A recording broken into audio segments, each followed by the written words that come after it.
Am I live? Wait on. Yeah, nothing to come up.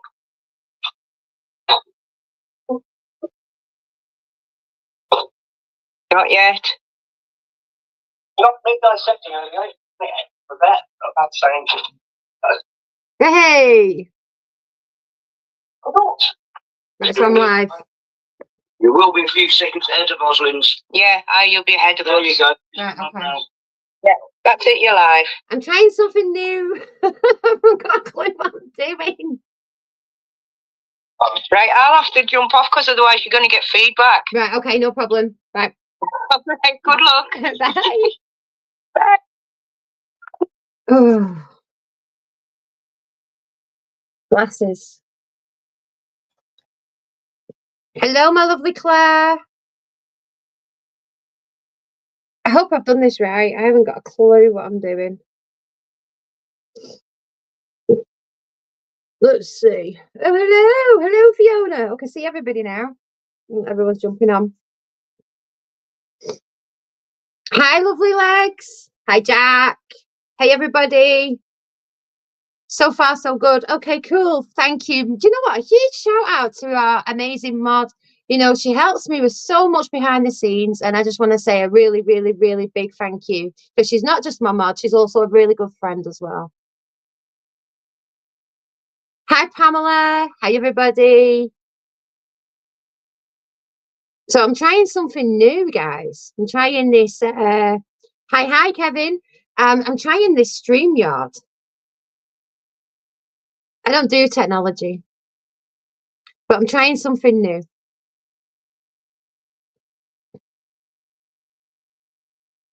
Say for a meal. Oh, hi, Linda. Oh, enjoy your meal. Oh, don't worry if you miss it. You can always watch it again. I won't hold it against you, I promise. Hi, Mike.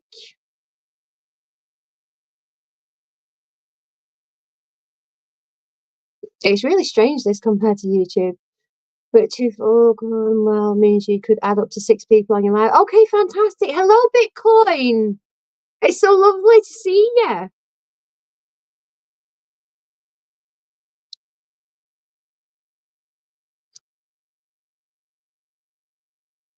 So I'm just waiting on the lovely travel with Taz, because Taz said she was going to join me. And we're just trying out this new StreamYard. So I suppose I can get up to 6 people on here if anybody wants to join this live, because we're going to be on for quite a bit. So if anyone feels brave enough to join the Crap Girls live. Hi, Davey.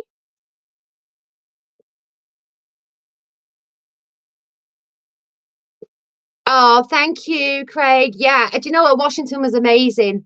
But we'll get into that. I've got something to say about Washington.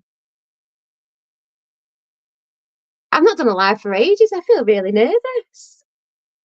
Feel really nervous.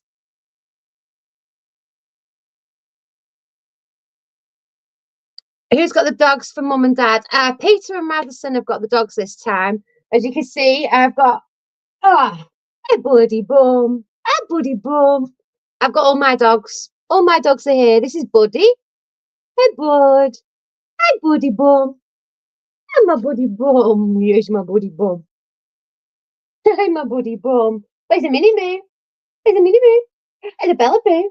Come on then. You come and say hello. Oh, where's that Bella Boo? Oh, they're all coming now. They're all coming now. Oh, this is Bella Boo. Everyone knows Bella. Hi, Bella. You say hello.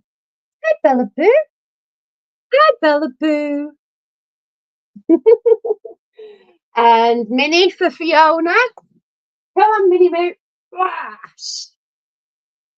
There's Minnie. You say hello. You don't want to say hello. You put your nose up in the air. You put your nose up in the air. Hey, yeah. Who's that? You nosy in. Are you nosy in? Are you nosy in? You nosy in, yeah. Yeah. Hi, Taz. Right, Taz, I'm going to put this link in. I'm going to try. Let's have a look. Where do I put it in? Okay, so I'll put it in there. Let's see. Paste. Right, Taz, come join me. I'm going to say you can test with me, but Taz is here now. That's right. Anybody who wants to join, everybody can join. Hello, this is Milo. All the dogs are here. All the dogs are here. Hello, Milo. Mwah.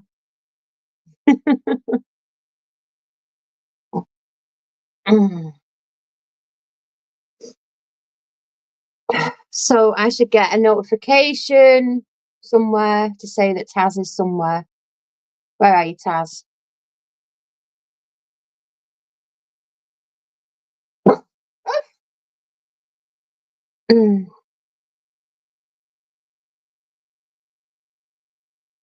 So Taz is going to join us, and we're going to talk common sense, guys. We're going to talk some common sense because there's not a lot of that, is there, lately? There's not a lot of common sense being spoke. I'm just going to have a chit chat. Oh, there we go. I've got a notification. Oh, Claire's in. Hello. Hello. Hello. Oh, Taz is in. Oh, we're having a girls' night. Can we be Oh, heard? bloody hell, that's so small. Something's echoing somewhere. Who's echoing? Is it me or you? I've got no sound. It's not me now. Not me. It shouldn't be. I can hear something echoing. Are we all quiet now? I'm repeating myself for some reason.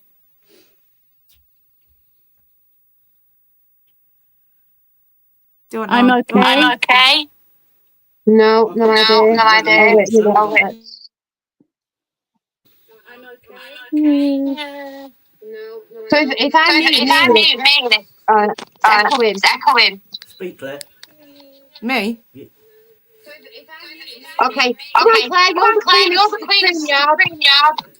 I don't know why you're getting feedback. I don't know which device it's coming from. Right. So you I've no idea. Have you got another device on? No? We're all switched off on this end. Yeah, I'm here. Can anyone else hear me repeating?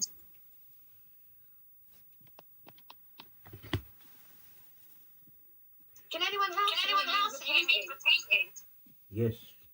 Yeah, I could then. Yeah. I've just turned my volume up on the spare one to listen. It's echoing. And again. Why is it repeating? I've just turned my volume up on the spare one. Well, I'll tell you what.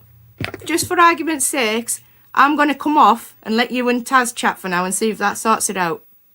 Right, okay. It seems to be every time I speak, it's repeating. Well, Is it meant to do that? No, I'll take me off stage. It could be my end. Right, okay. That better? Hello! Yeah. Oh, no, repeat! Wait a minute, Claire. What did you do? See if you can get her back. Let's see if we can get her back. Oh, she's gone now. She's disconnected off. That was strange because every time I was speaking, it was repeating everything I was saying. Yeah, I'm just gonna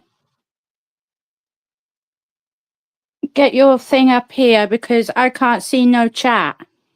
You can't see no chat? No. So if everyone's joining now as well. Thank you, Davey. Yeah, I could hear myself bloody repeating. I don't know why. Oh, Claire's back. Is that better? Hello? Yeah. What was it?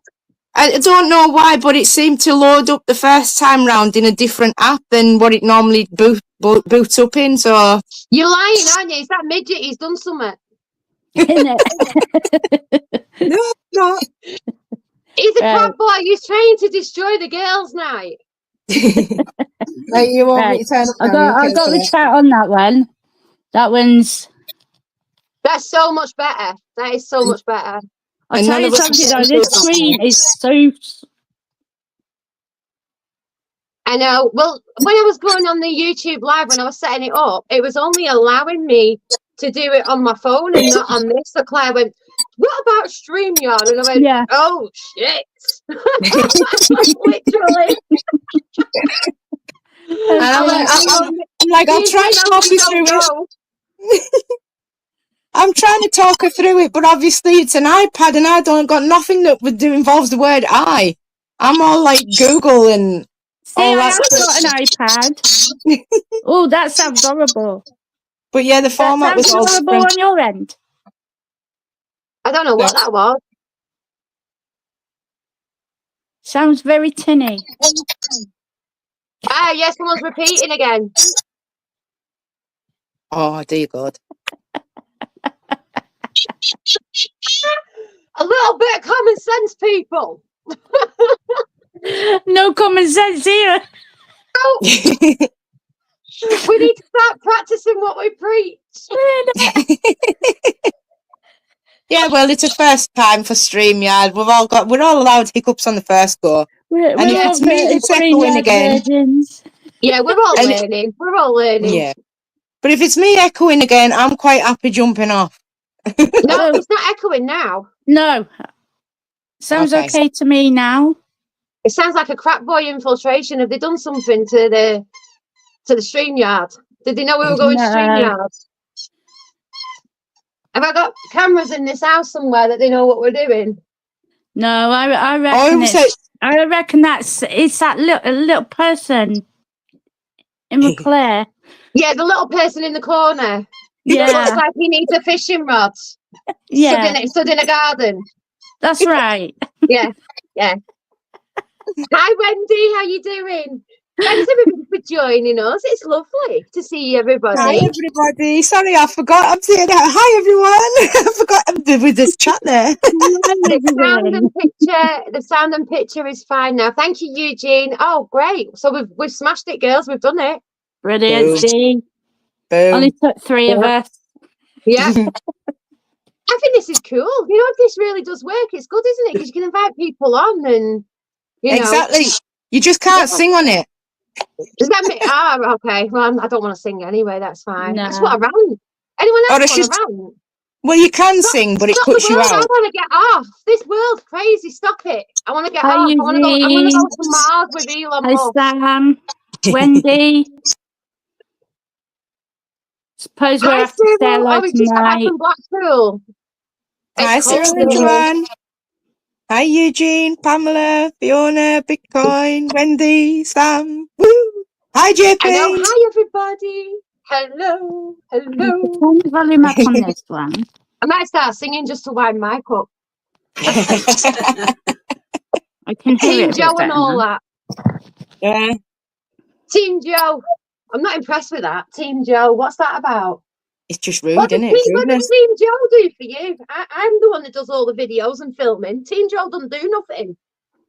All he does is carry my handbag and I moan. was going to say, Well- I suppose it's a handbag carrier thing. Yeah. It picks on them as much as That was funny. it picks on them as much as the best of them. That's it. So I don't know why it gets so much support. You know what I mean? That was so funny when he was swinging my handbag, just stomping through that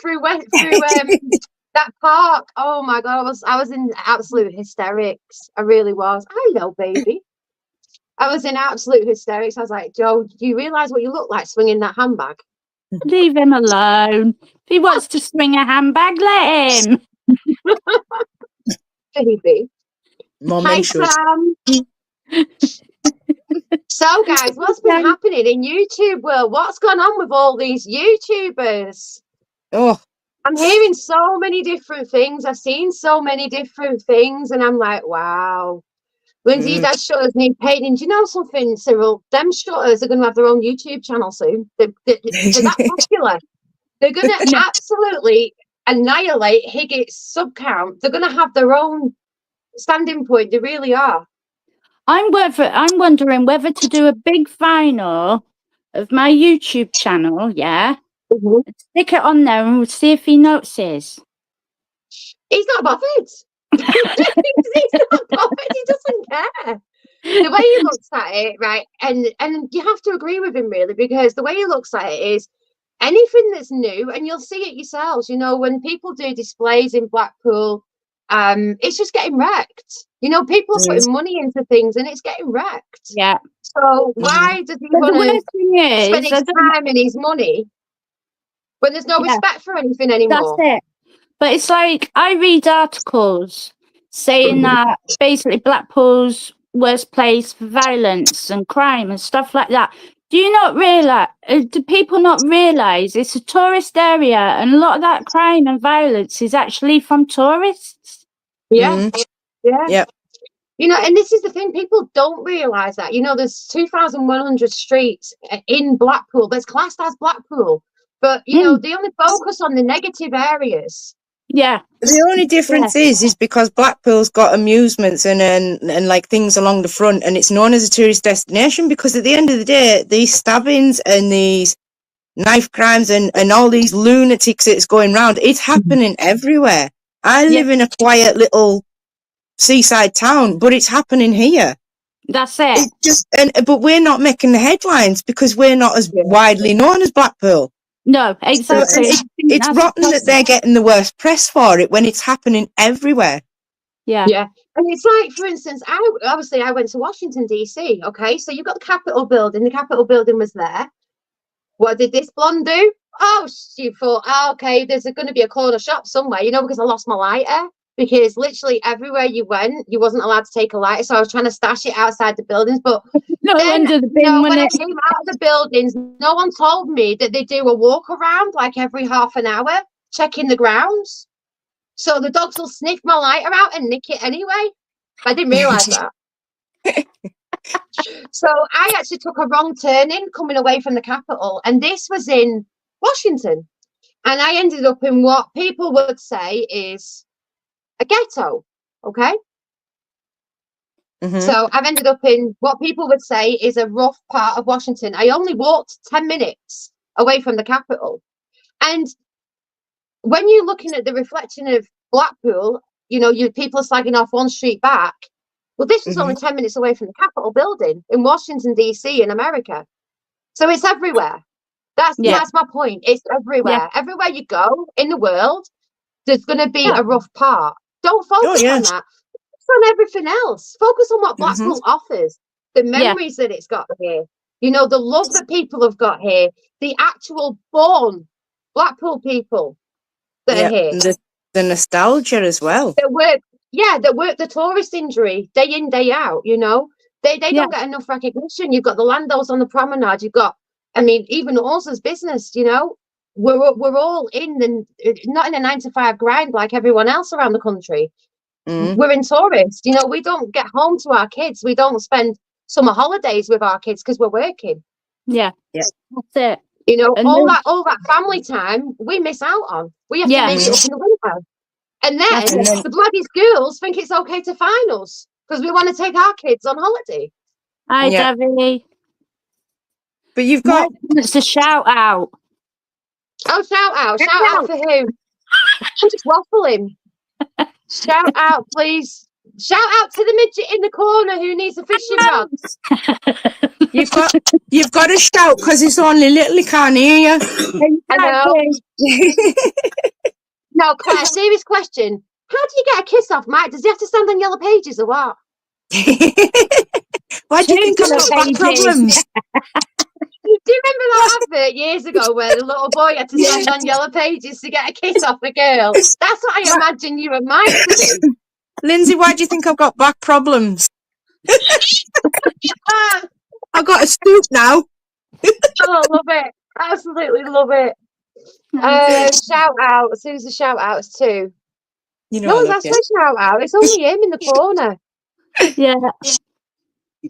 Yeah, everywhere does have its good and bad, you know, and you know, there's places all over the world. I mean, even the places that we visited, there's good and bad. The same as there's good and bad in ethnics, you know. Why do we have to say that it's just that minority? It's not just that minority. There's good and bad in everything. There's good and bad YouTubers. But that's what annoys me as well. That's what annoys me as well, though, is you've got all these people that's constantly working hard, constantly trying to keep Blackpool alive, constantly trying to keep some of that nostalgia and some of the memories that people grew up with. And then you've got these outsiders coming in and they'll be like, oh, this is down and dingy now. This needs upgraded. This should be coming and moving with the times. Well, hang on a second. If you're moving with the times, you're going to pay the price with the times. Yeah. Yeah. And it's going to cost you an arm and a leg. I'd rather keep the nostalgic and the old and the vintage and still pay the nice cheap prices that I'm used to paying, that I'm happy about paying. Yeah. You know, and these are the businesses that suffer, and because they're trying to keep everything cheap for your tourists, and then you've got people coming in and saying, oh, it's cheap this, it's dingy that, so nobody's going, but they're the ones that's actually trying to keep you there by keeping the costs down.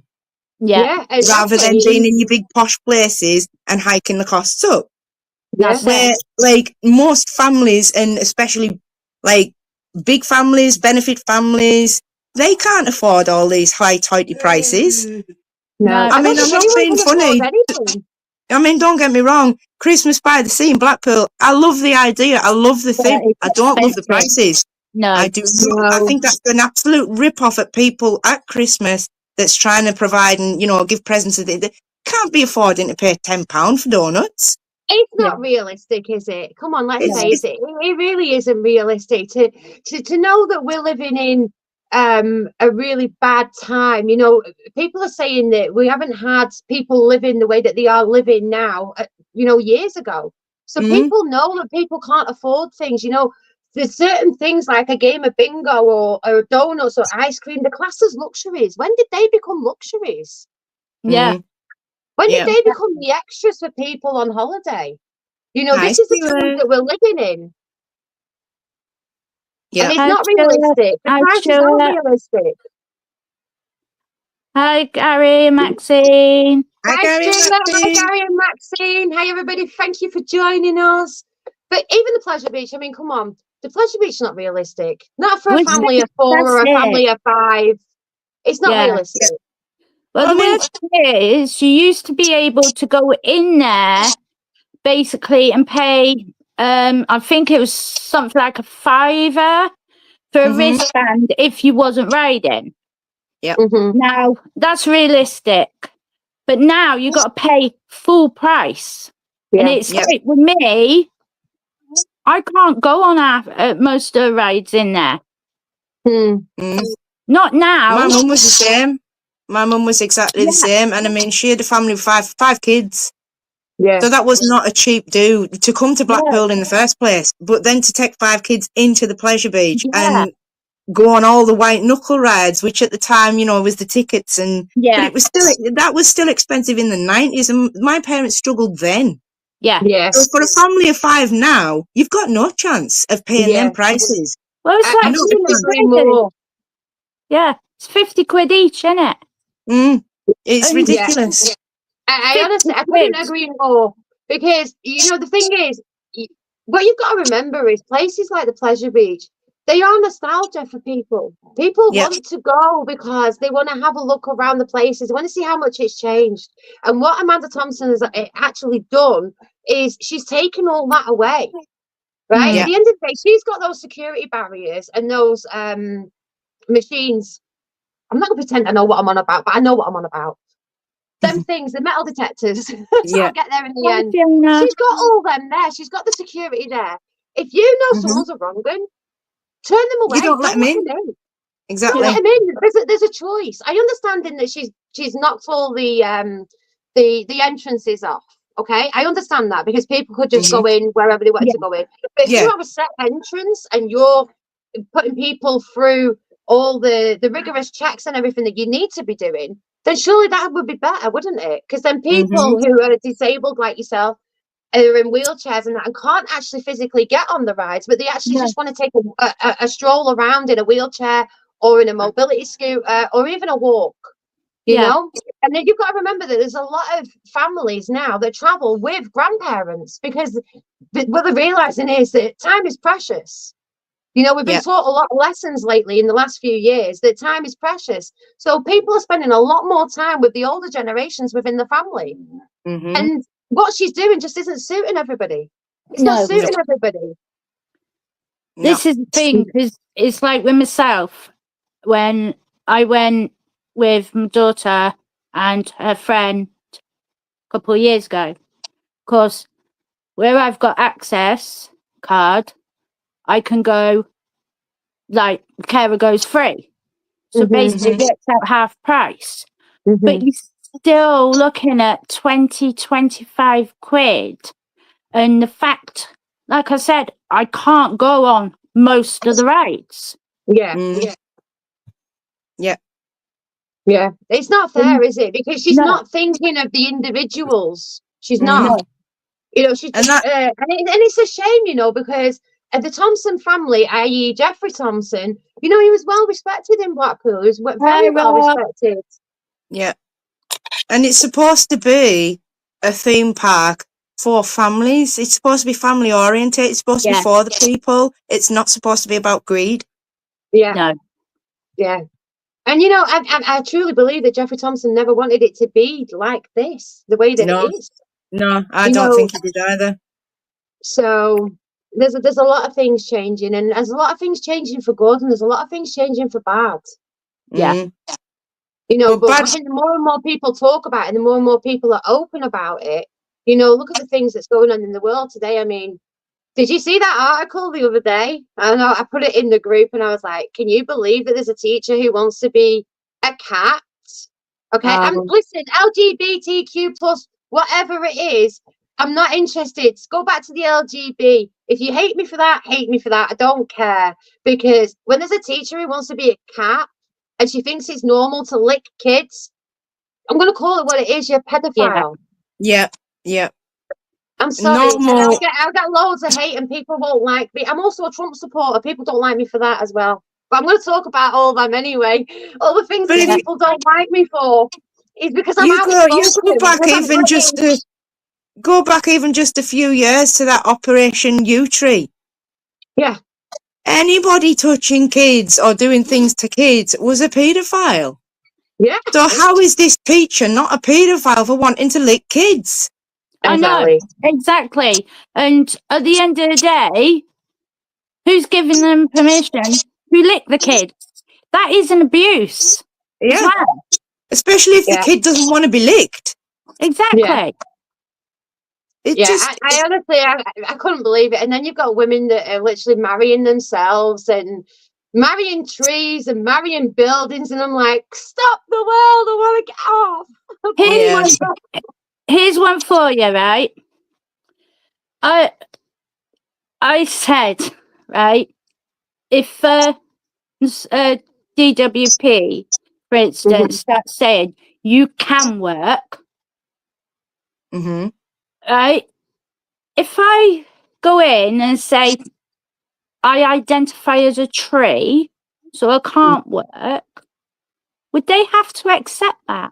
Yeah, because that's the way that it is right now. How do you think that he who's not to be mentioned hasn't had a parking ticket because of what he actually wrote on that van? In that notice, on that notice, I've got loads of parking tickets. He never got one because he identified as a mobility scooter. Yeah, I know. He identified as a mobility scooter and got away with it. I mean, come on, the world's gone nuts.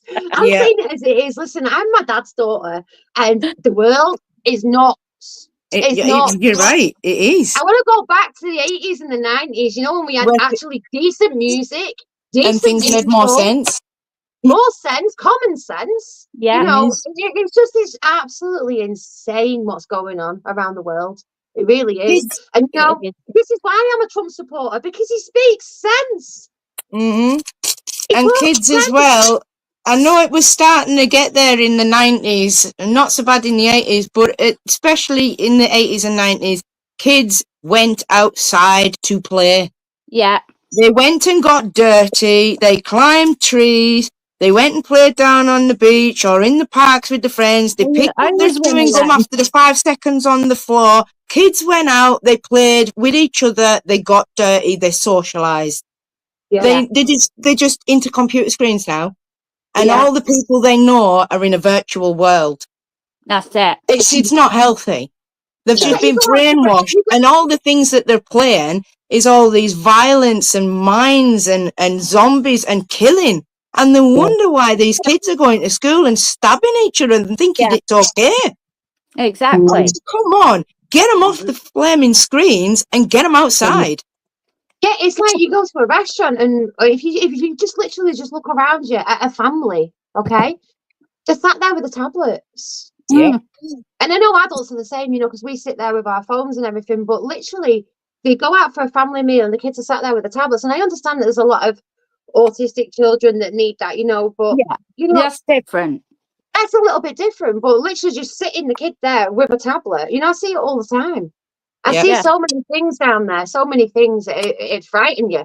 If I actually came on here and literally let loose and ranted about everything that I see, it'd scare you. Yeah. It sort of riled me on a. We're not even reading any of the comments, girls. We're just getting on with it. So we've been called loose women, which I think is a bit of a compliment because at least we weren't called the View. Okay. Daddy's princess. I'm not Daddy's princess. I will argue with him until the cows Girl come power. home. Girl power. I wasn't born for most of the 80s, but I want to go back. And I agree. What? We've got that echo again. Who's trying to ring you? Sorry. Go away. Oh, it's Where Taz is this the time. DJI and Big Mike on this show? Craig, I'm getting to it. I'm getting to it. Love my Sega Mega Drive and computer games. Yeah, exactly. You know, they were the classic games, the Mega Drive. What was the other one? There was a Sega Mega Drive. Nintendo. Oh, Commodore 64 even, Commodore back in the 80s. Nintendo. Was it Nintendo 65? I want to say that. I might be wrong. Nintendo 64. Dreamcast, 64. The Sega. Atari. Yeah, Sega Yeah. Mega Drive. Yeah. Yeah. But they were Yeah. also, as I say, your parents back then, yeah, they'd allow you to play your games, but they also made you go out and play with your mates, ride your bikes, don't get dirty. That's Yeah. it. Go climb a And you- tree. Yeah, come in when the street lamps come on and your tea will be ready. Yeah. Yeah. Yeah. But I don't want to see you got home from school, out your uniform, into your old clothes, you get out till the street lights are on, and then I don't want you. Then when you came in and you had your tea, that was your game time before bed. Yeah. That's It was a healthy balance, and now it's not. Okay. No. That's it. It's true though, because I think it's like with me. Don't get me wrong, I used to get up to all sorts. We used to go and play in the park in dark and all that lot. Yeah. But we never upset any neighbours or No. Apart from knock a door run. Yeah. Knock your eye I door don't mind up to occasionally. that. I did do knock a door run. Yeah. See, I used to even go trick or treating as a teenager. Mm-hmm. And that's the thing as well. Now you see a teenager, you get worried, don't you? You get abuse, yeah. Yeah. Because they've Some, grew up not on these all. violent games. No. Not all of them. I mean, yeah, we're Not not all of sticking them them. all in the same bucket, but No. majority. Yeah, Yeah, because but the there thing are is, some it's like- really brilliant teenagers out there. It's like Kieran's a TA, okay? And I turned around to Kieran and I said, do you still put kids on the wall? Because I remember I used to go on the wall if I was naughty at school, okay? Mhm. And he said, no, Mum. I went, why? And he said, we're not allowed to. And I said, why? He says, because we found out, listen to this, with scientific research, that it affects the mental health in later years. What? Tell me that again. It affects the mental health in later years by putting them on the wall and teaching them rights from wrongs. Okay, answer that one. Okay. So they don't get put on a wall. So basically, and this is part and parcel of the shutters not being painted, so they can go out and do whatever they want to do. Yeah. If they want to Exactly destroy right, Sam. something, if they want to destroy something, they're going to destroy something. If they're going to graffiti something, they're going to graffiti something because there's no comeback. There's no anything for them. No. They're not being told any rights or wrongs. Yeah. And how are Exactly. parents meant to carry that on in their own personal homes if the schools aren't teaching it? Exactly. This is a problem, and I think this is why parents lose control with some kids as well. Yeah, because you've got that influence that's not being implemented in schools. Yeah. Even with And social that's a bigger services. problem. Yeah. And it's a case of, well, school ain't going to deal with it. I'm not allowed to deal with it. Let's just stick them on a computer game where they can learn more of it. Yeah. Let me put an example.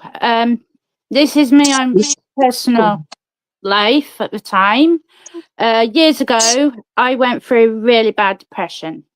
Yeah. And basically, I spent most of my time in my room. Mm. And of course, I had social services on my back. But my doors open for my kids. I was still doing stuff for my kids. It was just that was my sanctuary. Mhm. And basically, I got put on children need because my kids' bedrooms. I had another social worker after, and she said, why? They are old enough to tidy up after themselves. Mhm. Bear in mind, they was like 10, 12, Yep. 15. But that's the other thing as well, like parenting styles have changed because of the way that the law changed around them. Yeah. Like when I was growing up, my mum would, she had to say she had 5 kids, she would leave us a list. You do the washing, you do the ironing, you do the hoovering, youngest kids can do the polishing and dry the dishes and put them away. You know, not major jobs, but just one thing each. And if you wanted to earn your pocket money, you done your chores and you washed your dad's car. But you had to earn it. You weren't just given things. We're talking about kids Yeah. these days. And how much they get away with. And Yeah. The thing is, this is what we need to go back to, and this is what common sense is. It's like you need to teach your kids right from wrong. There's no structure anymore. No. There is no structure and no routine. I mean, my mum and dad never laid their hands on us, but I tell you what, my dad only had to look. You know, you knew the look. You knew that. Oh, Don't forget your empty bottles. You know, Yep. you knew the look, but kids don't care about the look anymore. No. Kids don't care about the look anymore. They're oblivious to it. There's zero respect within the household, within the family home, zero respect on the streets, zero respect in schools. Yeah. So how are we meant to change that? We can't change it because people aren't talking fucking common sense. Yes, I did swear. Oh, shoot me. But it's true. There is no common sense. If you're allowing teachers to come in and say they're a cat and lick kids, where's the common sense? Yeah. It's not normal. It's like society's been brainwashed now as well into thinking that if the government says it, it must be right. Whereas back in the day, back in the 80s and the 70s, you had revolutions, you had people revolting, you had people saying, no, we're not standing for this. Why aren't they doing it now? Why are they sitting back and going, yes, bah? Because that's what it is. It's a bunch of sheeple. Yeah. They're not fighting. The UK as people, as a general, are not fighting back against this idiotic bureaucracy. Yeah. And BS. And the media are thriving on it. The media are absolutely loving it. You know, there's so many brainwashed people out there that are believing everything that the media is telling them. But at the end of the day, take a step back. Okay, call me a conspiracy theorist, call me whatever. I'm past caring. Look at the bigger picture back and look who owns them. Okay, tell me how many that person owns, and tell me that your news and everything in your media is not narrative. They're all reading the same hymn sheet. They're all it's all the same hymn sheet. They're all giving you the same rhetoric. Every single channel, every single one. Turn the TVs off. Turn them off. Get rid of them. Yeah. Don't listen to mainstream media. I think there's too much variety now, isn't there, as well, for the TVs? That's a lot of it as well. But it's not just in TVs, it's not just in media. It's like I've got an 80-odd-year-old grandma, don't tell her I told you her age, okay? But I've got an 88-year-old grandma, and she will not do anything that the doctor tells her not to do. But that doctor's got to say, if I turn around to my nan and say, Nan, you're okay to take that tablet. Oh, no. My doctor's not told me. Yeah. But this is the way that they've been over the years. You know, they've had them trusting doctors. I'm sorry, my trusting doctors is gone. Gone. Yeah, and mine. Gone completely. But this is the thing, isn't it? Too much. Yeah. What happened to when we used to get a family doctor as well? Yeah. You had the same doctor you've seen the same doctor Me? I get I'm an just reading appointment. Craig's comment. Craig just buzzes off me. He loves it when I speak the truth. I get book an appointment, and it's a case of oh, right, different doctor again, having to explain again. I mean, Lindsay knows. My last holiday to Blackpool in November, I wasn't well. I was exhausted, No, and it wiped me out. It really wiped me out. But I knew in myself that I wasn't right, and I went immediately to the doctors when I got back. The earliest appointment was the 23rd of December to see a doctor. Yeah. So I had bloods in the meantime taken, and the nurses told me your white platelets is high. Your white blood cells high, your red blood count's high, and your platelets is high.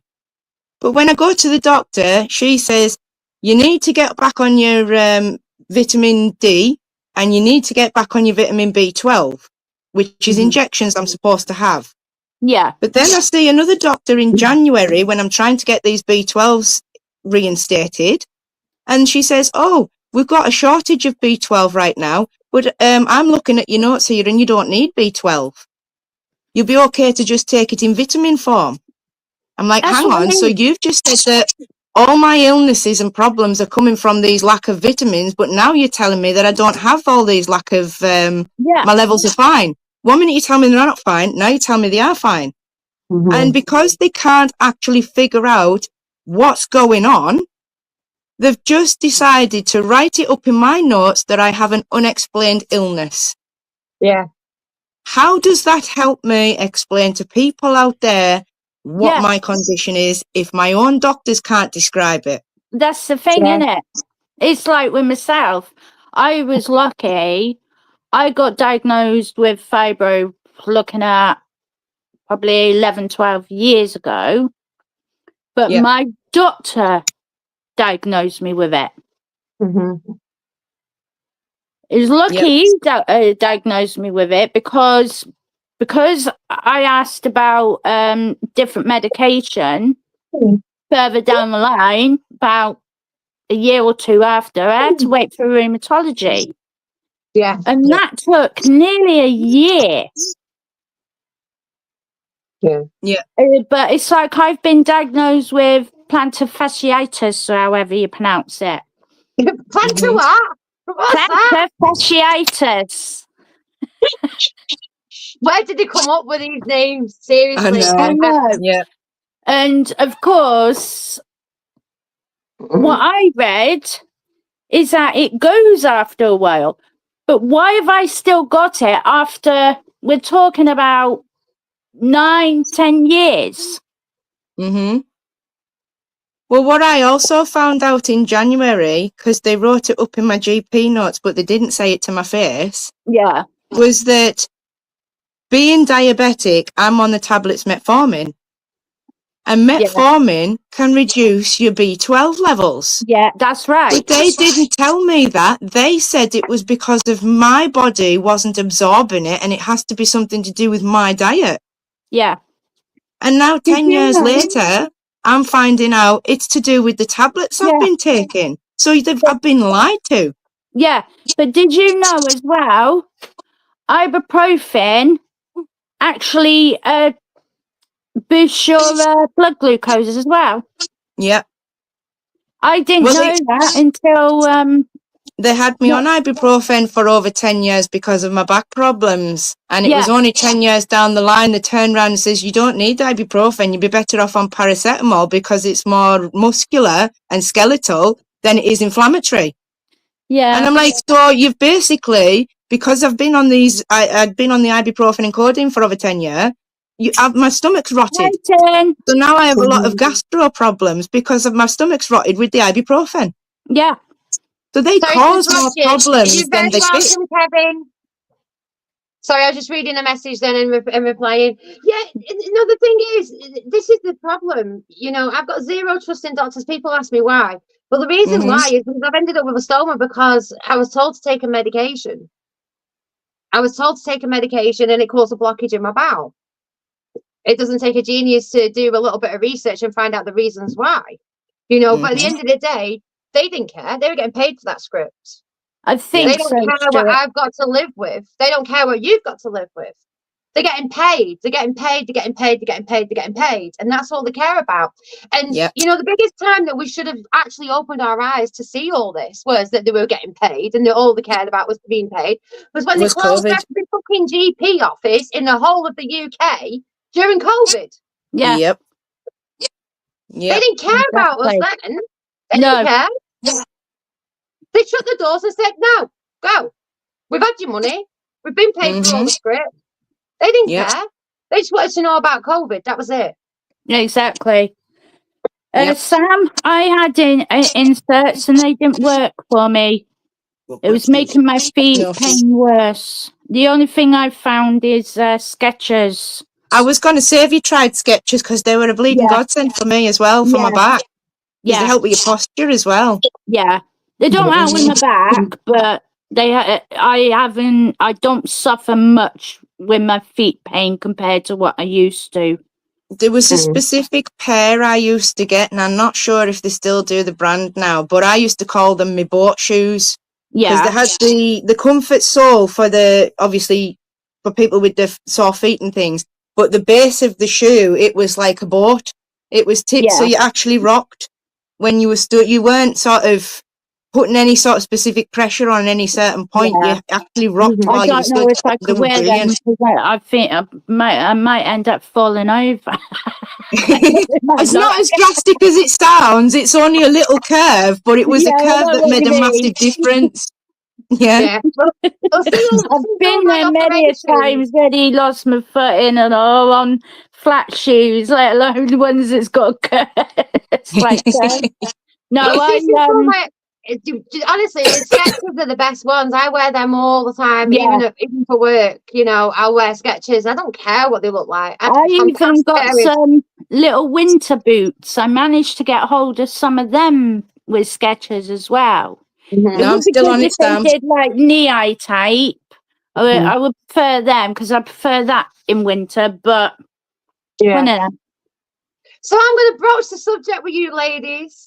Yeah, Because I'm all about the main man, and the main man's back in the big house. yeah. Have you seen all the media?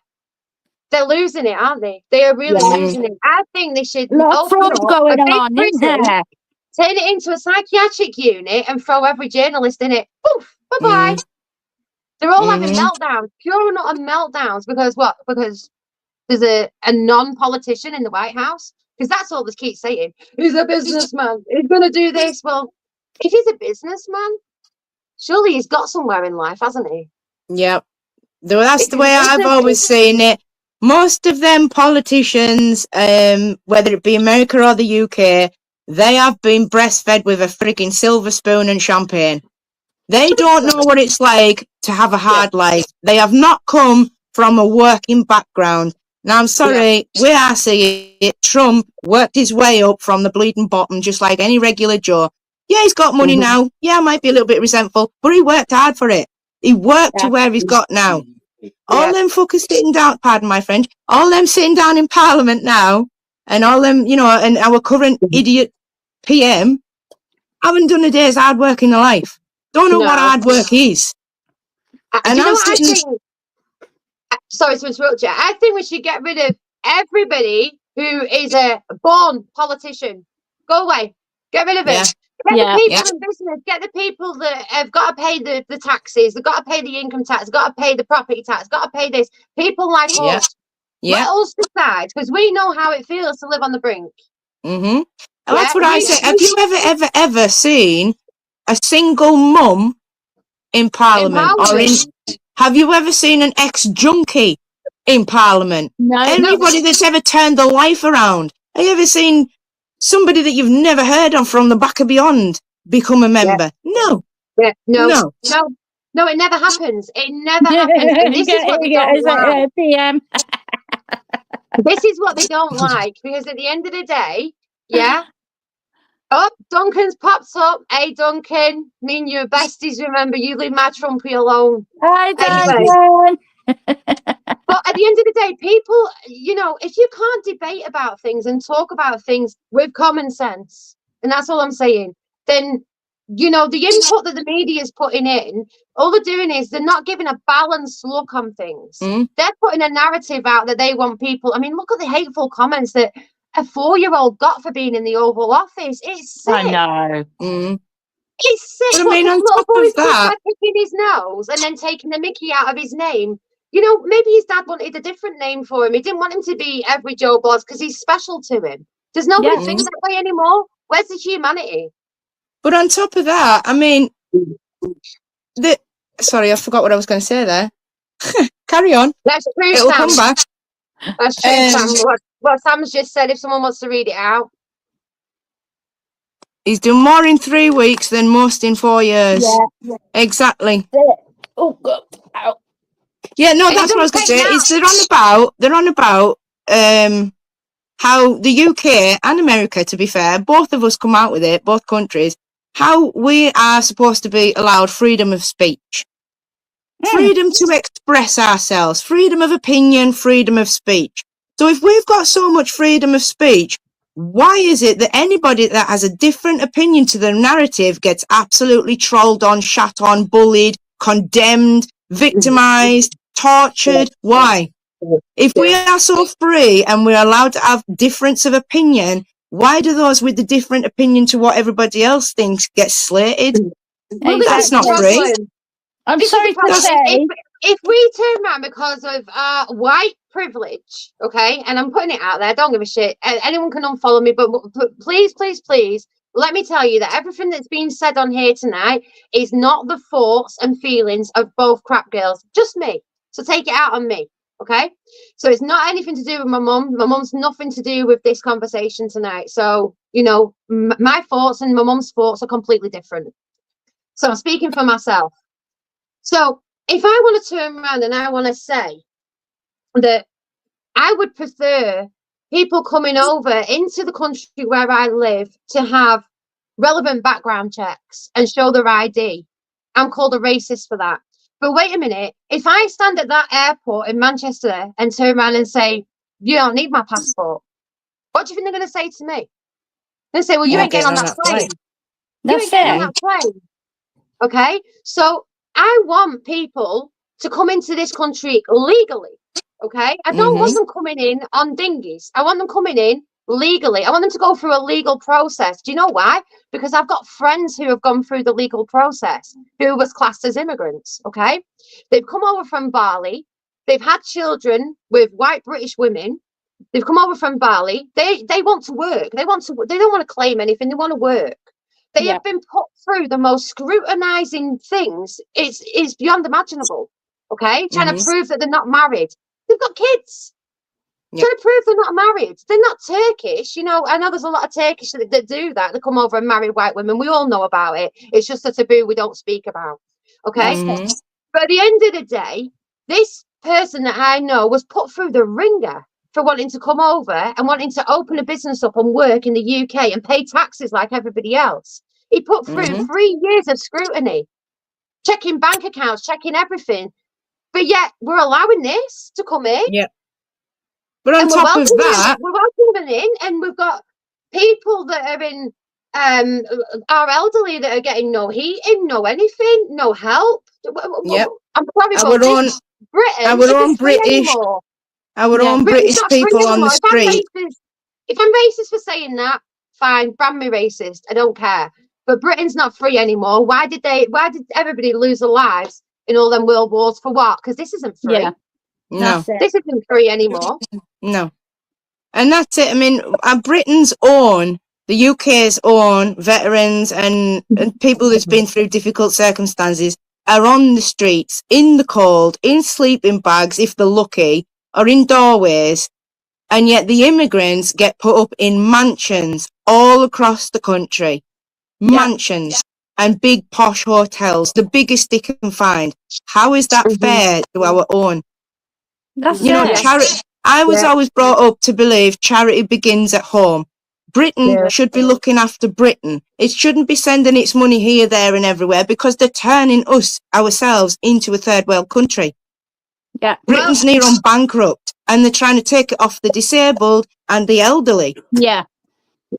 Stop Wait. letting these people in. Yeah. We can't afford them. Yeah. You know, Just but we're just struggling enough ourselves. just broaching that subject of foreign aid. Has anybody actually been looking at what's going on in America right now? Because it does directly affect the UK, and that's the only reason I'm going to bring it up. Okay, and I'm going to give you my thoughts and feelings on it. So, what Trump's actually done, as much as people hate him, okay, you need to look into the actual facts. And I'm not on about what Sky News is telling you. I'm not about what ITV News is telling you, or any of them media legacies are telling you. Please, please, please go and have a look at Congress, okay?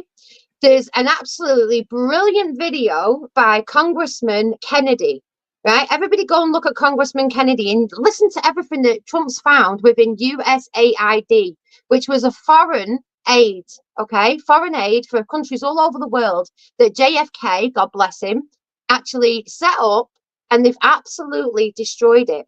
They have destroyed it. They're paying $20 million. This is British, this is taxpayers. Imagine if this was in Britain, it probably is. But imagine if we found out all this. 20 million for Sesame Street in Iraq? Really?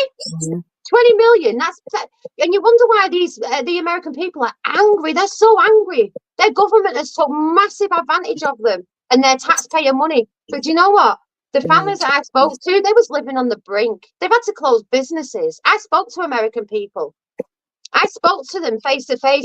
I didn't watch them on CNN. I spoke to them face to face. And they told me how life has been for them. The same as life's been for a lot of people over in the UK. But I tell you what, I'd love them to audit the UK, because I'd guarantee it'll be the exact same. Oh, and by the way, you'll also find out that USAID was actually supporting BBC. Why are they involved in BBC over here? Because they're floating a narrative. They're being paid to say what they need to say. They're given a script. It's a movie. And that's what I'm saying. Yeah. There you go. Sam just put, we have trillions that has been found. They are going through the Department of Education. They're going through every single fund. You know, people just need to go and have a look at Congressman Kennedy on YouTube. It's there. It's Congressman. It's not any conspiracy theory. It's nothing. It's real. Go and take a look at Congressman Kennedy. Come back to me and we'll have a chat, because it's very interesting. It's very interesting. And there's a lot of distractions going on right now. It's like, if you also look into, again, in America, you'll notice that the Congress is actually going for the NIH, which we was all massively involved in. Remember that our prime ministers have hosted Bill Gates. They've hosted Dr. Fauci. They've done everything by the book with the script that was given to them during COVID, following these two absolute nutcases, and see what they're doing to animals. Animal testing and cannibalism, and it's absolute, and it's real. I'm sorry. As much as people don't want to hear it, it's real. As much as people don't want to hear the grooming gangs, it's real. It's real. Sometimes we're going to have to turn around and go, do you know what? This world is completely not fucked, and no one's doing anything about it. The British, I'm not proud to be British anymore. Someone asked me, oh, you're British, and are you proud to be British? And I went, no. I'm not proud to be British, because I don't like what this country stands for anymore. No one fights. No one fights anymore. No, and as soon as you speak out, you're told to shut up, and you're labelled this, you're labelled that. You can't say anything. There is no free speech anymore. And you know, we're supposed to be the land of the free, the same as the US. I want to move over there right now. The USA, you wait and see what happens with that country. That country is going to be completely and utterly turned around, and the Americans are welcoming it. And on top of that, if you, like, what annoys me about people nowadays, or at the minute, if you disagree with somebody, or you don't like somebody personally, does that give you the right to then be disrespectful about that person to other people just because you don't like them personally? No, it shouldn't be about that. This is what I'm saying. When you look at Congress, they debate all day, but they'll probably go out to lunch together. At the end of the day, we live on healthy debates. Everyone should be able to have a healthy debate and then go in and sit and have a drink together. But you can't anymore. Because people are snowflakes. I'm so offended. Fuck off. I don't care if you're offended. I'm telling you what I believe, and I'm entitled to my opinion. But it's a case of, if somebody's wronged you or disagreed with you, Me personally, I'm just going to walk away. Fair enough, you don't agree with me, that's fine. I'm not going to suddenly start disrespecting you and go around saying, oh, you're an idiot, you're this, you're that, and telling people, oh, don't go to them, they're an idiot. I'm not going to do that, because they're entitled to their opinion just because it's different to mine. But it does not mean if I don't like somebody that I'm going to go and disrespect them. I just walk away from the situation. It is. As soon as you open your mouth, you're branded a racist, you're branded, oh, you're homophobic. How am I homophobic? I've got a gay son. Give over. Yeah, exactly. It's like, come on, really? What, because I've got an opinion? What, because I don't want a person who's a cat teaching kids? Really? That's it. I've got 2 gay brothers. Exactly. I haven't got a thing against gays. I haven't got a thing against lesbians. No. But I have got a thing about people identifying as a tree, or people thinking it's okay for a 5-year-old girl to say, I'm a boy, and nobody correct them. I couldn't believe that, Claire. When my friend told me that story, now this is true, guys, okay? So my friend's daughter goes to a nursery primary school. She's 5 years old. And she was told, she came out and she says, what you've been doing today at school? She went, Mummy, I'm a boy. And she went, no, you're not, darling. You're a girl. You're a beautiful little girl. She went, no, Mummy, I'm a boy because my teacher said I'm okay to be a boy. Pardon? What? What do you mean? So obviously, you know, she went into school and she spoke to the teacher. She says, we're not allowed to correct them. We're not allowed to correct them. So what do you mean you're not allowed to correct them? So you're going to allow a child to think she's a boy when she's born a girl? There's only 2 genders. Let's get this straight. There's only a boy, there's only a girl, there's only a male, there's only a female. Whatever you want to be, and you've got every right to be. I don't care. You can be a fucking lampshade. I don't care. Be a lampshade. But be a lampshade to yourself. I don't need to accept it. Yeah, don't inflict it on kids. No, don't inflict it on kids. It's the same with, again, like this, it's the same with, like, as you're saying, there's gays, there's lesbians, and there's them that, for want of a better word, some people are, as they call it, born in the wrong body. And they want to go through a transition. Now, I haven't got a problem with that.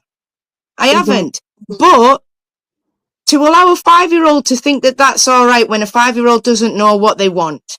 A 5-year-old will want to be Barbie one day and want to be a king the next. You know what I mean? And even at 16, how many people in this chat seriously knew exactly what they wanted in life at 16? And even 18 for that matter, when you're technically classed as an adult. That, I didn't even know what I wanted in 21. Exactly. I still don't know. 18 is the only time where, for me, once you're 18, yes, you're allowed to start thinking about it and talking about it. And if you're still convinced at 21, you're an adult then. But not at 5 years old. No. Anything before 21, anything before 18 to 21 to me is just too early. Yeah. But I haven't got a problem with it, but it's too early at that age. But this is the problem. They're pushing this LGB. They're pushing it and pushing it and pushing it into people's faces. It's like, now I'm going to make some points here. And if anyone wants to say I'm homophobic or racist or what, I don't care. I see myself as being common sense. So you've got to think of the amount of rape victims that are in this world. The amount of abused kids that turn into adults, okay, or even abused kids themselves. They've got to share a bathroom with somebody who doesn't know what they want to be. I don't agree in that. If you, at the end of the day, if you've been abused or raped, you've genuinely got a fear of men, or women in that fact, okay. But mainly abusers are men, okay. I'm not saying it's just it's just men. Obviously there is women out there that do it as well. Happen women as well. Yeah, it does. It happens with women as well. But I'm talking on a men's perspective. So you've got to share a bathroom with that person. I wouldn't feel comfortable. No. I wouldn't feel comfortable. I don't think anybody would feel comfortable. So why are you pushing that on us? Do we not matter? Do our feelings not matter? You know, you're right, Sam. The country, in fact, people in general have sat back and allowed this to happen. Why? Yeah. Why has nobody stood up to those people in power and said, no, that's just, you've gone too far now. No, enough is enough. We're people, we're human beings, we're male and female. I'm sorry, I'm proud to be a woman. Yeah. I'm proud to identify as a female. I'm proud that I've got long hair. I'm proud that I've got boobs. I'm proud that my genitalia is different from a man's. Yeah. I'm proud to be who I am. Yeah. I don't want to identify as a fucking tree or a cat or a camel or a cushion. It's stupid. Yeah. It is beyond a joke. It's not funny. I find it insulting when you see these. Now, I don't know how to politically correct the wording of what I'm trying to say here, but I'm just going to, because I don't know all the gender, the ways that they all say it for anybody to understand, because I've never understood it. It's like a maze of, they keep adding shit all the time. Yes, So there is I'm so just going many to say it now. as it is. So you've got a trans, so you've got a male. Oh, wait a minute, what is it? I don't even know what it is. So it's a female wanting to be a female going into being a man that then has periods. Explain that to me. Someone please explain that to me. You know, it's like you're just degrading women now. Yeah. You are degrading women, and you're massively insulting us as women. You know, for the things that we go through. No one cares about any of that. No one's thinking straight anymore. I think everyone's just batshit crazy. Do you know what? I'm bipolar, and I've never felt so fucking normal in my life. I've never, honestly, I haven't. It does always make me laugh. It does always make me laugh. Sorry, just to lighten the mood for a minute. But when men always say that they'd love to be a woman, mates, you have got no idea. Women go through the most pain imaginable, and we have to suffer for it. And then we have guys sitting there telling us, "Oh, you just been a right bitch today. Be a woman. I invite you all to be a woman." You know what I mean? I would love to give the option of a man to go on a TENS machine. Put a man through childbirth. There's a lot of guys done that, hasn't there? You know, videos. Because put a man through childbirth, put a man through monthly pains, put a man through menopause, put a man through all that, all the cramps, and put them through when they're pregnant, everything's swelling and getting larger and feeling like a bullet. Yeah, let them go through it all. Knock yourselves out, guys. Become a mother and have the babies biting on you. But we don't know how bad man flu is, girls. We don't know how bad man flu is. Oh, there, little boy. No, but we have to have flu and still look after kids. Yeah, exactly. Yeah. That's it makes me laugh. I mean, I know it's always just a banter with a guy because they're always saying, "Oh, I'd love to be a woman so I could play with my boobs all day." But yeah. Here's one for you, Claire. Do you actually think that women just sit there and play with the boobs all day? It's like men have got this ideology that women go into, like, change, when, you know, they fantasize about women's changing rooms. Like, we literally look at each other and go, "Oh, yours is bigger than mine." You know, that's what we do. That's what we do. Yeah. But here's one for you, Claire. Right? Do you not realise most of our problems start with men? Yes. Menopause. Menstrual cycle.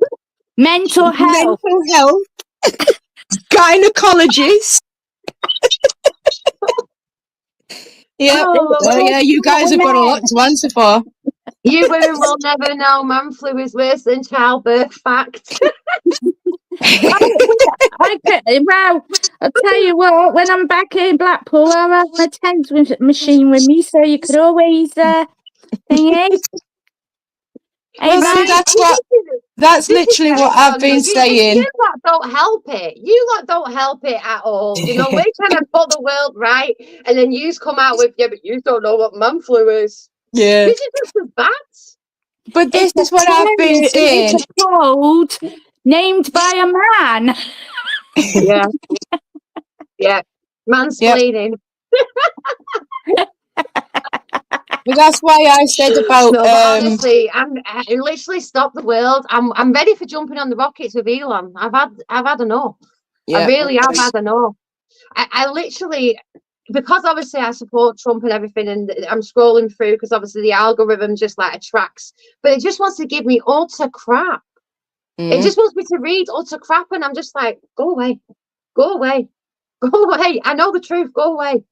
You I know, was saying the other night, put these politicians, all of them, and especially Starmer, but give them all shoes that's got nails in them that they've got to walk on. Put weighted bags on their legs and weights on their arms so that everything's heavy. Put like a strap round the back that's got like sticky pokey sticks in it so it sticks into their spine and jabs them here, there and everywhere. Put something pressurized on their head as well and round their neck so they've got limited movement, and then put them on the money that they put everybody else on and send them to work. Yeah. Send them to work for a month. Yeah. And see how they like it. But you know what? The media, I mean, I don't know if you've looked like over the course of probably the last 10 years, the media, they're so, 1 minute they're saying, oh, people are living in poverty, blah, blah, blah, blah, blah. And then they're turning around and going, look at this MP's salary. And you're like, and you're actually wanting people to murder these politicians. People are living on the brink. You know, they can't afford water, gas, electric, things like that. And you're putting crap like that out. There needs to be some balance with these journalists. They're not even journalists anymore. They're horrible. They really, it's not with a H. I'm going to call them horrible, as in a big capital O. They're not structured. I mean, even the questions that they ask, they don't even ask any questions that you actually want to know. It's like they're reading a bloody script. Yeah. Do you know what I mean? I'd like a journalist to stand there and ask a proper question. Just ask a proper question. Hi, Esther. You know, put that MP on the spot. Hi, You know, Esther. even the same in Parliament. Bring back Guy Fawkes. That's what I say. Yeah. He had the right idea. But do you Get ever rid of a lot of realise, them. this is a really funny thing as well. Do you ever realise, I mean, we've seen it over the last few years. I mean, I've probably seen it since 2016. And people might call me a head case and I don't care. But from 2016, all I've seen is hate the orange man, hate, everywhere I look, right? Since 2016, hate him. You can't even have a debate with people, right? And put your view across because they don't want to hear it. No, he's racist. Racist? Do you not know he put Michael Jackson up? Racist. All right, no problem. Yeah. You know, and when you correct them like that, they don't like it. They really don't like it. And that's when you get called you're just oblivious to it and all the rest of it. It's always the same. It's always the same. But the thing is, since 2016, all I've seen is hate. I've not seen one good thing to do with Trump. Not one good thing. But yet they'll praise Keir Starmer for shit. For nothing. For robbing, they're praising him for robbing the elderly and making them cold. Yeah. And punishing the disabled. Punishing the disabled and trying to force the disabled back into work. Yeah.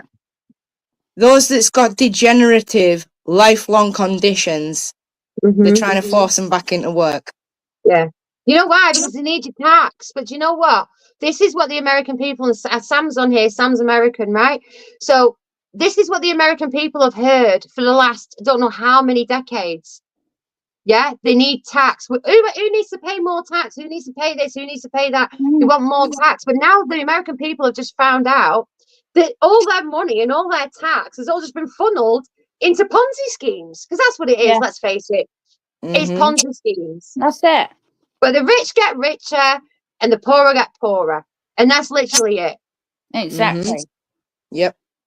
It's like my parents. My parents have started at the bottom and worked right the way up to the top to eventually, you know, having to take out a mortgage on the home to then purchase the business. That's the right way of doing it.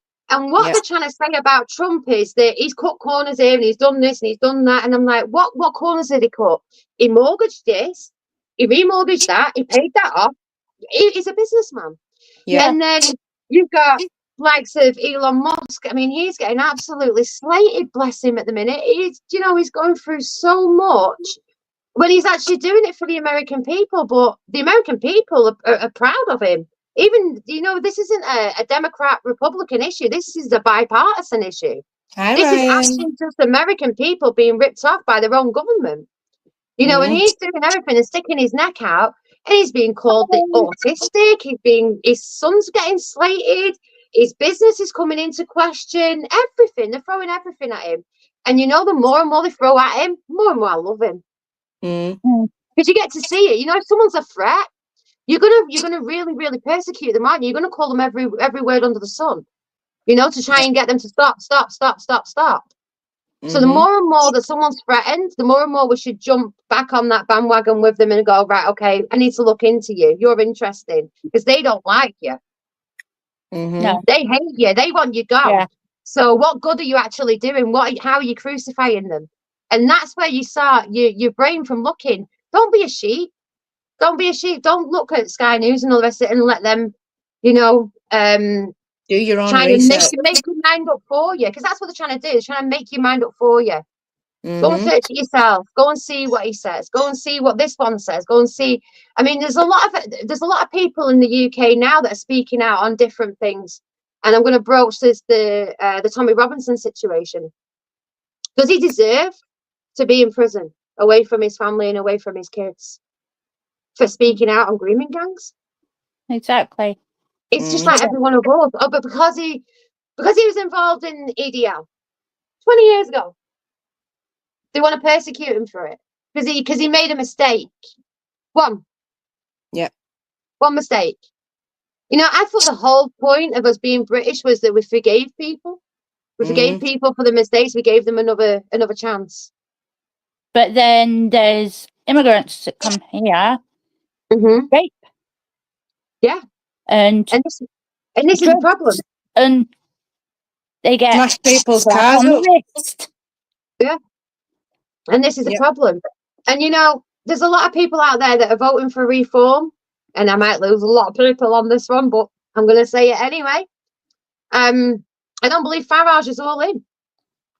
I don't believe he's got the bottle. I think he's in too many pockets. I'm going to put it. I think he's in too many pockets by too many big donors. I think if we should be going forward with reform, I think we should have somebody a bit like Ben Habib or a bit like Richard Tice. I don't think Farage is all in. There was whispers when I was in Washington on the day of the Capitol inauguration that Nigel Farage actually left the Capitol building during the most important speech. If you're all in, you're sitting there, you're listening to that speech, and apparently he was outside smoking a cigarette. So for me, I don't think Nigel Farage is all in. I don't know what game he's playing. I've no idea. Maybe it's because he's a politician. Maybe we need a businessman. Yeah. We need to get rid of all these politicians that are just thinking out of their own pocket. They don't care about the people. They don't care about the little people. All they're bothered about is that cash. Yeah. That's all. Yeah, I understand what you're saying. That he's not strong enough, but he's outspoken enough, Ryan, and that does it for me. I need somebody who's outspoken. I don't care if they're going to insult somebody. I don't care.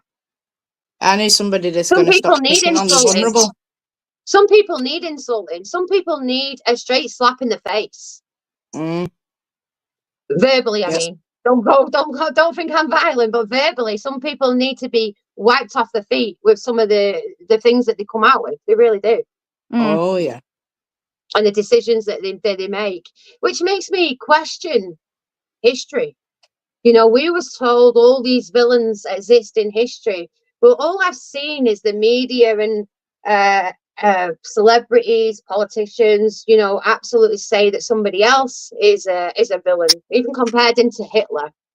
You know, it's making me question a lot of things. It's making me question a lot of history. We're the villains, the ones fighting for our freedom and fighting for our freedom of speech and fighting for things that they believed in, fighting against everything that we're now involved in.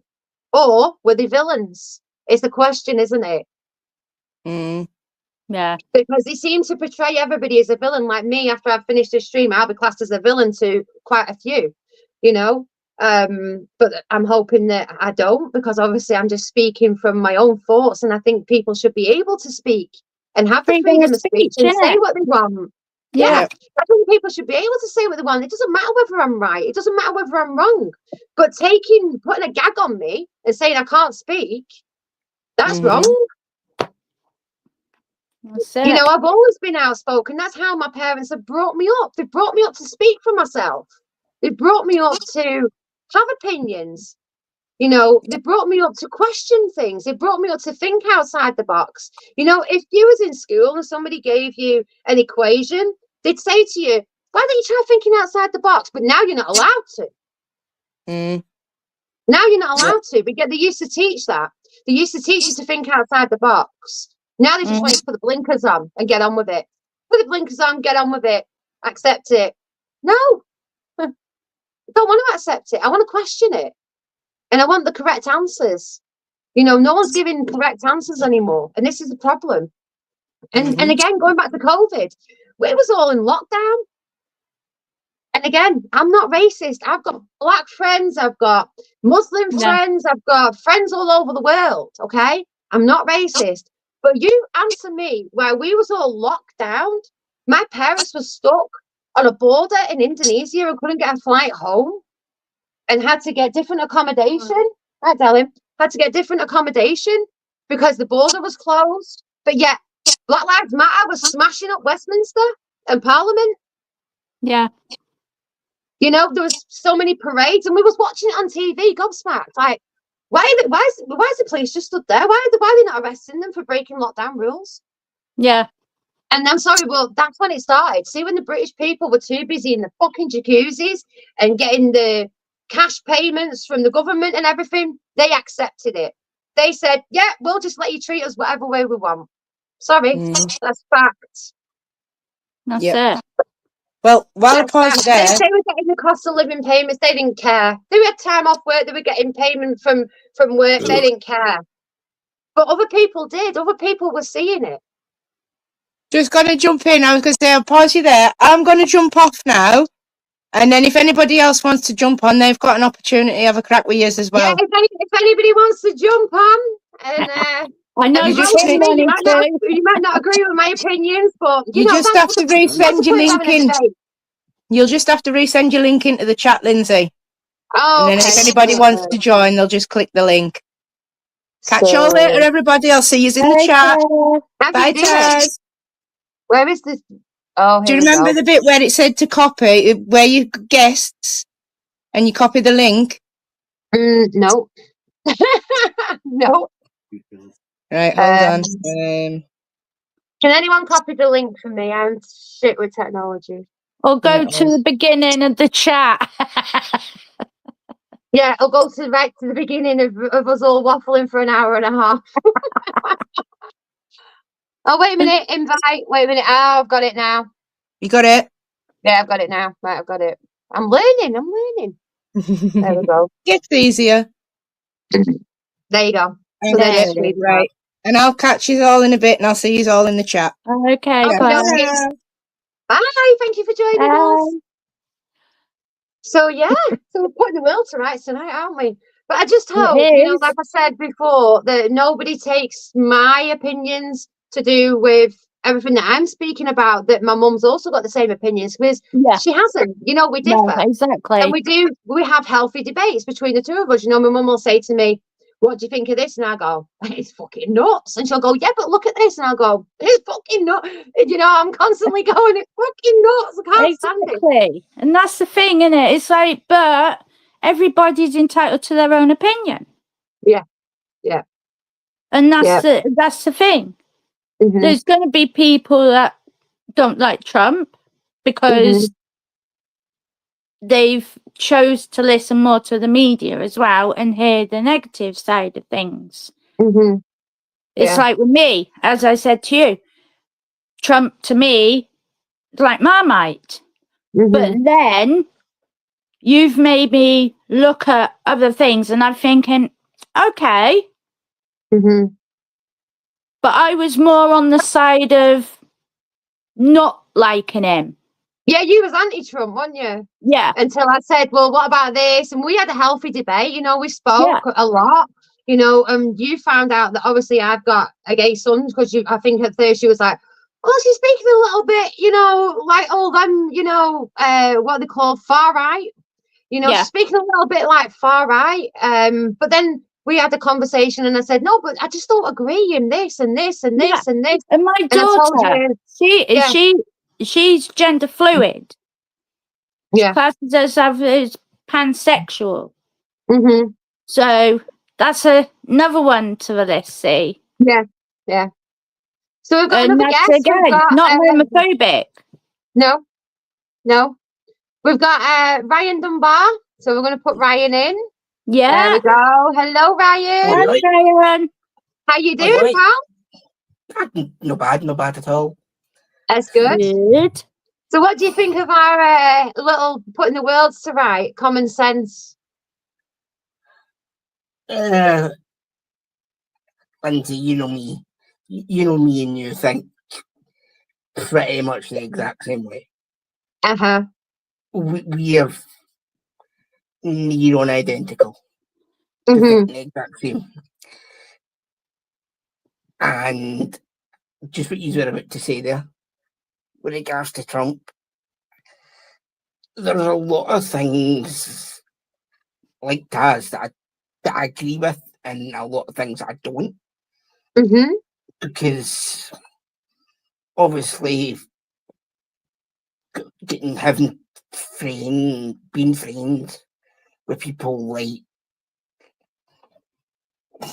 from the community, the caring from the LGBTQ community, and that's the sort of stuff that I need to be careful with, you know. Yeah, I understand that. Would you care to share some of the thoughts of what the LGBT community is saying about that?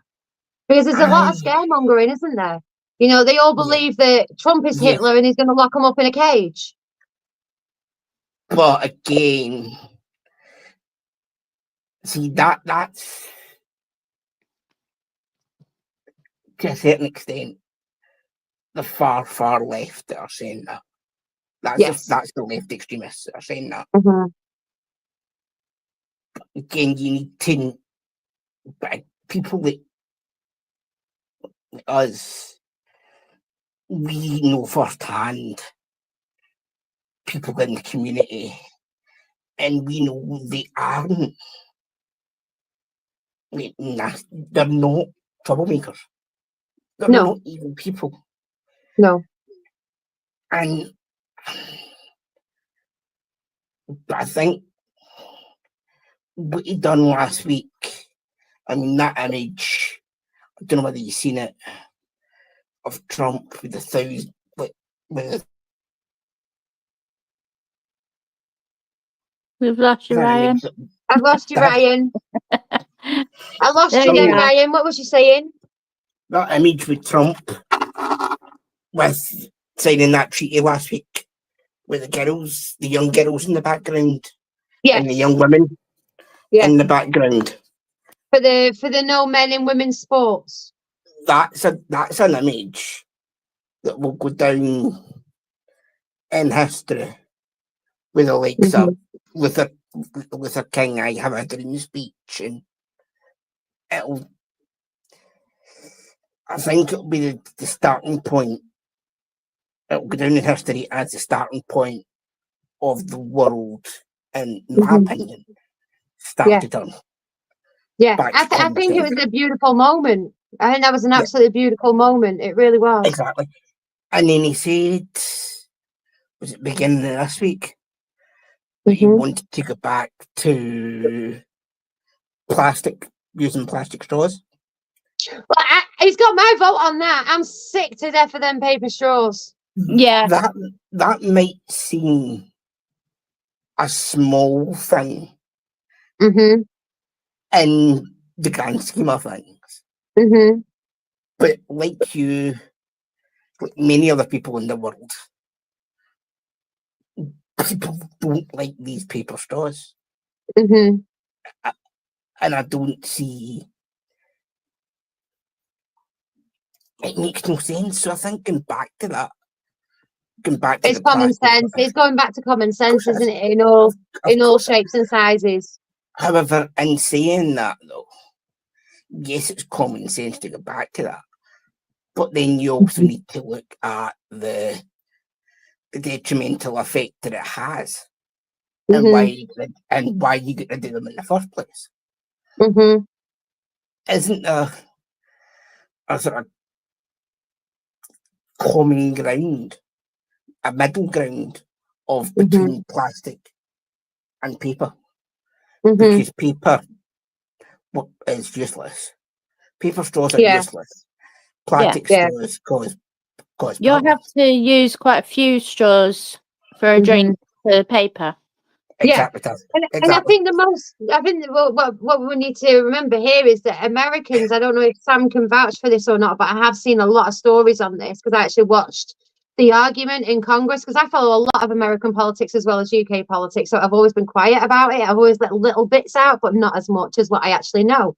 Mm-hmm. And I think the main argument that was actually said in Congress was the girl who was arguing to get rid of plastics was sat Mm-hmm. there with an iPhone on her desk in Congress with a plastic cover on it, and she was called out for it, Yeah. and she also had stuff on her clothing which was also made of plastic, but yet she's arguing that we need to get rid of plastic. We need Yes. to get rid of Yes. plastic, right? And Is the that most insulting recent, that thing to one? Americans was that when they was handed these paper straws, they was in plastic wrappers. Yeah. Yeah. No, They was in here's the plastic thing. wrappers. Yeah.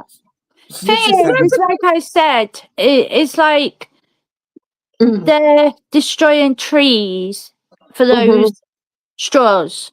Mhm. Yeah, We need those trees for our oxygen yeah, and to Mhm. soak up the carbon dioxide.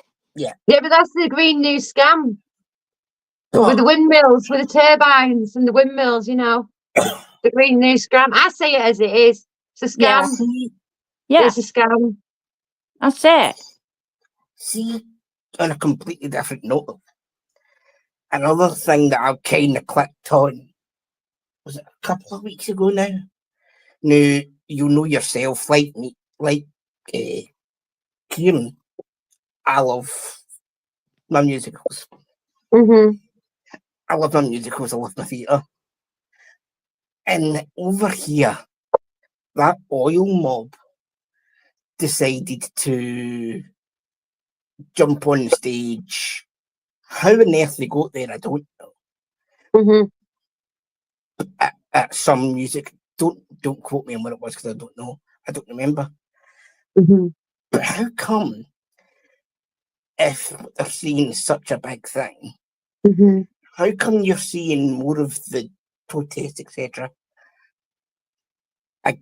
over here, yet don't seem to exist No. over there, over in No. America? Whereas you would think America being Hi, one of the Paul. most powerful, you'd think with America being one of the most powerful countries on the planet, Mm-hmm. there'd be more protests over there than what there is over here. Yeah, for exactly. Climate, which makes no sense to me. No. And this is the problem. There's so many different agendas. It's hard to keep up with it.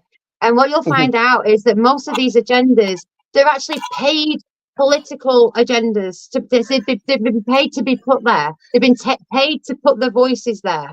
It's all funded. And this is the problem. We're not realizing how much of a simulation it is. Craig's just took the words right out of my mouth.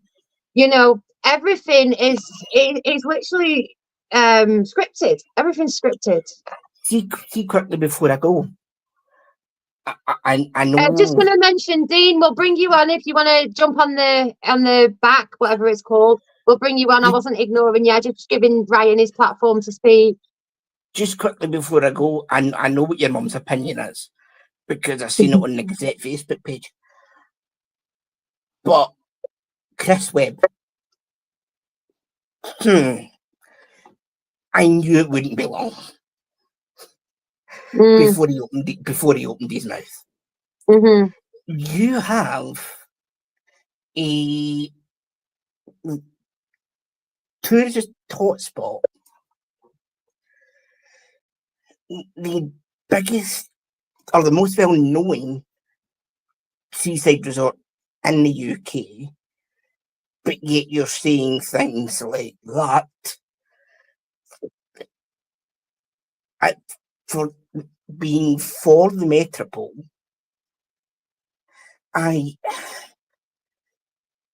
what? No wonder people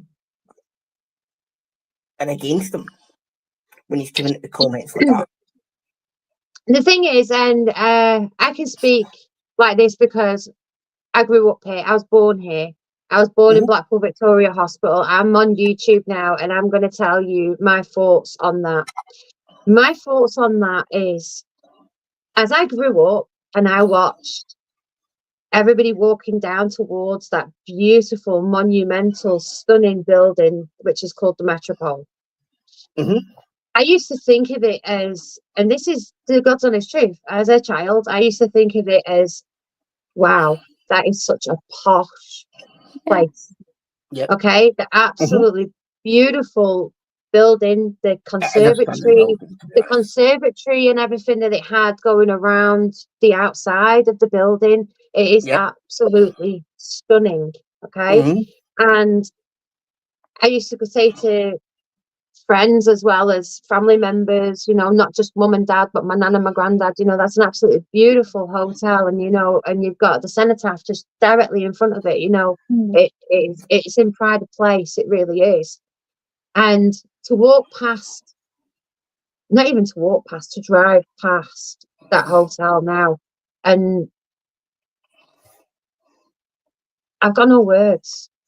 I've got absolutely no words, because I know I've seen that song before. Sorry to interrupt.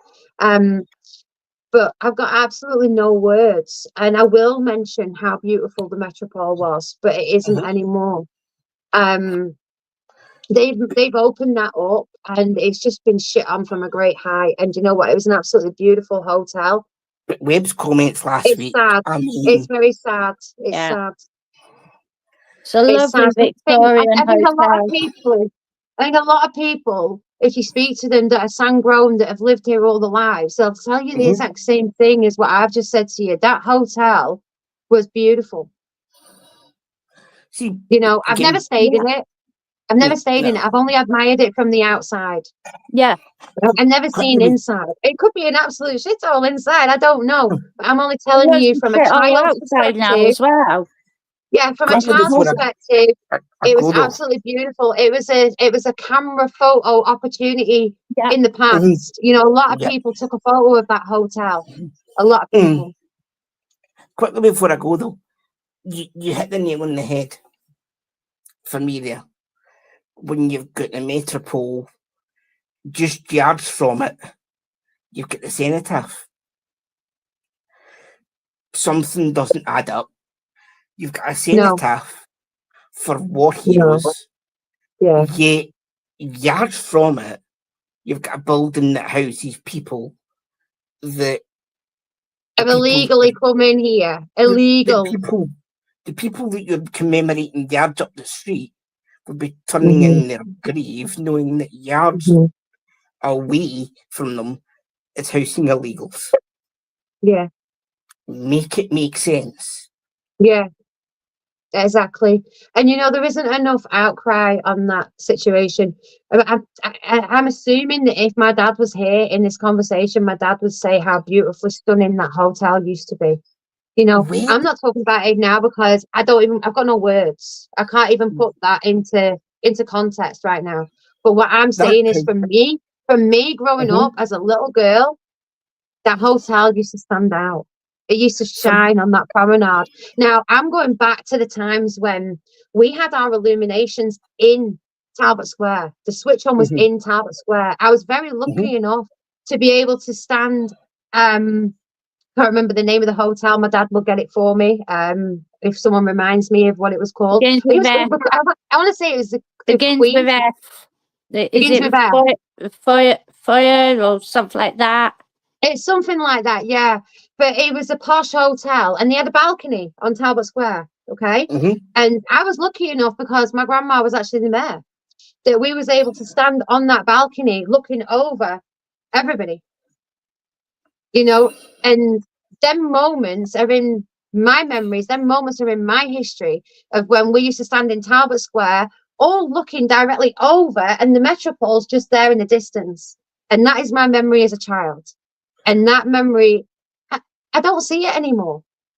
I don't see it anymore and not just in the metropole, in other places in Blackpool as well, you know, if I'm honest.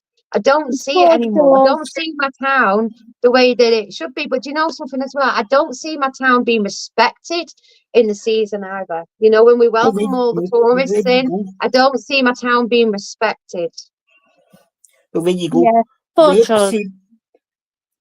I'm right in saying Chris Webb, aren't I? The MP. Well, he said that the place isn't habitable for them and they need to be moved out of there. He said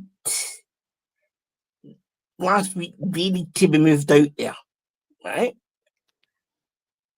What you should be doing? That's right, SJ. They used to block it off around the tower. Forget them. Look after the homeless and the veterans of your town first. Then deal with them. Yeah. But then they wonder why people, and you know, they brand them as far right, they brand them as BNP, they brand them as so many different rhetorics that are on the agenda of that time of printing. You know, the problem is they're not. They're me. They're me. I'm the average white British person that's fucking pissed off with this shit. They're me. Exactly. You know, and that's the problem. Why not say there's a white British woman raging her head off because this is what's happening? I don't like the fact that my daughter comes out of college and she's stared at by all these people ogling her. Black, white, brown, purple. I don't give a shit. Stop ogling my daughter, my teenage daughter, and being vulgar to her. Who gives you the right to do that? Exactly. But anyway, I'm going to have to head off just now. All right, Ryan, thank you for joining us. No problem at all. It was lovely to hear that, though. It really was. It was lovely to hear, you know, that you can differentiate between everything that he's doing. Some things you do agree with, some things you don't.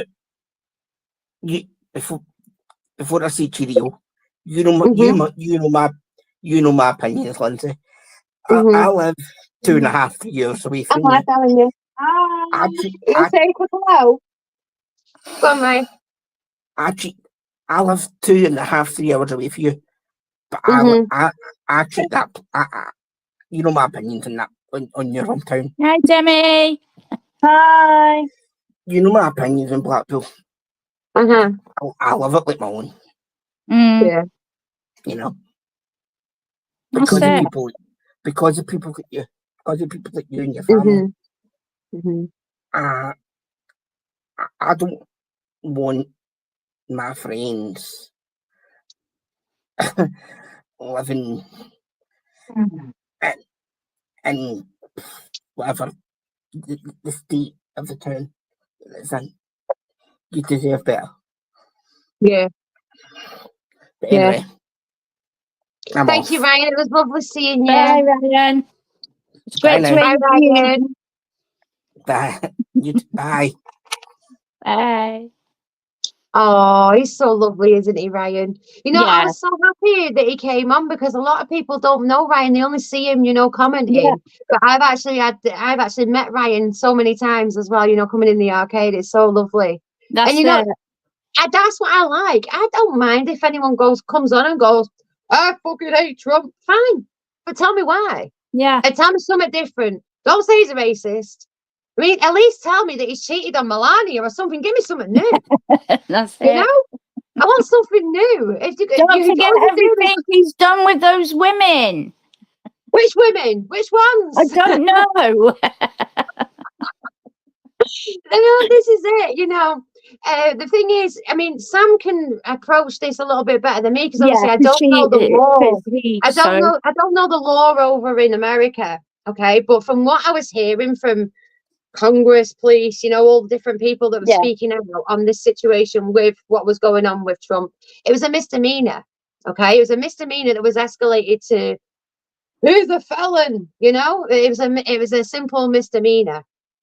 Trump's explained it over and over. No one wants to publish it. No one wants to say what he said.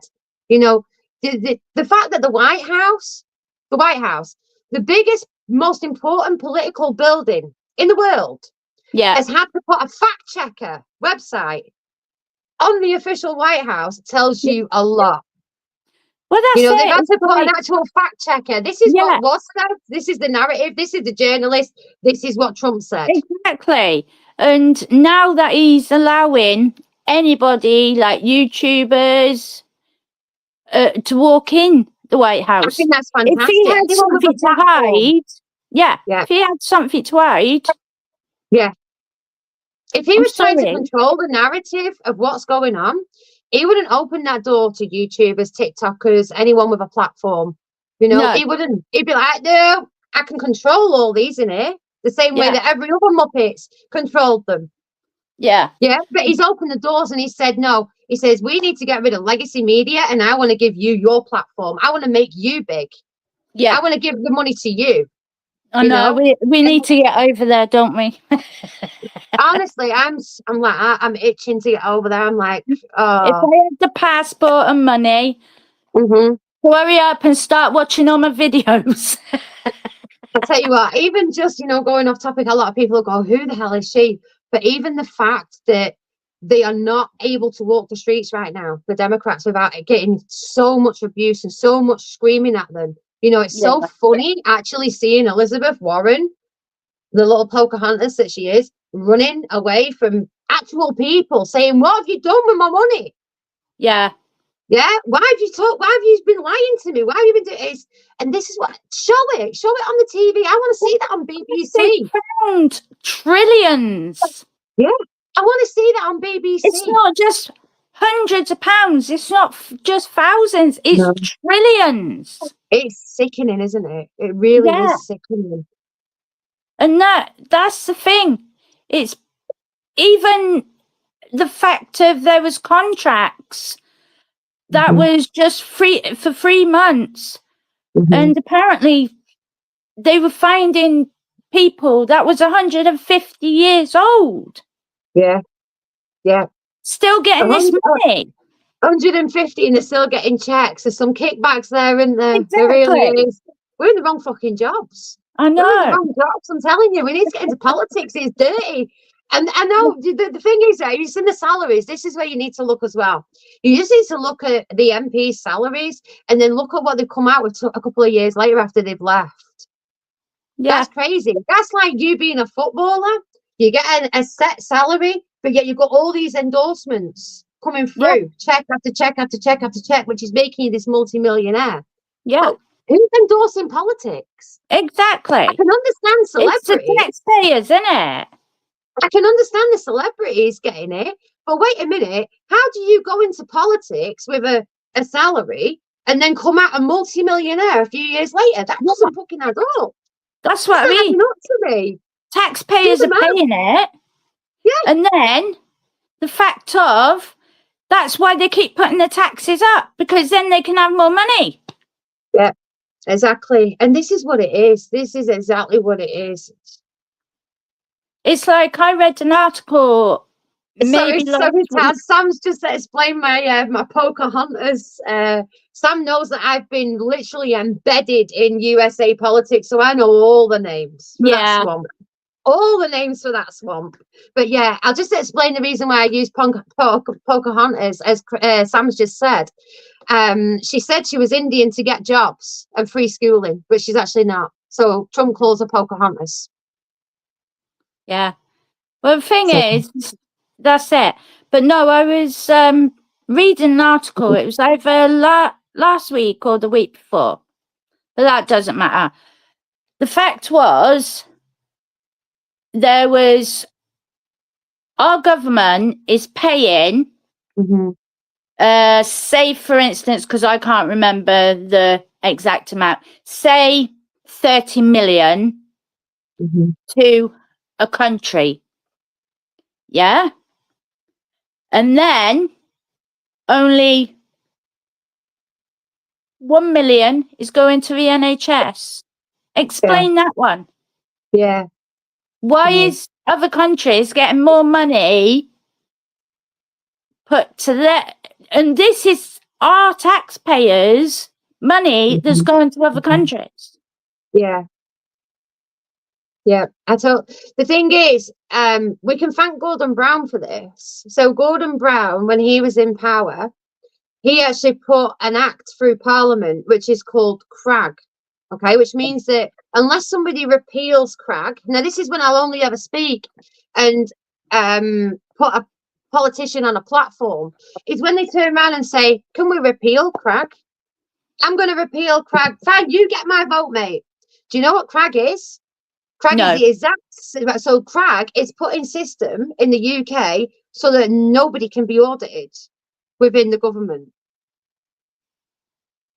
So everything that's going on in America right now can't happen in the UK unless it's been repealed out of the Acts of Parliament for them to open it up and have permission to go through the government. So they can't audit MI5 and find out who they're paying. They can't audit the Department of Education that we've got over here. They can't audit anything until that is repealed, because Gordon Brown cleverly put that in to make sure that nobody could ever audit the UK government.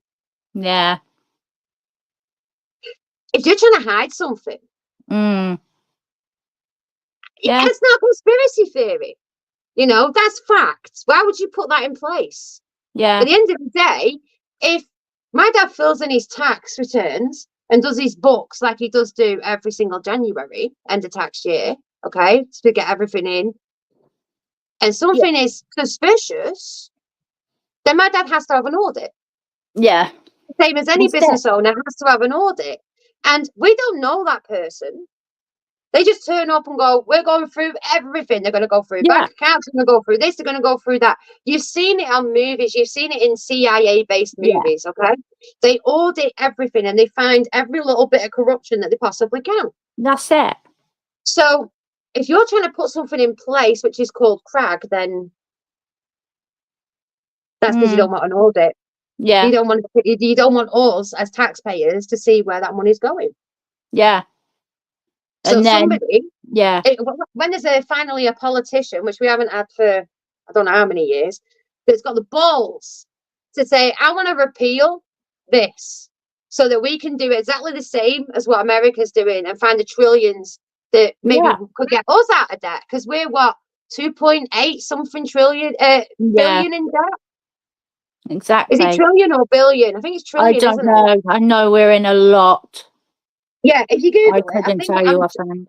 I know that America's 36 something in debt, and then you look at the countries around the world. I'm sorry to say, they'll be rich at this rate. Oh yeah, you look at the national debt collector from all around the world, and you'll see that all the poorest countries are doing all right. Yeah, they're all doing great. Yeah, well, it's like India, isn't it? Like I said to you in the past, I don't know if we still are sending money over there, but it's one of the richest countries. You know, I follow a guy called Tucker Carlson. I've probably spoke to you about Tucker before, okay? Yeah. Tucker Carlson, he's outspoken. I love him. You know, he doesn't give two shits. He says it as he sees it, and that's it. And that if you can say it as you see it, you'll do for me. Come and sit next to me. I'll spend all day with you. So I follow a guy called Tucker Carlson, and he's actually been in places that the upper class would go, like in France, okay? So these really, really, really extravagant posh places. And he's turned around and said that when he's been in these places, he's actually seen Ukrainians coming in and buying Birkin bags at like $10,000, $20,000, $30,000, driving around in these posh Rolls Royce. I don't know anything about all that extravagant shit, but driving around in all expensive stuff that celebrities would only be driving around. And he's looking at them and he's going, we've been funneling money left, right, and centre over to Ukraine. Where's it going? Because there wasn't any rich Ukrainians. So why are they all popping up all of a sudden? Yeah. And when you look at it like that and you think, wait a minute, if this is true, then what is actually going on? And I'm not afraid to say it. I tell you what, Keir Starmer's going to come knocking at my door and lock me up for the shit that I'm saying. This is the thing. It's like I said to you, my step uncle Mhm. He lives in Ukraine. He's a priest in Ukraine. But as we found out the other week, he's in Georgetown at the Yeah. moment because I could have got you into Georgetown University. Yeah. Well, see, I would have gone From into you. Georgetown University. Joe was screaming like a little bitch. He was like, "We're going to get nicked. We're going to get arrested." And I was like, "I don't care. I want to But go the in." fact of, I could have contacted him and say, "Look, is there a chance you could get her?" Yeah. Yeah. But that's But what of I'm saying. Why course, wasn't if there's a war going on? Right. Okay. well, Now, this hear is the me out. thing. I'm not saying that there isn't anything. I'm just saying No, people just need to question. Just even if you just yeah, raise the question, why was Bono playing in a tunnel?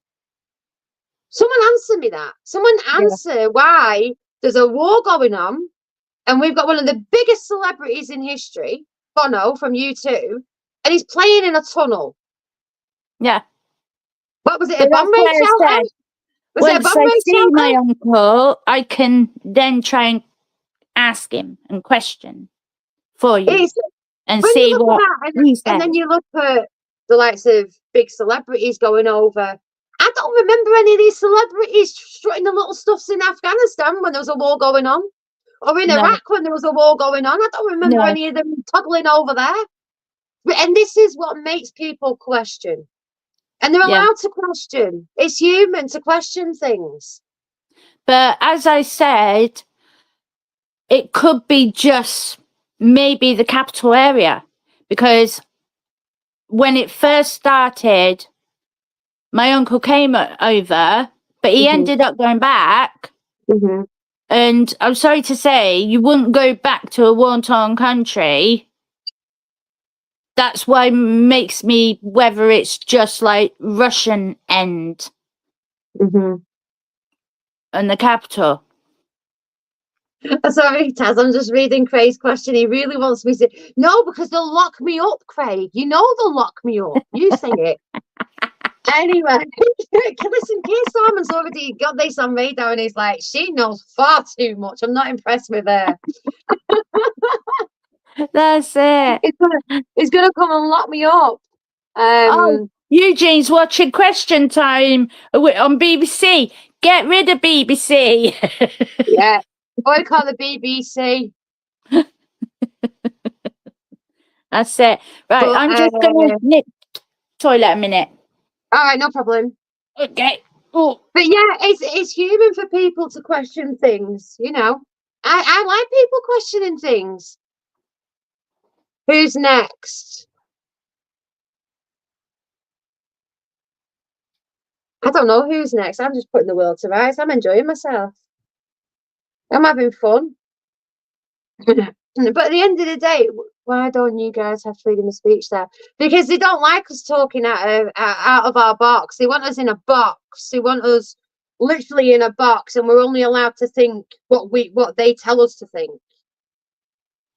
Exactly, it makes me sad as well, Sam. I want to come over there. I'm really like that far from wanting to turn American. Have the passport.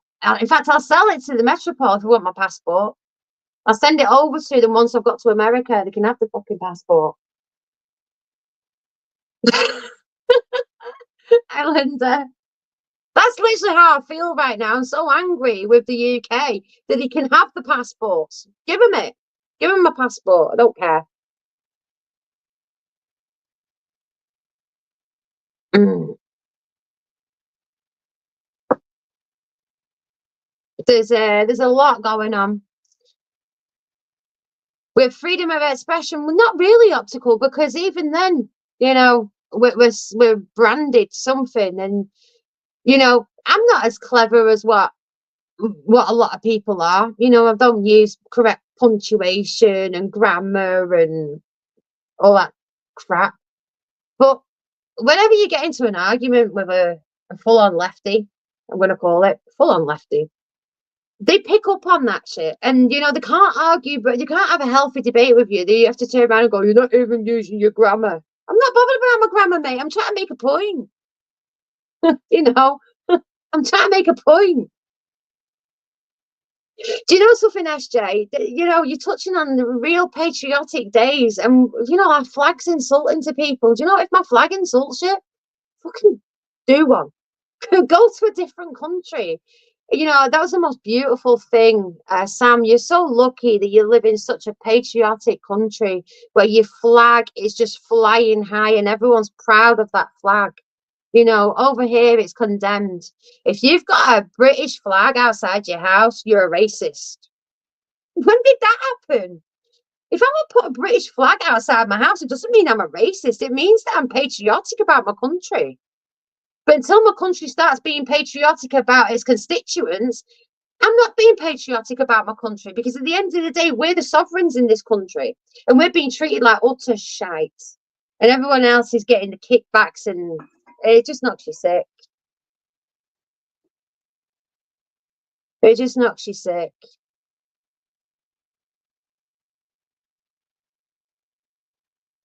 Craig. I've already delved into little bits. I'm not delving into it all. But yeah, I mean, this is just a little taste of what I wanted to do with pursuing a different direction. Obviously keeping the Crap Girls, but doing a different direction as well on another channel. Because obviously Crap Girl Jackie, she doesn't share the same views as me. She does in some aspects, but not all aspects. So I was thinking of doing a common sense channel. That's I've been talking to you about it, haven't I, Taz, about doing a common sense channel. Which I So, think is a good idea. yeah, so we can have discussions like this and it's not affecting the Crap Girls. Because I don't want anything affecting the Crap Girls. Listen, the Crap Girls is banter and taking the pure piss out of Higgett. It's great, you know?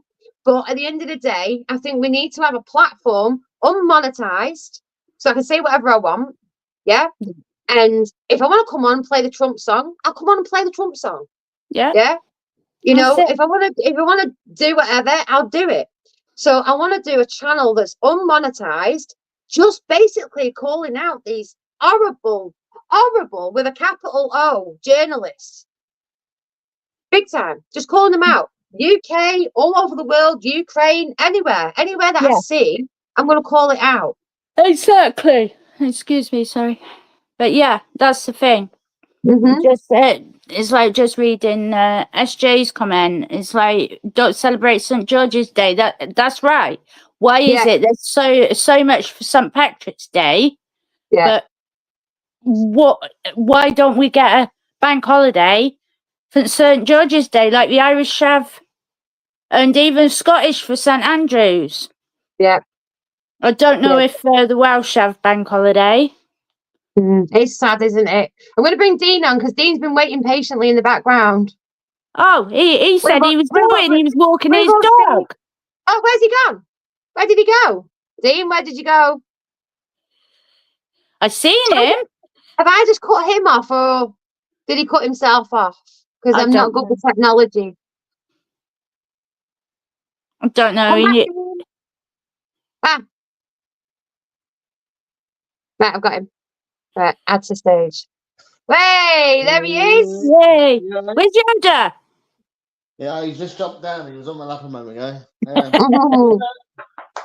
Yoda! Come on. So, Dean, what do you think of the live so far? Are we hitting points? So, you know, you were saying about earlier about the immigrants on the dinghies.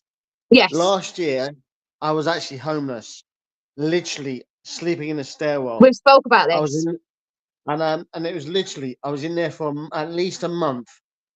Then they basically got me into a hostel, and I was there for until just after Christmas, maybe January. And now I've got a place, but the kicker of this place is this: I'm only allowed to be in this place, in this flat, for 2 years. It's what they call a clearinghouse system, right? And then literally right around the corner, we're talking at no more than 100 yards, is one of the hotels that actually house the immigrants. And all you ever see is them hanging out outside. I know there's one guy you can clearly see when he's come back. He's come back in a nice jacket, taking that off and then putting a cheap jacket, and he's like to hide the fact he's working. And then there's like videos of the police attending to that place where it's like literally they've been assaulting each other, fighting with each other, and things like that.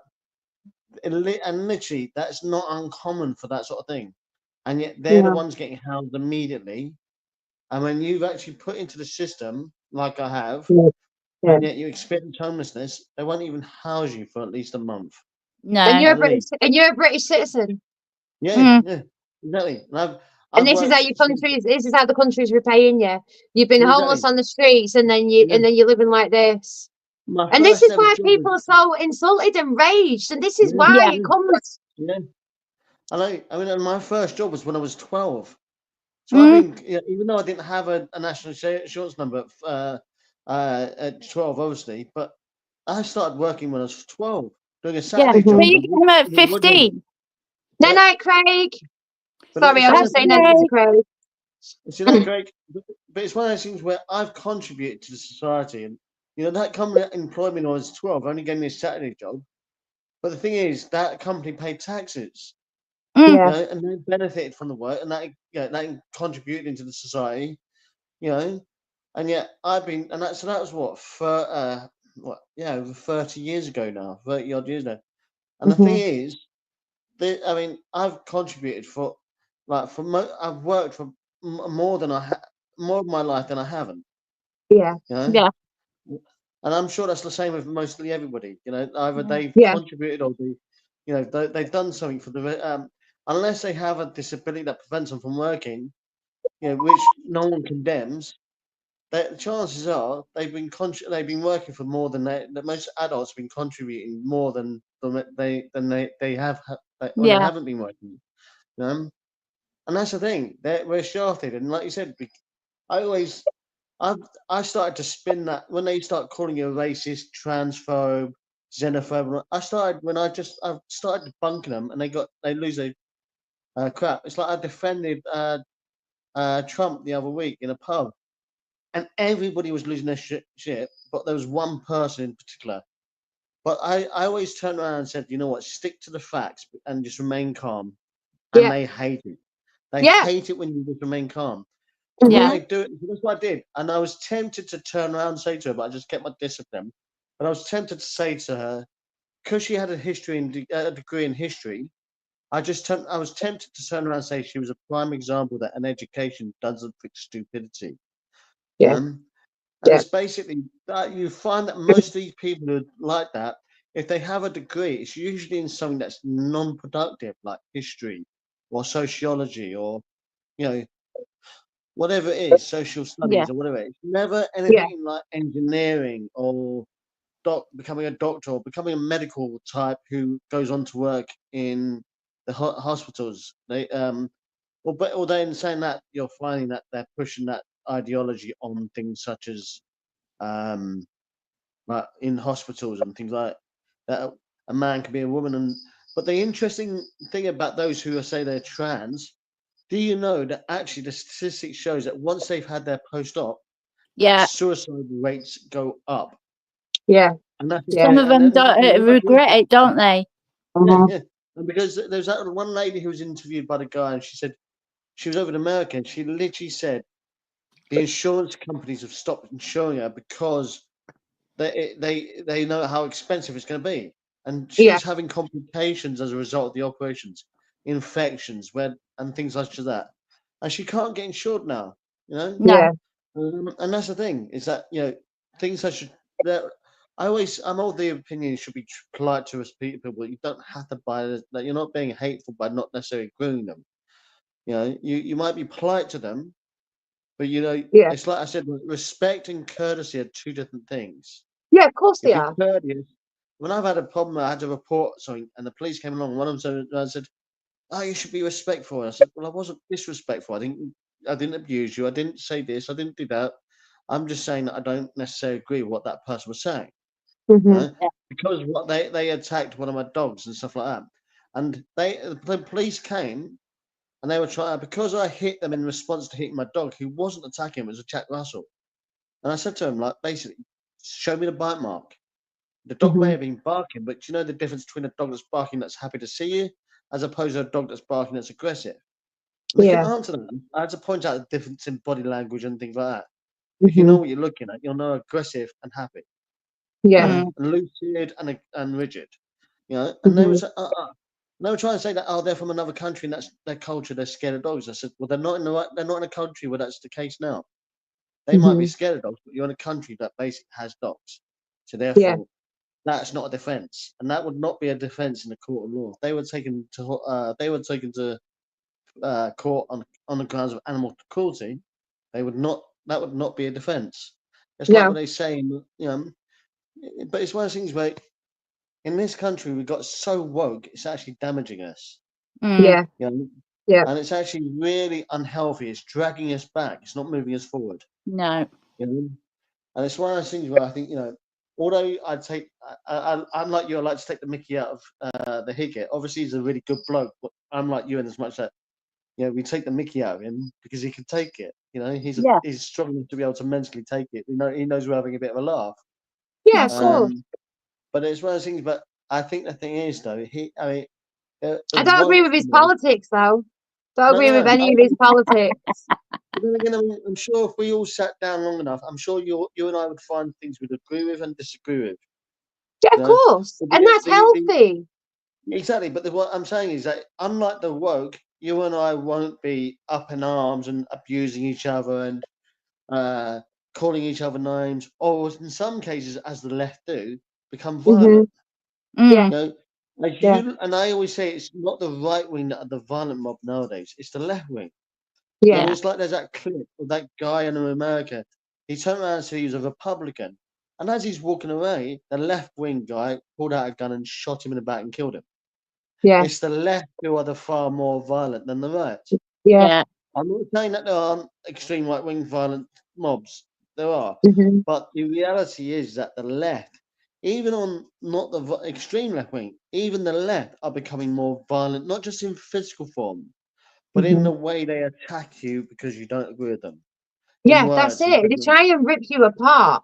You know, they try and get you to think just like them. And the fact of the matter is, you know, you're going to meet people in life that you're not going to agree with. That's healthy. You know, I don't like every person that I see or meet. You know, why are we forced to? We're not. You know, it's a choice. Exactly. I mean, you don't have to agree with me, and I don't have to agree with you.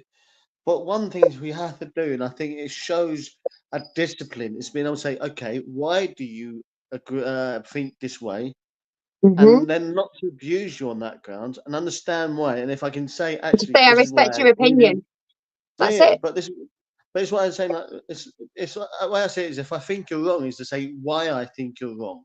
Not, oh, you're this, you're that, you're blah blah blah blah. You know, which is a weakness in what I think the left wing are in this. It's their mental weakness. Yeah, it's their indiscipline over their mindset and their emotions, and it's usually the emotions that are carrying away their mindset, getting the better of their mindset, and then they're basically just saying that, oh, you're a racist, you're a transphobe, you're this that, and other.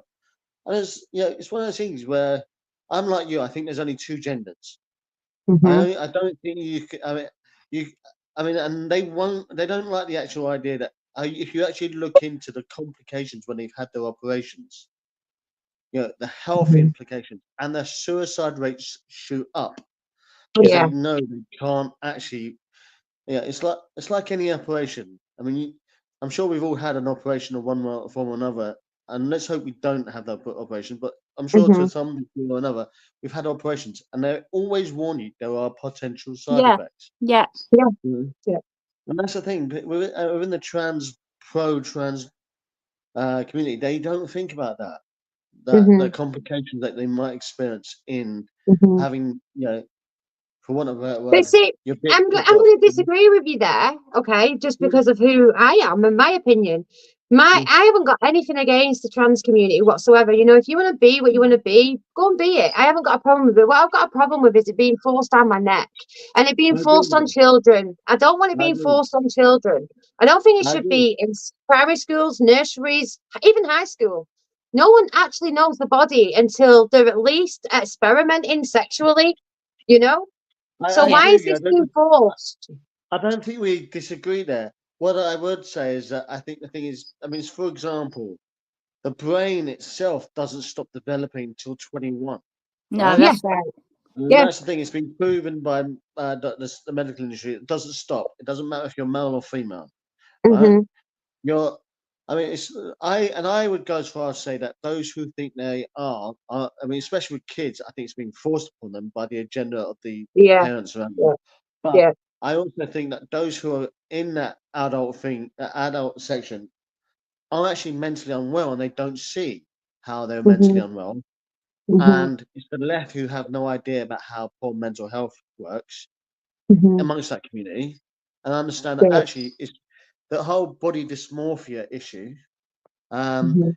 is a big issue. How, I mean, it's like, people don't see, they don't have that ability to grasp how they sometimes come across, you Yeah. know, and and then when they're told, look, you need to step back and look at yourself because you're behaving in such a manner that's not healthy, you know, they get all Yeah. upset and offended. Yeah. Because it's that whole sort of inability to control and regulate their emotions, to Mhm. understand, actually take a moment to step back.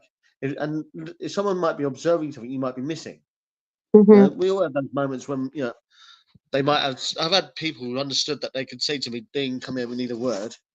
You know, Mhm. and I thought, you know what, I wasn't aware of that. You know, and that's fine. Because that's part of being healthy. Being able to say to someone like, "Can we have a word?" And not be at the stage where saying we're all screaming at each other, but just be able to say, Mhm. "Look, you might not be aware of this, that, or another." Just let Yeah. Mhm. them know. And sometimes you need that. But the Yeah. trans community and the trans activists don't have that sort of Mhm. ability to step back and understand. It's like the puberty blockers were actually a cancer treatment to deal with kids in particular, and Mhm. that's what they. It's actually been there was the surgeon who did this video about how the actual puberty blockers within the trans for the kids.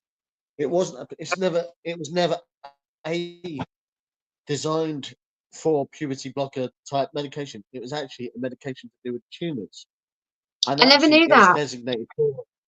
It was actually designated for kids at a young age, and they said even then, as she said, the surgeon said, as someone who's treated kids with cancers, and this would be an eligible medication, we do so sparingly because we know the implications, the side effects potentially, Mhm.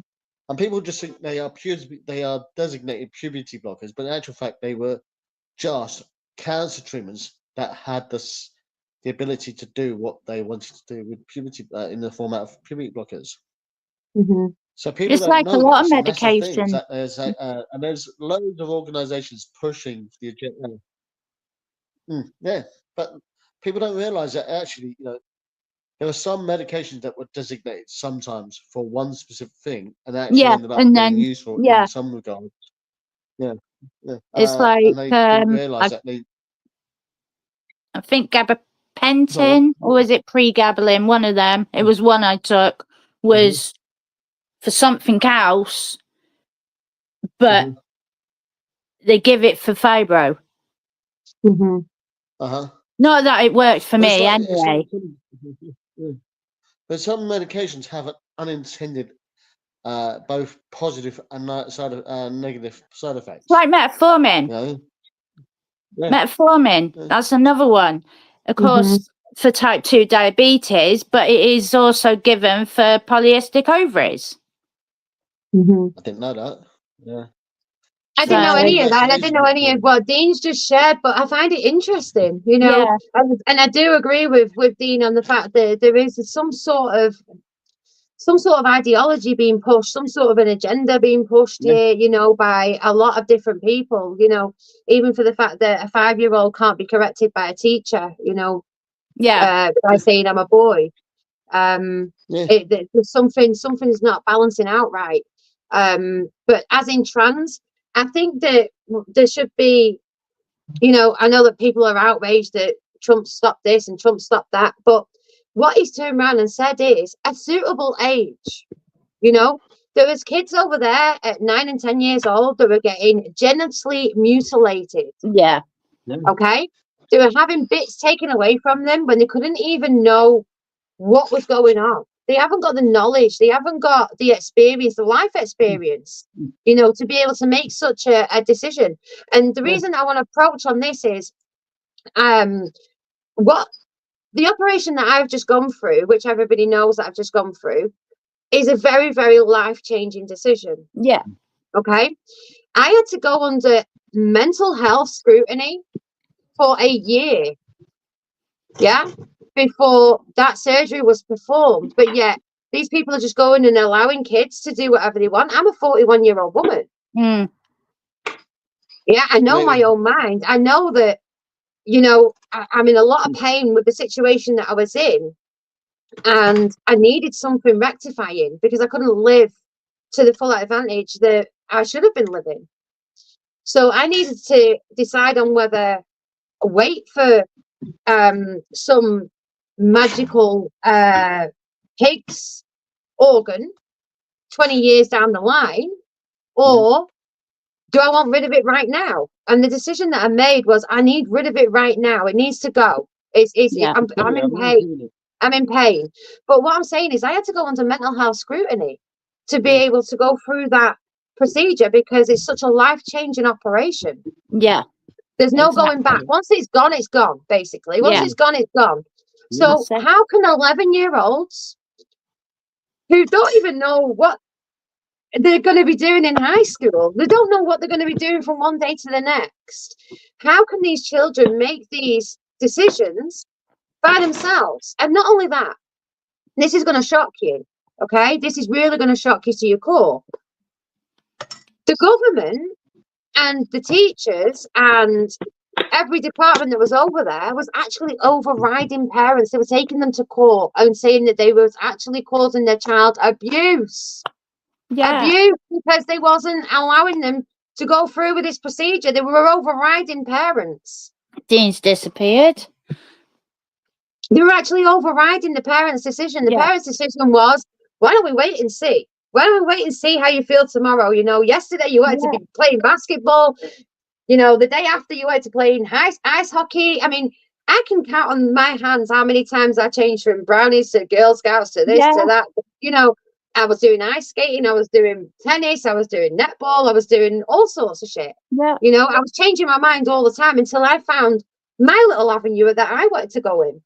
So what gives the government and these left, you can only call them left because you call them mentally insane, they get insulted. So you can only call them left agendarists, okay? Yeah. They think that they know the right over your child's body. When did that happen? Yeah. When did we start allowing this to happen? Well, this is the thing, and that's isn't the it? thing with over here. Yeah. Is if it happened over there, this is now going to be pushed over here. That's it. But no, it's like, that's the thing though, isn't it? Because like Dean said, the brain's still growing up until 21. So it's like, I always find as well, it's like, especially in Swindon. We lost you there a minute.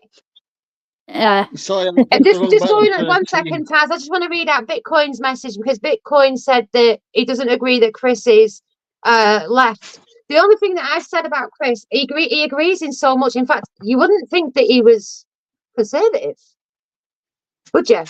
I mean, if you actually looked into Chris and the way that he speaks, you're so shocked when he goes, I'm a member of Conservative Party. You're like, wait a minute, but you're against this, you're against this, you're against this. And, you know, and that's where I disagree with his politics, because I'm like, well, you can't agree with that, but then agree with that. That makes no sense. You know, you're in the middle. But again, that's my opinion. I don't force my opinions on him, and he doesn't force his opinions on me. Exactly. But we do have healthy debates, you know. Yeah. And because it's good to have healthy debates. Because he's here to educate us, as he says. Yeah, he's here to educate the North. Yeah.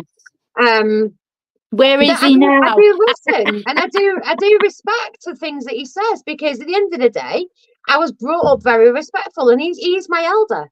Yeah. And that's something that I can say, you know, I respect my elders. If my elder's going to tell me something, I'm going to respect it, because Well, the way that's I how see I've it is been this. brought up. I've been brought up to respect people and their opinions. I might not agree with it.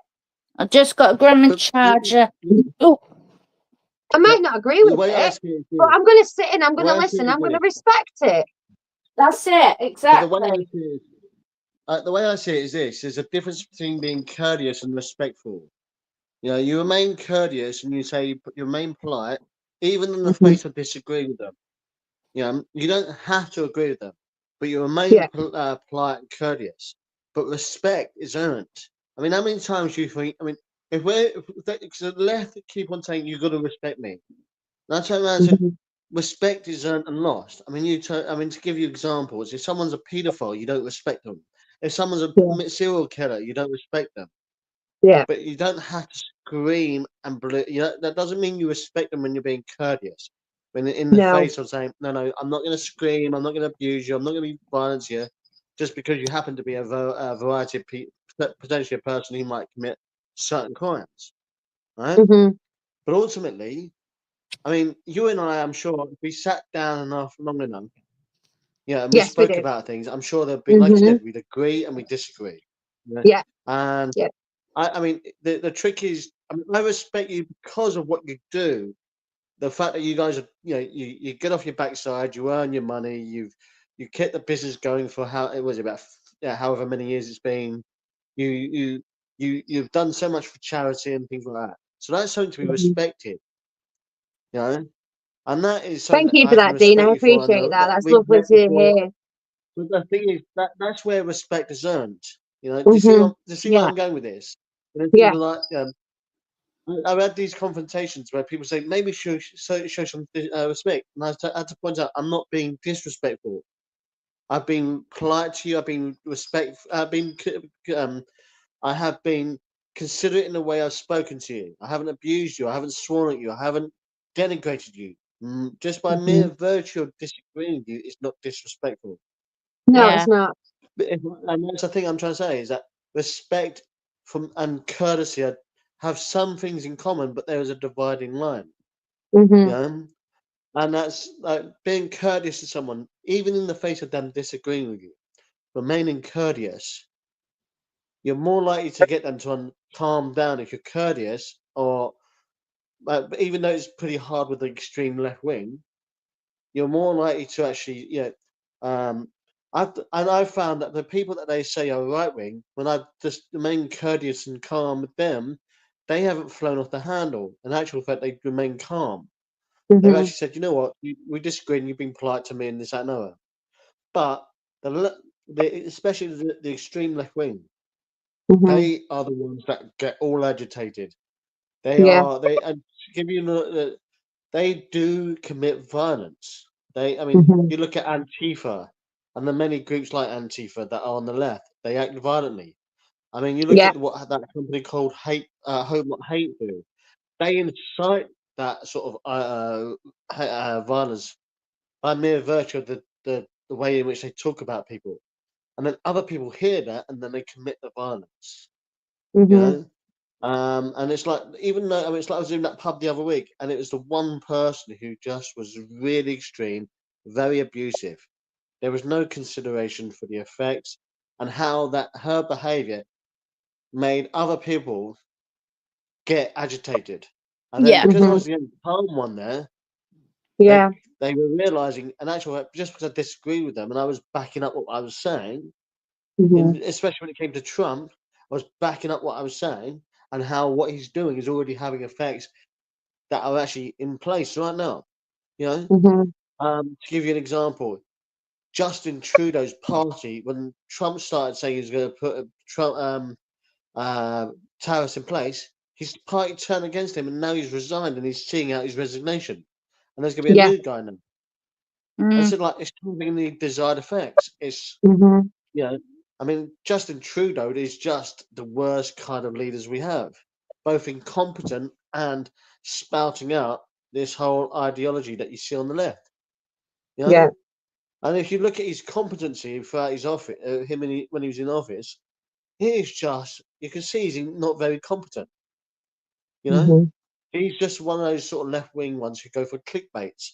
He was at that Mhm. university because he was able to tell the stuff about technical things like about computing. The crowd was going nuts and like cheering him on. But when Mhm. you ask him about the competency of his policies and how they haven't worked, those same group lose a, for want of a better word, shit. You know, Yeah. and then Mm. they're the ones losing their minds and they're not understanding how things. It's Just like hold that thought a minute, Dean. I'm just going to Mm. answer some questions because we've got some comments here. Bitcoin, I think Chris would agree with everything Lindsay has said tonight. I think he would as well. Bitcoin again, educating the North is just him joking. Listen, I have banter with Chris all the time. Please don't take anything that I say as offensive to Chris. You know, at the end of the day, what people need to realize is that off camera, we're like family. In fact, we more or less are family, you know, and we respect each other and we respect each other in politics. We respect each other in religion. We respect each other in values. We just respect each other. So don't take anything that I say, you know, with Higgett. It's just banter, you know. And when you can have a light-hearted banter, I think it shows. I think it Yeah. shows on screen, you know, that we all have light-hearted banter. There's no malice there. There's no anything there. It's just Yeah. light-hearted banter. It's Unlike like that we midget, love it. that Claire's Yeah. with, that's not Yeah. light-hearted banter. He's just a midget. But it's like in the chat, it's like we have banter with each other. Yeah, But you know. that's just us having a laugh. Yeah, And You know what? just It's amazing how healthy you can see someone being if they aren't over emotionally reacting, yeah, and then they get it. Yeah. Simpler, you know. that's Yeah. it. I mean, if I take the mickey out of the Higgett, but I know he's a good bloke, you know. Yeah. Yeah. Um, Yeah. and that's the thing. I mean, and I know he jokingly says he's God's gift to women. I used to say that, but then I realised I'm an atheist. Checkmate. You had to check yourself there, didn't you? Yeah. But yeah, it's one of those things. But I think people don't realise banter is not malicious. I think No, it's No. healthy. You know? yeah. It kind of helps them keep themselves in check. You know, It's not your boy and it's Leroy like who's just gone live. Is he kidding me? no He way. can join our debate. He's just gone live. Yeah, Would you believe it? yeah. But maybe he doesn't know that live stream service. I don't know. You know, who knows? But yeah, it's one of those things where people don't realise banter is Yeah. healthy. Yeah. Especially when it's not malicious. You know, I mean, Mhm. I've worked in Exactly. some places where you kind of like when we're old school, men are men, and I've said things and they've said things, and people over their heads said, "You can't say that Yeah. to each other." I said, "Why Yeah. not? This is offensive." And I said, "Yeah, but we said it to each other, not to you. Yeah. You know? We were taking the mick out of each other, not you." And Do you know? That's neither it. one of us. Do you know? I think the society is so offended right now. Oh, Yeah. everything's an offence. Everything. It's like, okay, put the handcuffs on me and lock me up. Okay. It's like, for instance, I don't know if But anybody's it's that seen, and I didn't really want to element bring of it up, control. but I was quite offended. Now I'm not a snowflake, but I didn't want to bring it up. So I have had quite a few run-ins with fellow YouTubers lately, because I don't agree in things that they're putting out, okay? And I need to say it, not to put them on a platform or put the light on them or anything like that, but I don't agree in what they're using the platforms for, okay?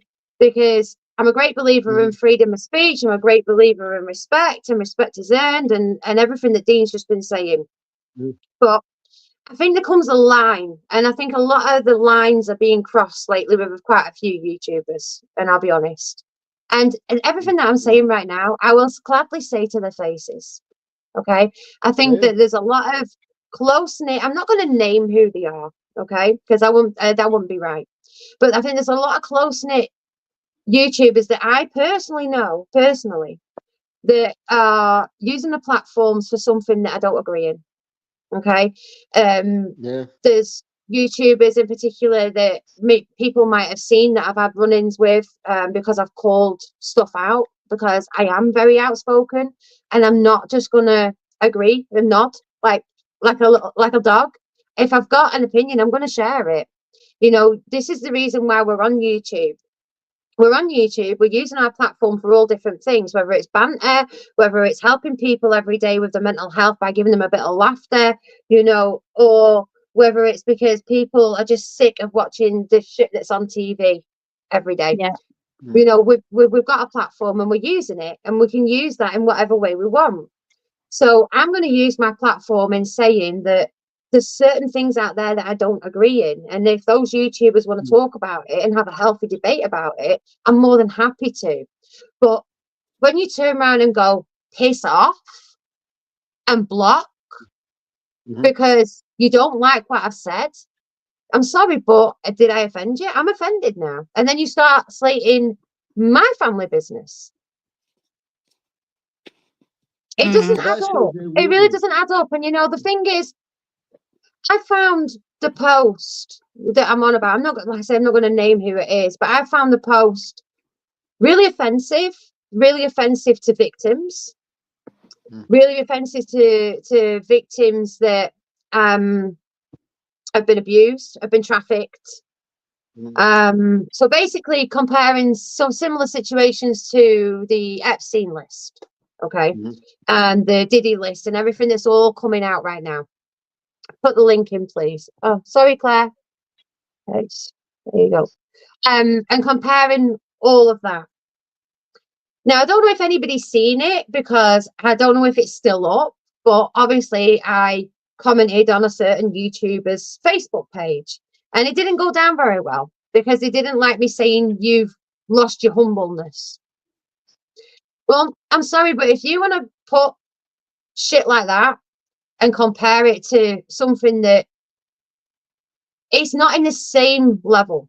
It's not in the same level. So this person has spoken about people on YouTube buying subs and views and comments, which we all know it happens, okay? But at the end of the day, they're called cheats. Yeah, they want to cheat the way into success. They want to cheat the way into paychecks. Leave them to it. That's got absolutely nothing to do with the rhetoric that you put out, okay? The rhetoric you put out was regarding trafficking, abuse, rape victims, etc. And I found it highly offensive and I'm going to call you out on it. But not only that, I've also seen little videos of you slating other businesses off in my hometown. So I actually called this person an out-of-towner. I said, remember, you're an out-of-towner. And this person turned around to me and said, I've lived here for 31 years. I said, you're still an out-of-towner. Remember your place. Okay? You're not born here. Okay? You're slating little businesses off that have been here for numbers of years. I'm not going to stand by and allow it when we've also got businesses. That's like somebody turning around and saying, and slagging my business off, and slagging my family business off. I'm going to stand up for it. I personally know these families that are being, I know the businesses that are being slagged. So I'm not going to name the YouTuber, but if you do see this, I would like to have a healthy debate with you, okay, on this issue. And I might accept your apology, I might not, because I think you're going wrong, okay? And I'm going to call you out for what you're doing. The way I see it is those sort of people don't see what you do in the background as to how you run your business. And but it's not just us. And the hours you put in and the work you put in and all the little things that build up that build up to a full day's work, a full week's work, a full month's work, and a full year's work. You know, those things they don't see because they don't see in the background.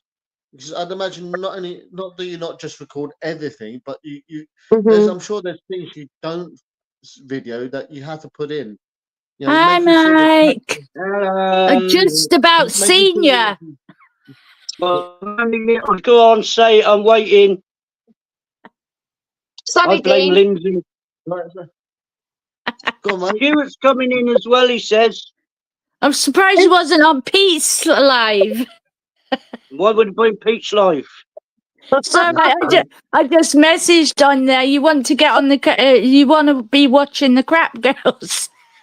What knowledgeable shite are you going to share? That's what I'm interested in. Right, I resent very much, people taking a piss out of little people. What's that you say, Lottie? What about micro people? It's unhealthy. Right? No, the point I'm trying to make is right. There is a fear called little people phobia, Lindsay, and you little people phobia, yeah. Right, it's honestly, it's a thing. Google it. I did, and I think I'm now suffering from it. I should have. I'm sorry. I really should have rephrased that. Sorry, SJ. I respect my elders that are a little bit taller than me. Little people do have a fear of big people. It's fear of giants. They call it P5 Talking to little people, what's the difference between a dwarf and a midget? About 2 inches. Where do you put it? At the end of the day, right, there's comedians out there that used to do all these jokes, and now it's all offensive. Everything's offensive. But do you know what? Why don't we just laugh? Can we not just laugh? Innit? Instead of cancelling everything, can we not just laugh? I want to take the piss out of Mike. I do it on a daily basis. I think it's great. It's my therapy. You do it in your bloody sleep. It's my therapy. I love it. I love it. Yeah, I bet you do. I was walking with a friend of mine. We were walking past a guy who was putting up a fence. Well, that's a lie because you've got no friends. And I got friends. So but he said to me, like, "What's he doing?" I said, "He's being offensive."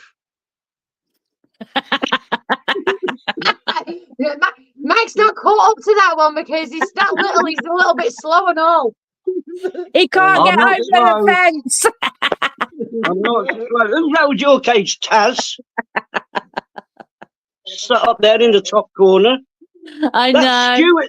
Stuart said he was coming on. He's a liar, Lindsay. Don't ever believe what Stuart tells you again.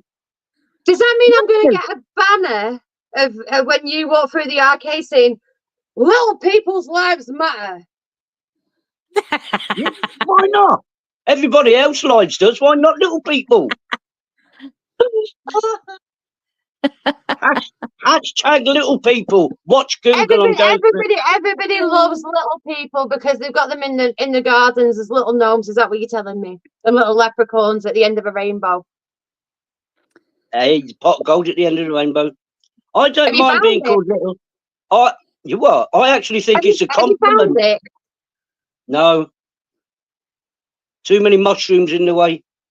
I actually find it a compliment being called little. Do you? Yeah. What is that in your 5'6" clothes? Age 5 and 6. Age 5 and 6 clothes.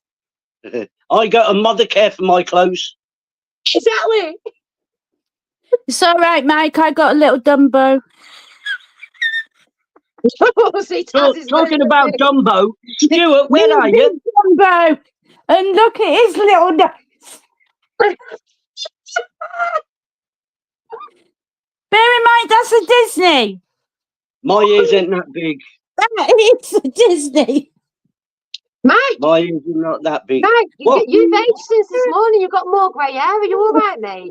Are you okay? No. I've had my hair cut, Lindsay. Are you blind? You've had your hair cut? Yeah. Well, Well, there. Mike's looking like that now. Hey, Chad, you can get one of them off Amazon Wish. You know what you got to do. Can you? Oh dear. Oh dear. No. Here's my mascot. Here's my little companion. Oh, he's ace. Yeah. I got to make sure I get a picture with you with him as well. Oh yeah, definitely. Oh, Lindsay. What? Kevin Nimmo's lied to you. What? Because he's on your dad's live. He said he was going to bed. He's on your dad's live. Oh. And nothing like that bothers me. I'm not bothered. I'm having fun on here. I'm enjoying myself. Has everyone enjoyed themselves? Has everyone been okay with everything that's been openly discussed this evening? Well, do you see, Kevin had a little semi He thought he'd go on your dad's and get rid of it. What? What did he just say? What did he just say? What did he just say? Honest to God, Inspector Gadget pops into the room and causes chaos. Moderators. No, sorry, SJ. You've just offended SJ. SJ's offended by little people. Do you realise what you've just done?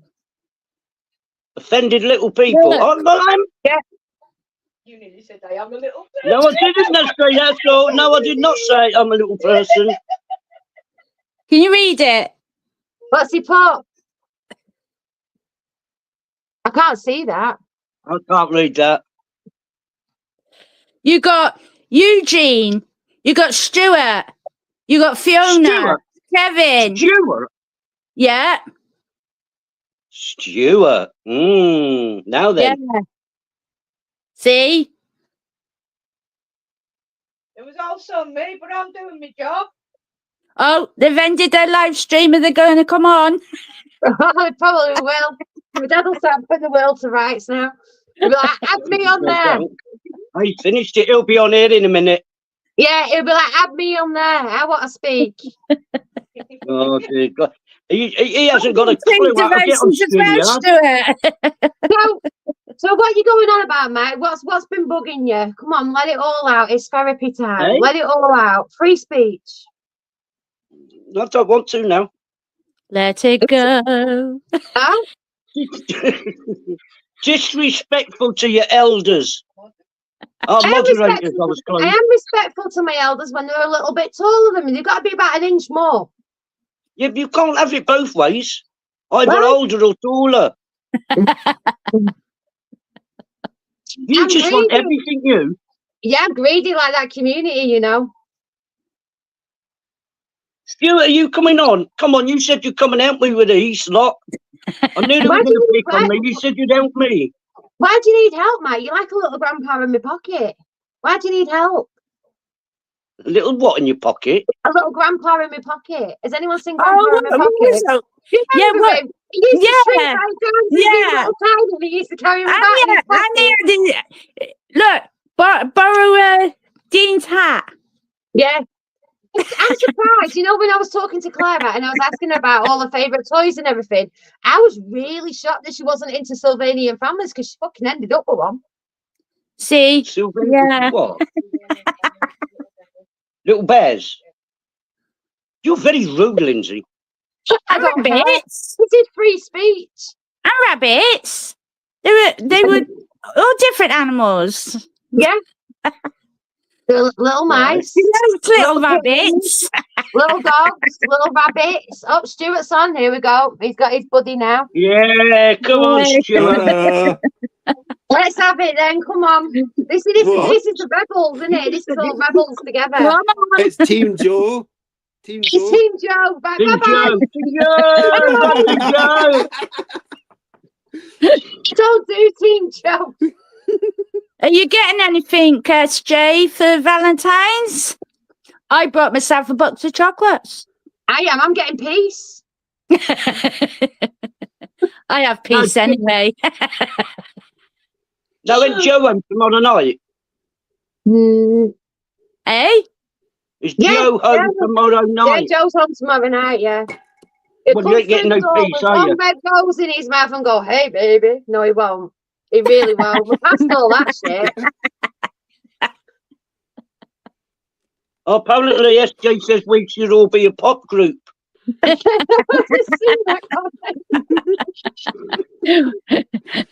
What genre?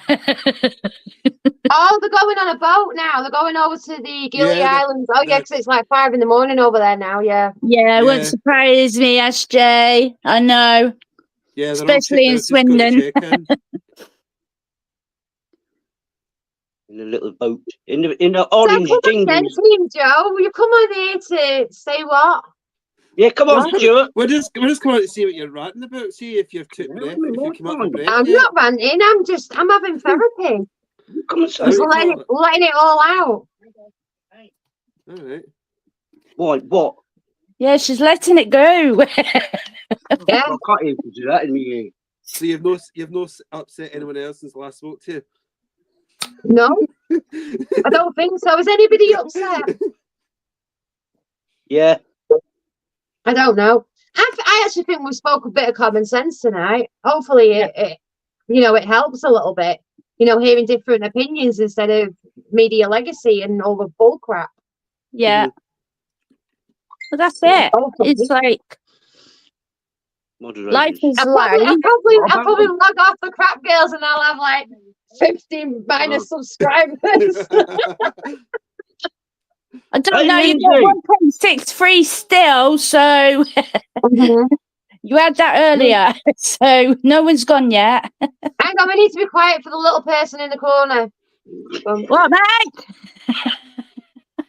It's actually a question Claire wants to ask. Hold on. Moderators and respect. Moderators and respect. So where do I stand on that? Yes. Please tell us. Okay, so of course, obviously we've got a YouTube channel. I fully respect every single moderator. I don't care if you don't turn up every day. Even if you just pop in once a month and say hello, that is good enough for me. At the end of the day, you've all got lives. We've all got lives, and we don't expect you to be there at every single live video, whatever, And I think the moderators don't get enough appreciation for the job that they do. At the end of the day, they're keeping all these bots and everything away from the channels. They're looking after the channel's aspects. But they're also, I've noticed, right, through my moderators, and I know I keep blowing her ass up because she is absolutely fantastic. Yeah, Claire's brilliant. All the other moderators as well, not just Claire. They go on to different platforms and promote to other people. Yeah. You couldn't get better moderators. You really couldn't. No.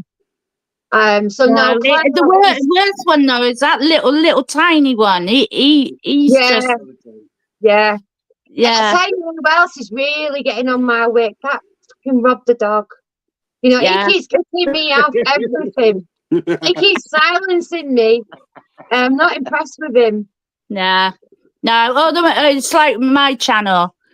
It's like Rob.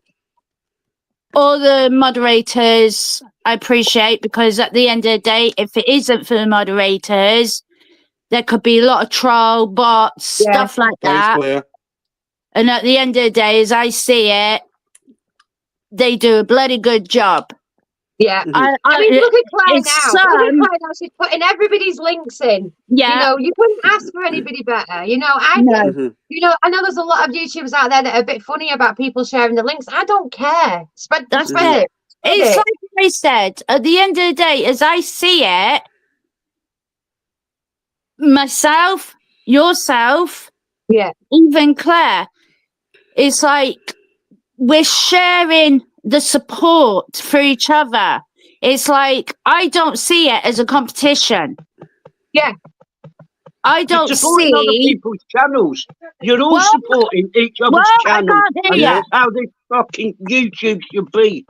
Yeah. That's it. It's empowering different channels. And for instance, I've supported so many different YouTube channels through them coming in the arcade and meeting them. Now, I've never ever watched YouTube, and I made that perfectly clear to everybody when we joined the Rap Girls. I'm like, what's YouTube? I don't even know what it is.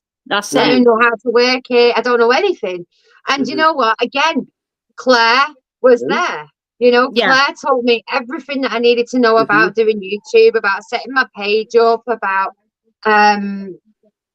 doing the YouTube studio, everything. She helped with everything. I should end right. No, Davey. Yeah, anything that you needed, Claire was there.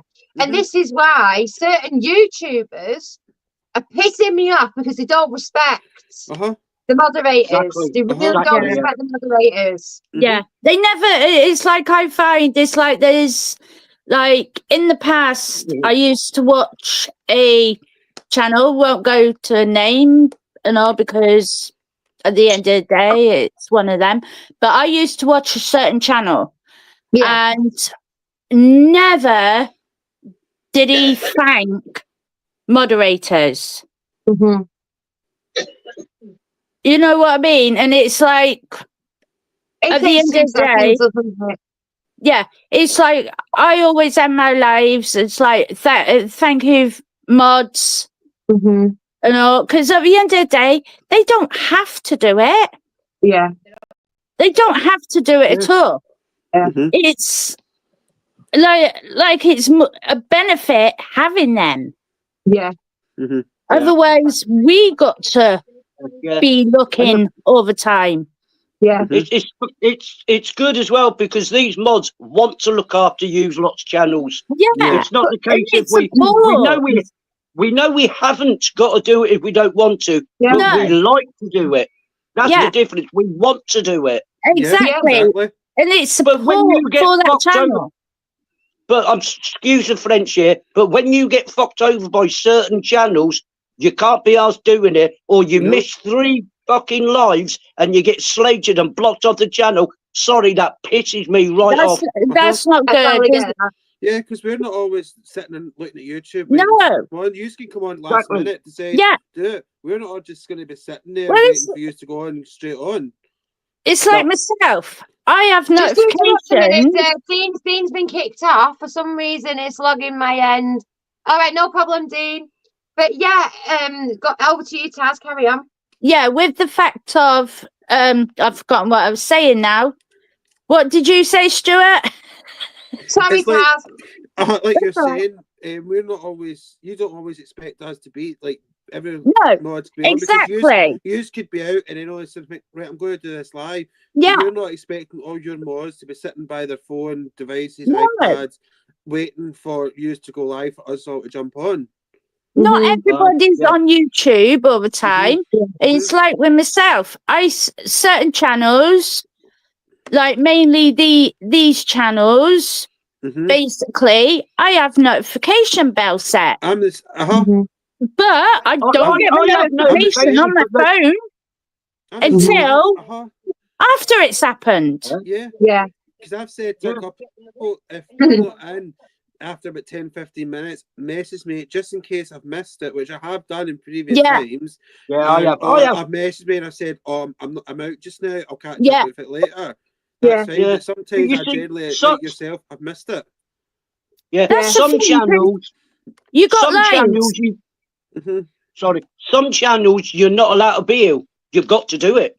Yeah, you got lives. At the end of the day, where if it's the fact of doing something else, you might not be well. It's the Exactly. fact of you can't be asked. You might not feel it that day. Yeah. Yeah. Hi, as Brian. well. You might be having Just- family time, anything like that. It's life. That was like the You're same either thing there I or just last want you're night. to put it out there that I'm sorry, but I don't care if it offends anybody or, because I believe in what I'm saying is right. But I think it says more about the content creator than it does about the Yeah. viewers, Yeah. because at the end of the day, the viewers respect the moderators. Yeah. The Yeah. community of viewers, they respect the moderators. Okay. Yeah. So if the content creator can't respect them, they don't deserve them. No. That's No, where I it's- stand. You see, if I would have turned around to you tonight, Lindsay, and says, "Oh, I can't be asked modding tonight. Sorry, Lindsay," you would have just turned around and said, "Oh, that's fine. That's not a problem." Yeah. I know you would have.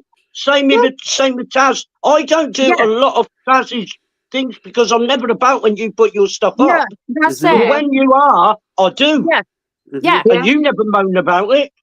No, At the end of the day, sometimes we've it's all in the got background. lives. We've all got Yeah. lives, haven't we? But Yeah. we're on this screen. We've all got lives. It's like sometimes, it's like when people ask for, "Are you going live? Are you doing this? Are you doing that?" And I'm like, you can see everything. I'm on live all day Yeah. on the Happy Days channel. You can see how busy we are, and it's about respecting that. It's about respecting, even the fact that the moderators have also got stuff going on.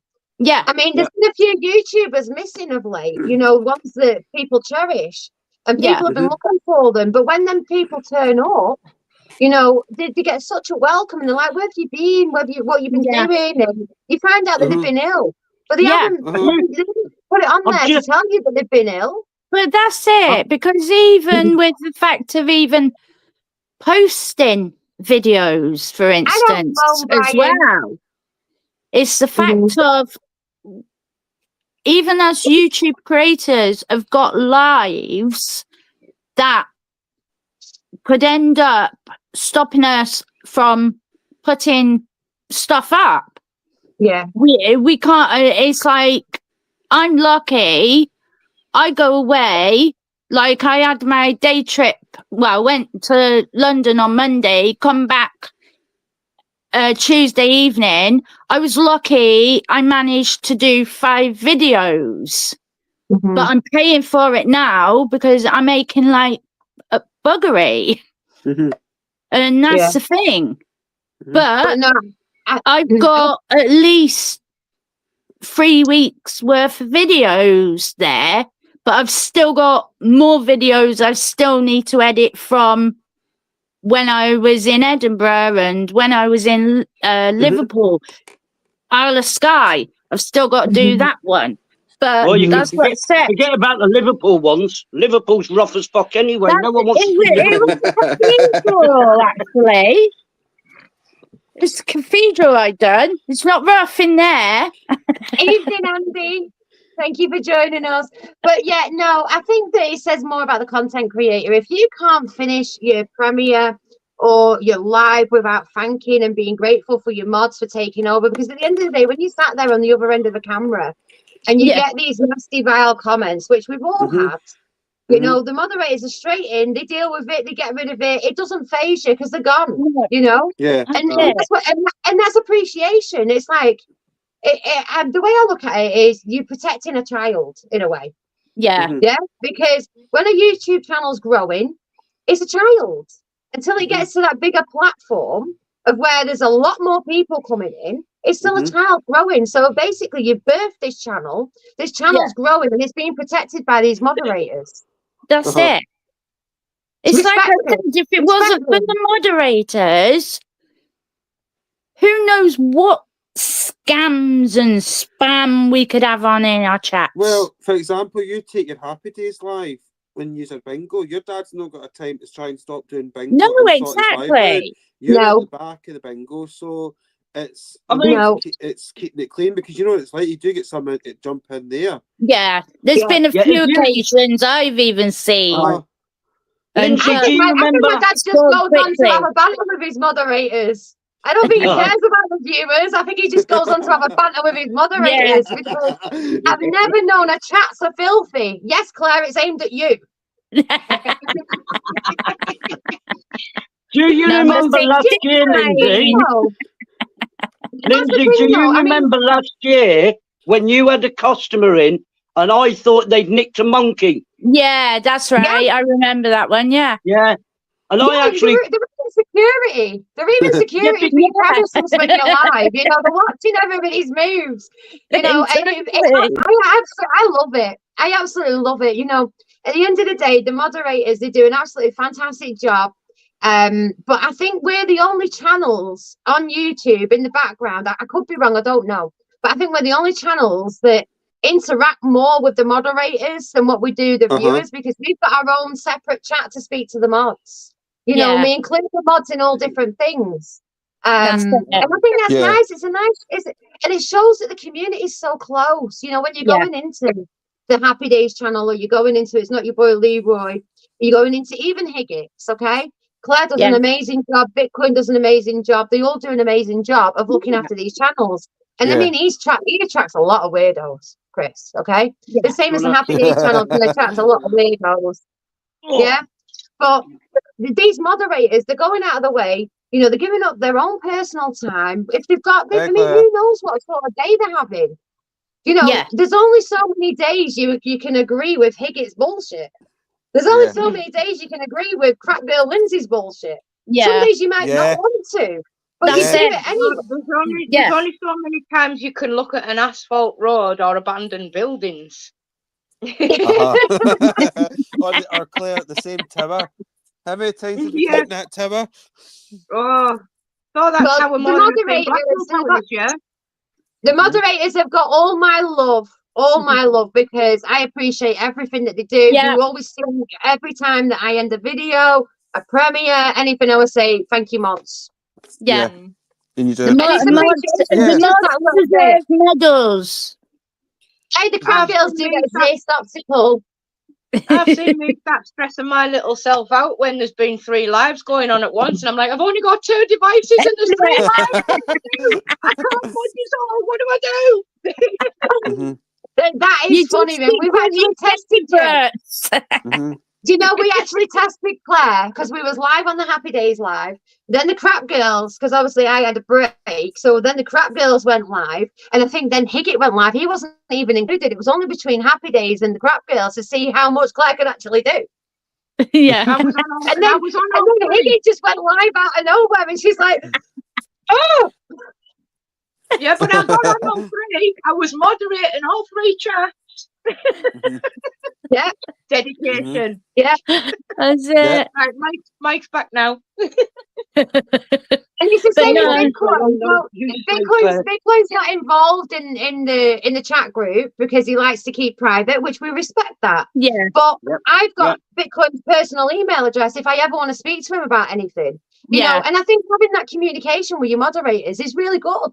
I haven't That's needed to it. use it, but having Yeah. that there, knowing I've got that there, makes me feel happy. That's it. Because at the end of the day, it's like I said, it's like if it wasn't for those mods, then your channel could end up going downhill because of other people commenting really bad things and spamming stuff like that.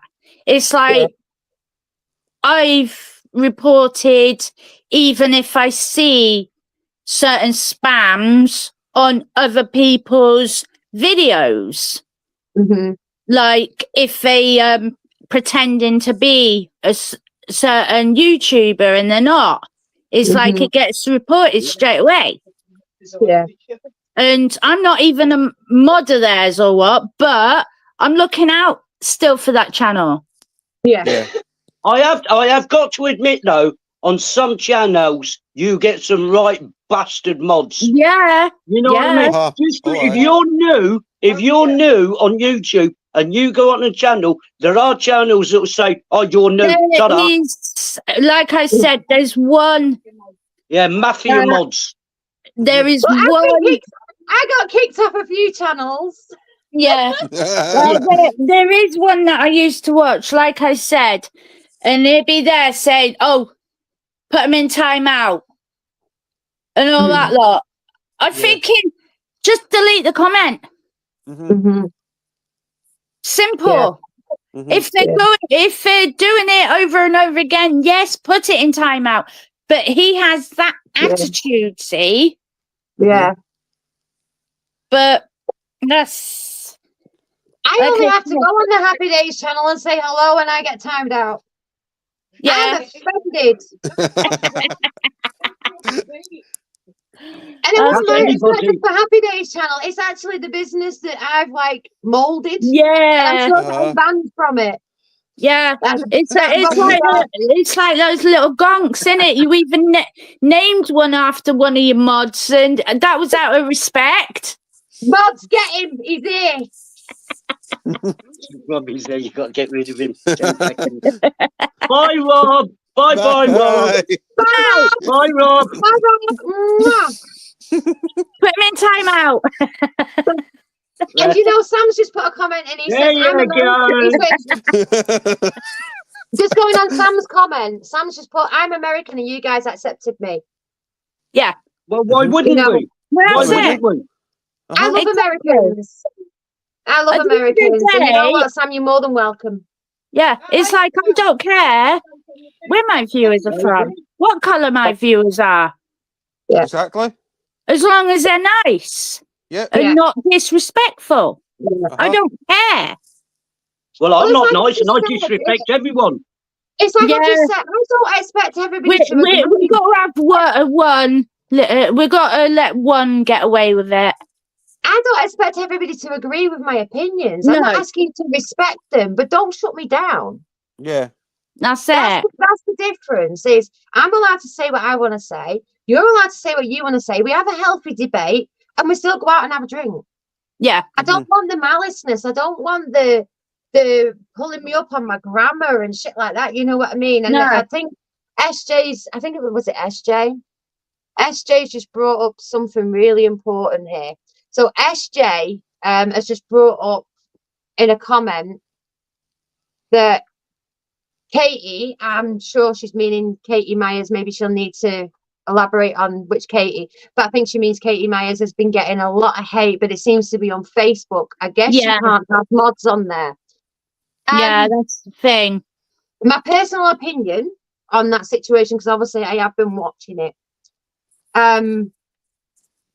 Yeah, Katie How Myers. do I word this without offending anybody?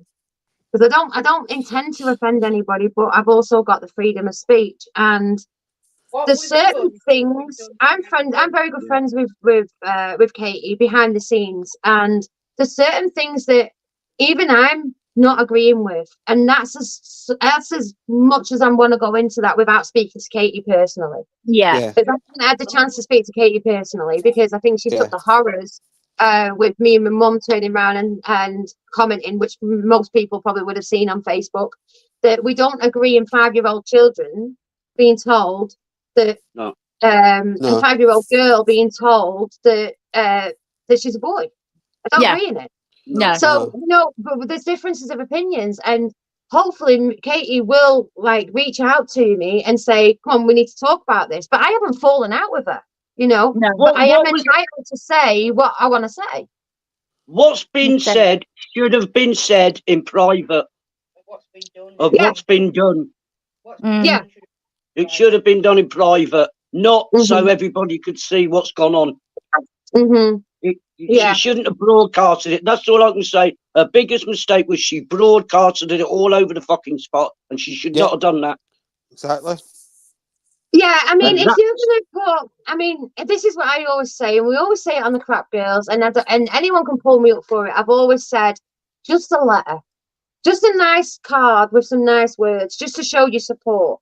People go out of the way and they send all these gifts and dog presents, and and it is really, really overwhelming for people to receive it. Yeah. I need a bigger fucking house and all, to put it all in, because I'm running out of storage. I'm turning into a hoarder. I'm turning into a hoarder because I'm getting all these gifts. But it is really, really appreciated. But even just a card with some nice words on, I would be happy with that. Yeah. To go online and put an Amazon wish list of things that you've picked, I don't know.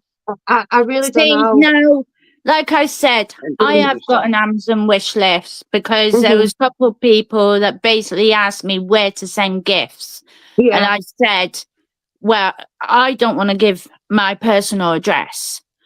I could say send it up to Chris's, whatever. But then I've got to bring it back here as well. But so I suggested do a Amazon wish list instead. So I put up a wish list together. But it's with Katie, in a way, she has put up an address where gifts can be sent if anyone wants to send her anything. But we're doing the Amazon wish list as well. I think it is over the top, and the fact of where she's really pushing at it, if you know what I mean, as well. It's I just mentioned in my lives, and I said I'll put the link on my description, and that is it. I've not mentioned nothing else since. It's if I get asked, then I will say I've got an Amazon wish list, because that's the thing. I am not financially viable to set up a PO box at the moment. So, and that's the thing. If it's cards and stuff like that, then yes, it doesn't matter if it goes to yours or Chris's. Or if it's little things, but it's the fact of, like I said, I don't have a car, so I've got to come back on the train. So it's the fact of traveling, or innit? So, but yeah, it's I think that's the thing. I think where she seems to be going keep going on about it. That's to Rob, by the way. And he's been the timed fact out twice that already. she has got an address where people can just send her whatever Yeah. as well. I haven't had a look at her wish list, what she's got on it, if it's what's on there, if it's cheap stuff, if it's expensive stuff or not. Well, I think for me, and you know, like I say, I haven't spoken to Katie personally about this, but the things that I picked up on videos, it's not been the gifts, it's been when receiving the gifts, the comments that's been made that's made me feel like, wait a minute, you know. And I'm not saying it wasn't appreciated or anything like that. I want to say, how do I explain this without saying it in a, it's like, for instance, that she's received something and then she's gone, oh, well, I don't have to be like this anymore. It's like, I don't know what you mean by that, Katie. I don't know, you know. It's like, are you putting out there that you really struggling, really struggling, like genuinely struggling? Because if you were really struggling, you know, you have got friends within this community that aren't on YouTube, you know, that actually care. You know, if you're really, really struggling, can you let us know? But we're only seeing it firsthand on videos, you know, in the comments that she's making, like, oh, I can have matching bedding and things like that. You know, I think everyone should have matching bedding, but I'm OCD. Yeah. I have to have matching bedding, and I'm not OCD. I also read a comment. You know, in somebody put a comment after that saying, well, but you can afford this, and this, and then listing the things, you know. And this is what you've got to remember, is that, you know, you have posted your life fully and the kids' lives fully on YouTube for everyone to see. You do go to a lot of places that a lot of people don't go. You know, you have been to Barcelona and things, and that's like me turning around and saying, I've just got back from Washington, but hey, I need this. Yeah. You know, it doesn't add up to people. And I think that's how it's coming across. People are looking at the videos, people are looking at the actual history in the Myers family, which I love. I love the Myers family. And I've always supported the Myers family. I think the Myers family do amazing for Blackpool, but I don't know what sort of direction they're going down right now. See, the only thing that I don't want to say too much, because I respect Katie as a person, you know, but I do need to speak to her on a personal level and say, like, what's going on here, you know. That's it. The only thing I don't like is, like, when people, like, are gunning for her, if you know what I mean. Because at the end of the day, again, she's just a normal person, normal family. She's a single parent. But it's like, what right has it got for some people to gun for her? Yeah, I don't agree in the hate comments. I mean, there is some real. I don't agree in anybody getting any hate comments. You know, I've been on the receiving end of that, and I stuck my ground with that troll. Yeah, that's it. So I don't agree in anybody getting any hate comments in that respect. Yeah. But if you put in so many different versions of yourself out there, it's, I know what you mean. I know what you mean, because it is. I think that's the thing.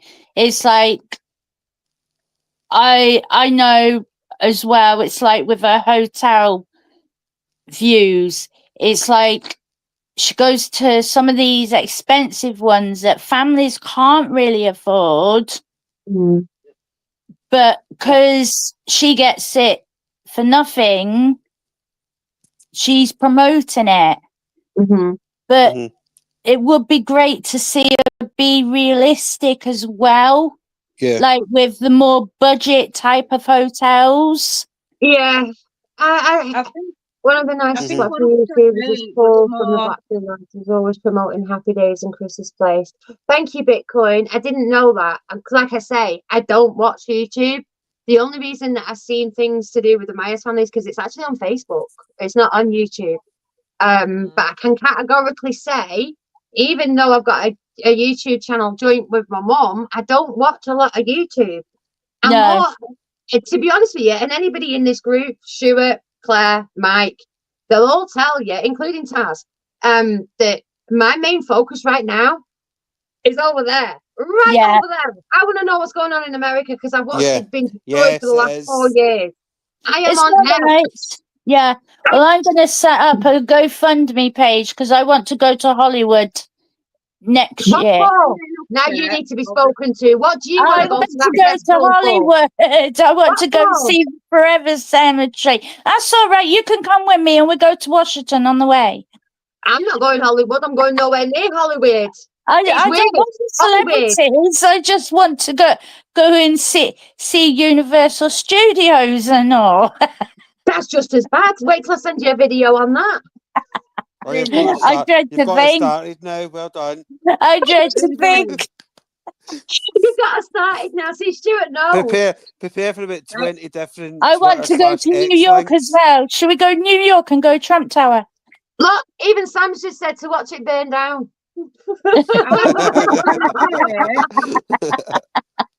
That's how Americans feel about it. You know, when like Kamala Harris, let's get into politics again. Yeah. You know, paraded all the celebrities on stage and said, you need to fight for abortion rights. You need to fight for this. You need to fight for that. Yeah. From all celebrities living in £1 million houses trying to tell the little people how to vote.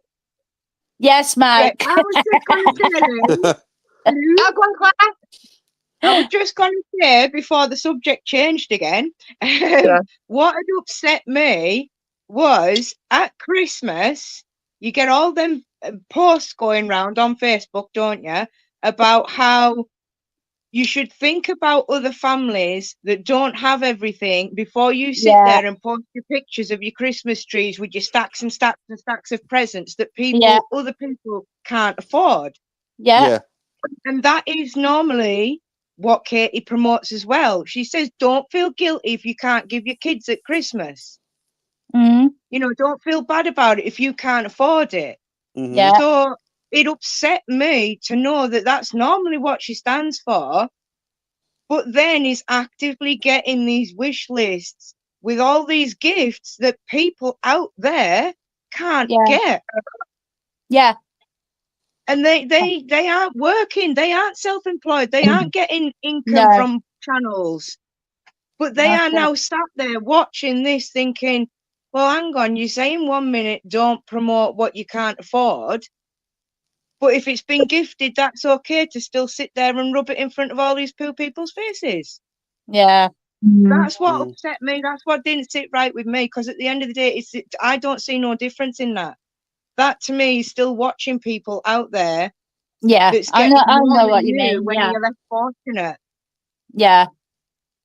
And there 'Cause are that's less the fortunate thing. people that watch these YouTube channels. Yeah. Mhm. No, I think that's the thing, innit? It's like it's consideration as well, because especially like a family channel, it's more down to family watching.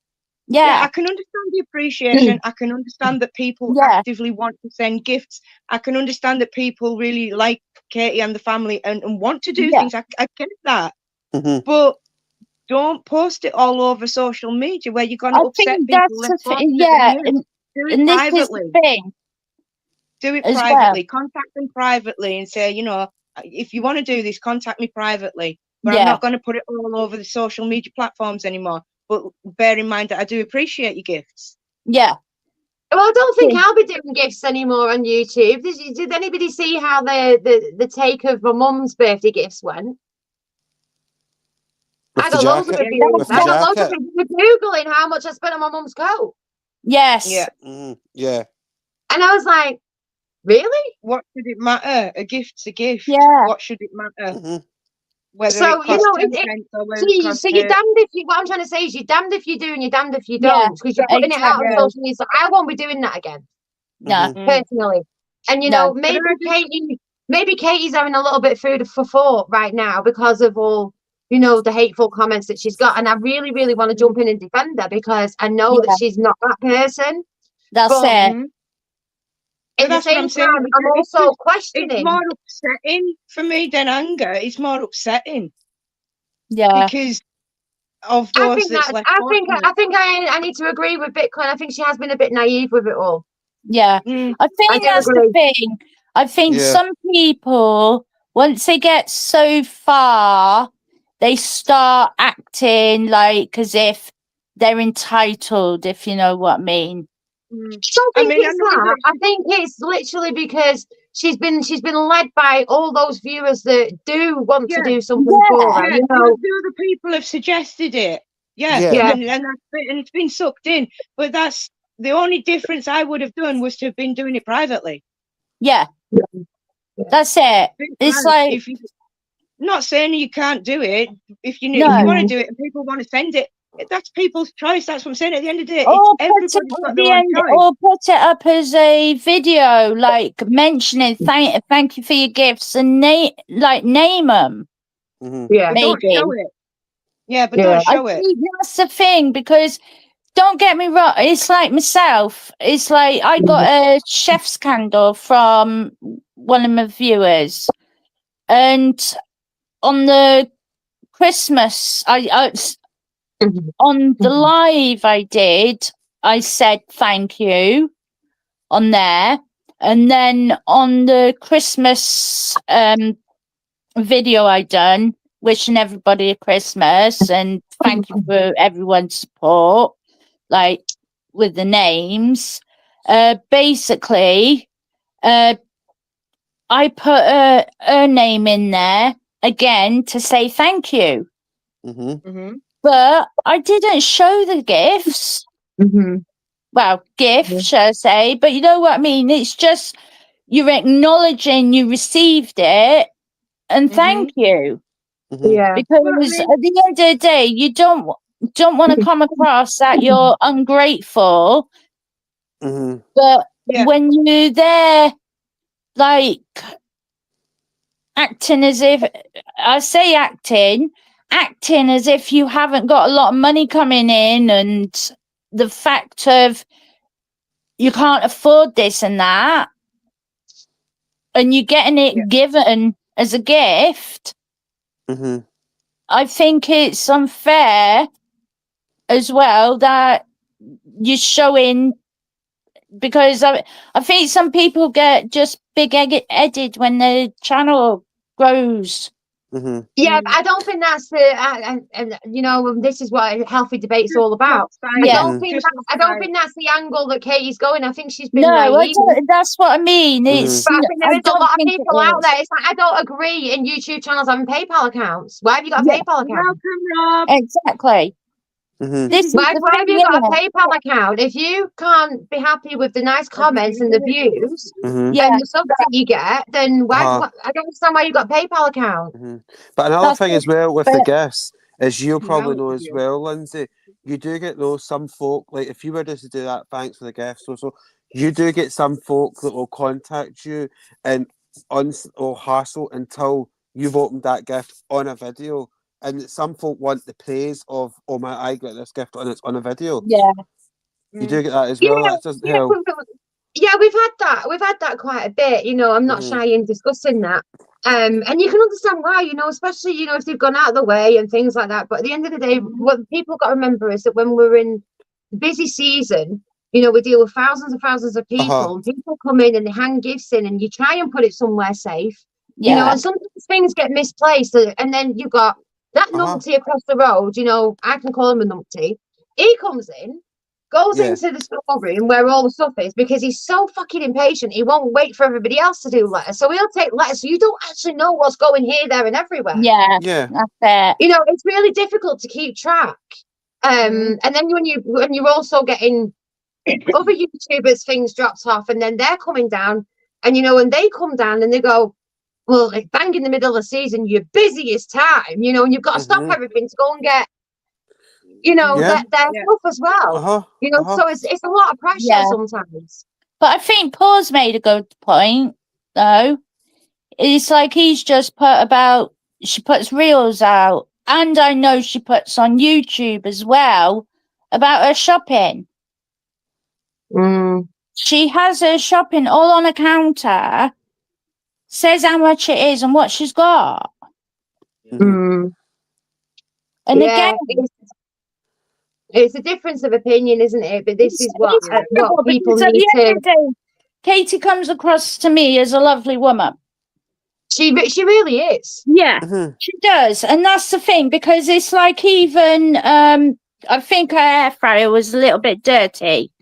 And I commented on her, like, how I just giving you some advice. And I told her about putting a dishwasher tablet in the baskets, because that's what I do with mine. Yeah. Dishwasher tablet with hot water, stick it in, 10 minutes, it's clean. So that's nice. You're giving her advice. You know, that's not a hateful No, comment. exactly. That's somebody. That's what I said. It's like I said, I'm not having it. Not offending you. I hope you don't have to take offence or something along those lines. Anyway, I said I'm only giving advice. This is what I do with mine, and that's the thing, because it's just easier way to clean it. You know, because they are a pain in the butt, and even sticking in the dishwasher, they don't always. But the thing is, I clean mine every time I use it, though, as well.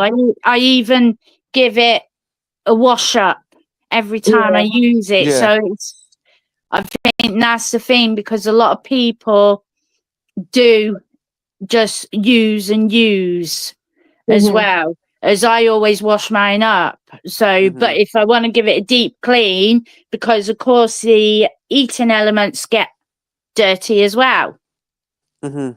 So, of course, I need to clean them. So the easiest way to do that is the steam and the dishwasher tablet as well, evaporating on there. So that's just giving her a bit of advice, you know. But at the end of the day, you're probably probably a little bit older than Taz. Older than Katie, so she probably appreciates that, you know.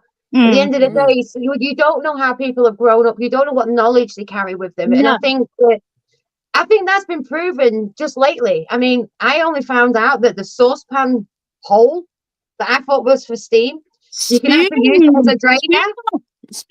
Spoon holder. You can actually use it as a drainer as well. The one main thing that every content creator has always got to remember is, as we were saying earlier, sometimes you're damned if you do and you're damned if you don't. You're gonna get haters no matter what you do. Right. And if you're not prepared to take the haters and put up with the crap and put up with the comments, then content creating is not the job for you. Exactly. I agree there. At the end of the day, you've got to. One of the major reasons why my channel is not and never will be monetized, because I wasn't doing it for YouTube world. I was doing my channel for my mum and dad. That's how it started. You know, so it's never ever going to be monetized, and I'm prepared that I'm going to get haters. I'm going to get people that don't like it, but I'm not doing it for YouTube world. I'm doing it for my parents. Exactly. And that's the main thing. And it's a bonus. You've just got us extra viewers as watching it as well. I mean, and I appreciate every single person in my community, all my mods and all the people that joined, every single one of them. Because I mean, at the end of the day, I'm still one of them people. I'm like, really? People like it? Really? Really? Is that good? Really? Your singing's brilliant. You know what I mean? But I'm a self-doubter. I'm a personal critique. I know where you're coming from and that. You know, and the fact that I'm sat there, I'm like, wow, I've got 599 subscribers right now. Whoa. Yeah. You still not got 600? No. Right, anyone that's watching this, get your link in. We need one more subscriber. No, but this is the thing, though. You know, you're damned if you do and you're damned if you don't. It's like, you know, people can scrutinize everything. Like SJ's just said, you know, if you're doing YouTube videos from home, people are going to scrutinize the way you live. People are going to scrutinize what you eat. People are going to scrutinize everything. But you're putting yourself out there on that platform for them to do it. You know, and it's like I agree with Sam.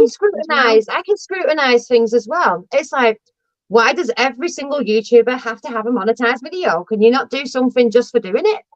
You know, I mean, all you have to do is look at the Crap Girls page. We only did this to get in competition with the boys because they kept saying that. We all wanted you to have yours. if I want to play And check music, it. I'm playing music. If I want to play, you know, and sing and dance and all the rest, I'm going to sing and dance. It's all about, you know, it wasn't about the monetization. The monetization was just to go like, out to the boys and go, we did it, you know. Yeah. Well done. Um, That's thanks to the one person. Claire's done it. She's at 600. Yay! Won't be long before you hit that 1K. It's about joining in a community like this. Yeah. You know, just and while I'm sharing healthy debates and experiences and life and Just while I'm showing my studio there, just to Yeah. prove it to the whole wide world of YouTube. Yeah. See, my channel says become a YouTube partner. That is Yeah. because I am not monetized. It is still offering me the option. I am Yeah. not monetized. My channel does not earn £79 a year. Social Blade talks out of its backside. oh, here we go. Let's go. Social Let's Blade. go. Social Blade Let's get the says. boxing gloves out. Let's get the boxing gloves Uh-huh. out. I want to talk about Social Blade. We missed Social Blade. And you know why we missed Social Blade? Because I've got a shit memory. Social You said Blade. it. Okay. Crap girls. Let's see what it says about. So someone get up. Right. Let Social me Blade. get it up. Let me get it Are you up. getting Social Blade up, aye? Yeah. Let's get Yeah. Social Right. Blade up and let's show you how shit it actually is to be a YouTuber. Right. Right. Let's show that money Lindsay's making off us. Let's see, shall we? Should we do the crap girls first? Yeah, do the crap girls first because I've got the evidence here in front of me and I'm happy to show it. Let's see More what than Social happy to Blade show says it. she's got. Let's see what we've paid for this year with Social Blade. Yeah, you paid for Washington. Uh-huh. Right. According to Social Blade. Right. There you go. There's your channel and all. Yeah. Okay, can you read out what it says, please, on And Social then, Blade? hold on. We got your monthly and yearly earnings, yeah?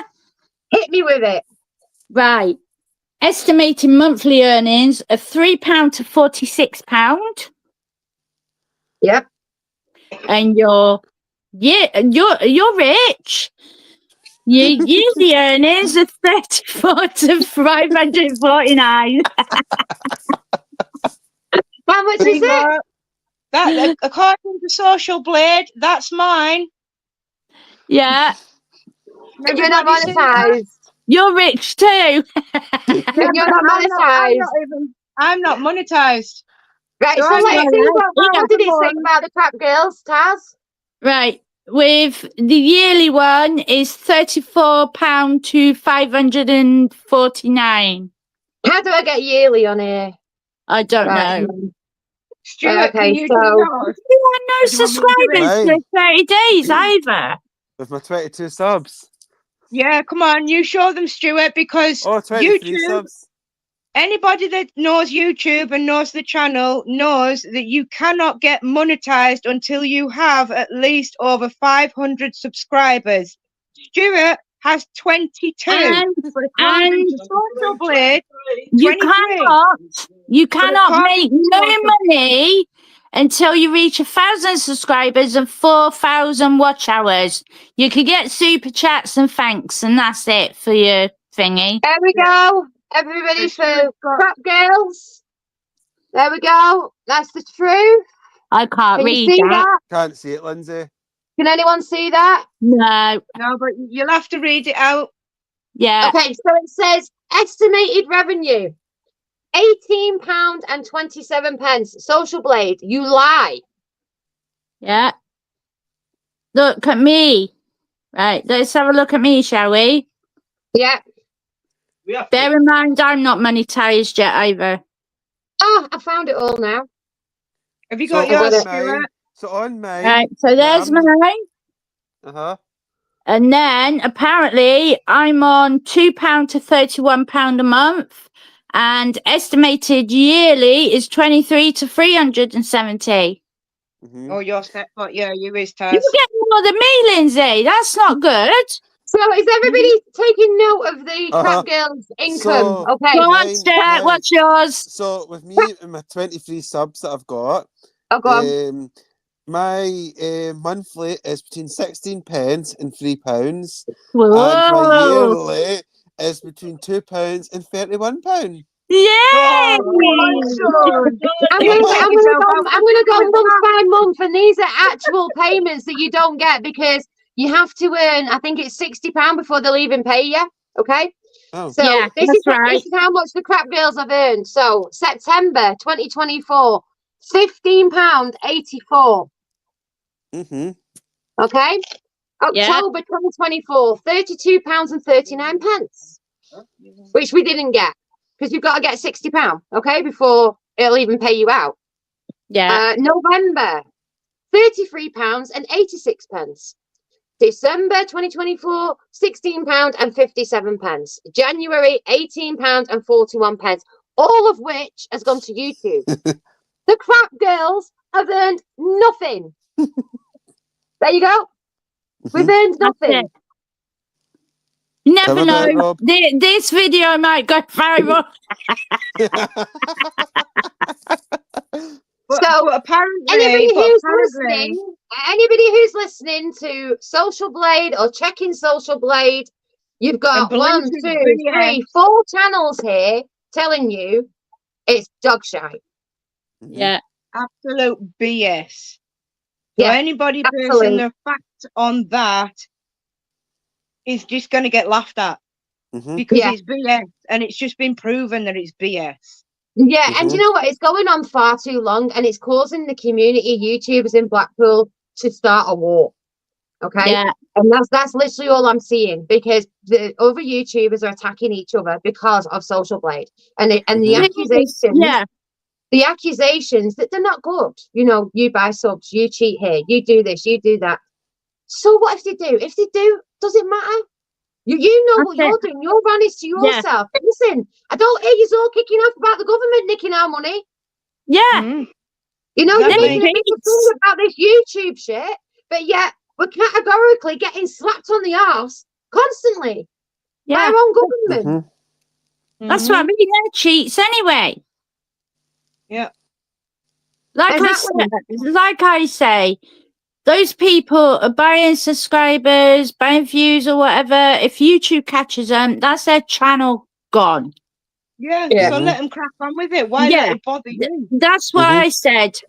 Concentrate on your own channel, and that's how I see it. It's like at the end of the day, support the channels that you want to support, and just let the others carry on. Yeah. You know something, Kaz? If I was that petty, right, I literally wouldn't speak to none of these Blackpool YouTubers because technically, my channel started before a lot of these ones. Yeah. But they've all now got more subscribers than me. No, it's same here. Does that mean they're buying them and I should be really pissed off and stop speaking to them? Yeah. That's it. I've been there longer, but I haven't got that many subscribers. That's a very good point because the channel that's actually saying all this started after mine. Started after us as well. Yeah. I said it's a shame. It's a shame, like I said. How cute is Buddy? How cute is Buddy? I think he's so cute. No. Look at him, he's so cute. Look at his little face. He's just so cute. He wants the attention. It's just so annoying though, because this screen is like literally about that big. So it's like I'm like this, having to look a bit closer. It's just a tiny tot, isn't we, bud? It's just a tiny tot. Lindsay, you saw Bitcoin's comment. Bitcoin, pro tip, if you want a successful Blackpool YouTuber channel, don't piss off any members of the Turner family. That's true. But the thing is, Bitcoin, you're bang on because I'm going to call it out. I'm going to call something out. I don't agree in things, I'm going to call it out. The same as I did with James and Tony. A lot of people don't realise. Now, here's the news flash for you, okay? The beef that goes on between the bingos, it's real, okay? And the reason that it's real is because we decided to take the bingo back that we've always had 50% in, okay? So then we took over full ownership of it. So when we took that 50% back, the competition obviously got greater, and some people don't like competition, and that's all that is. So another thing to say is that the reason that I actually wanted to go to Washington was because I spoke to James and Tony in depth inside Happy Days Amusement Arcade, which they now don't like. Okay, so listen to that. I spoke to James and Tony in Happy Days, which they now don't like. Why? I don't know why. Do you know why? Nobody knows why. I don't know what we've done to them. But I can categorically, may God strike me down dead now, I had a conversation with James and Tony when they returned from Washington, and I had a really good conversation with them. The hate and everything that's now being portrayed towards us as a family with the bingo, I don't understand it. I don't get it, because you used to come and eat in Happy Days. You used to come and speak to us in Happy Days. In fact, you was in there quite a lot, you know? And just because somebody takes back, I mean, we already owned the bingo. We've always been silent partners in it. So when we've took back that extra 50%, it's not liked it. And I don't understand why. But I'm not losing any sleep over it, like Rob's just said. I'm not. But I just wanted to put it out there that, you know, the dynamics of how things are in Blackpool, even in business, not just YouTube. Everybody in Blackpool's got competition, whether it be across the road or whether it be a couple of blocks down the road. I mean, look at Higgett last year, even with Prime Burger suddenly announcing his pound burger, and then Blackpool Amusements opening up with a 99p burger. So Higgett's had a competition from two different angles. Yeah. And one of them, well, both of them actually being on the main front. But Higgett has still managed to maintain his customer base. Yeah. Maybe he's a little bit slower here and there, but his loyals and his fans and his fan base have constantly carried on going to Higgett. Competition is healthy, and you're going to get it everywhere. Yeah. You shouldn't take it personally. No. Yeah. Do you know, I spoke about this the other night, right, to somebody. I'm old enough, yes, I did say old enough. I am old enough to remember that from the Coliseum, okay, there was around about 10 chippies all in one block. So from the Coliseum, right the way up into St. Cuthbert's Church, I'm going to say, as a point. Okay, so that's a bit of a strip, okay, but it's not as much of a strip as you think it is. It's a 10-minute walk. I remember there being a chippy on the corner of the Coliseum. I remember a chippy being next to the lifeboat arcade. Do you remember the little lifeboat? I remember a chippy being there. I also remember further down at Clarendon Road there being a chippy which was called the Frying Squad, which was on the corner of Clarendon Road. I also remember straight facing the Frying Squad there was another chippy. I can't remember the name of it. I'll have to ask my nana. But I also remember that. Then I remember you just walking a little bit up from the old bridge and you had the Bloomfield chippy. Okay. And then after you went past the traffic lights where Chris goes for his Chinese, you had another fucking chippy. Right. And then further along, you had another chippy. There must have been about 10 or 15 chippies in that walk. And it was healthy competition. Yeah. The same as it used to be all them bingos. Well, you can remember 50 years ago. Someone block him. Get rid of him. That's how it is in Maryport now. In our little, because St. Anne Street, the main town street, is only a little street. But you start at the bottom, you've got Chattanooga, then a hairdresser's, then Pedro's, then the two charity shops, then Wong's Chinese. Then on the other side of the road, you've got Greg's, and on opposite Greg's, you've got a Tish, which is another kebab shop. And then round the corner from that, you had Cueto's. And down the hill from there, you had South Keys. It's only one little strip in Maryport. We're only a tiny town, but it is literally full of chippies, hairdressers, beauty salons, and charity shops and cafes. That sounds a bit like Swindon, vape shops, coffee shops, charity shops. They're all competing. We've even got two Poundlands in the town centre. Two Poundlands. Yeah. But because they brought out Wilkinson's.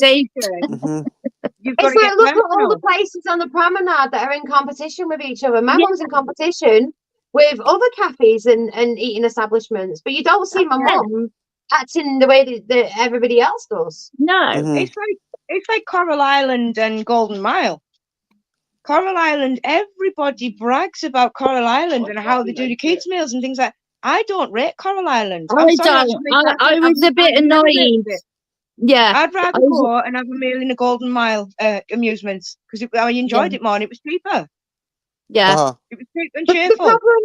I think the problem with all these larger establishments, i.e. Nobles, you know, and the thing with the Nobles is they are a really lovely family. The Nobles are a really lovely family. They are a family. It is a family-run business. Yeah. But the problem is there is no family on that floor. No. There's no family that work in that amusement arcade, i.e. the Nobles. They don't Yeah. work it, they don't run it. And unfortunately, their tourists and their visitors are just a number. Yeah. The See, same the as the thing properties, is, you're just yeah. a number. But Yeah. when you go in family-run places, and I'm not bigging us all up, you know, because there's plenty of family-run places. Yeah. In fact, someone needs to do a YouTube video of how many family-run places there actually is, you know, and different types of establishments, not just eating places or anything like that. You know, there is family-run all over the promenade that have been there for generations and years. That's it. But and it's people go to them places because they're not a number.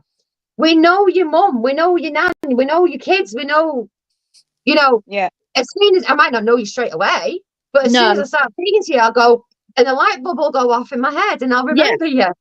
That's it. You've got lucky door, Stuart. What was that? But yeah, it's the same with YouTube when you think about it, Lindsay. YouTubers, Blackpool or not, YouTubers, it's gone silly now. It's like they're all trying to compete with each other as to who can be the best, who can be the biggest, who can get the most subs. And then they have the cheek as well to come and poach off other channels. Oh, I'll go to this channel because this channel's got more subs than me. And so I'll go on their channel for a bit and they'll come and subscribe to my channel and then I'll go and jack them off. Yeah. And I'll be a total dick about it. You know what I mean? Yeah. Why this YouTube world is there for everybody? Why can't we all share? Exactly. What does it matter if somebody likes this channel more than that channel? To each their own. Everybody's got their own individual taste. Why does YouTube have to become a war? That's it. And you know, I think what my dad's done with the Happy Days channel in general, you know, it's literally like a community group meeting.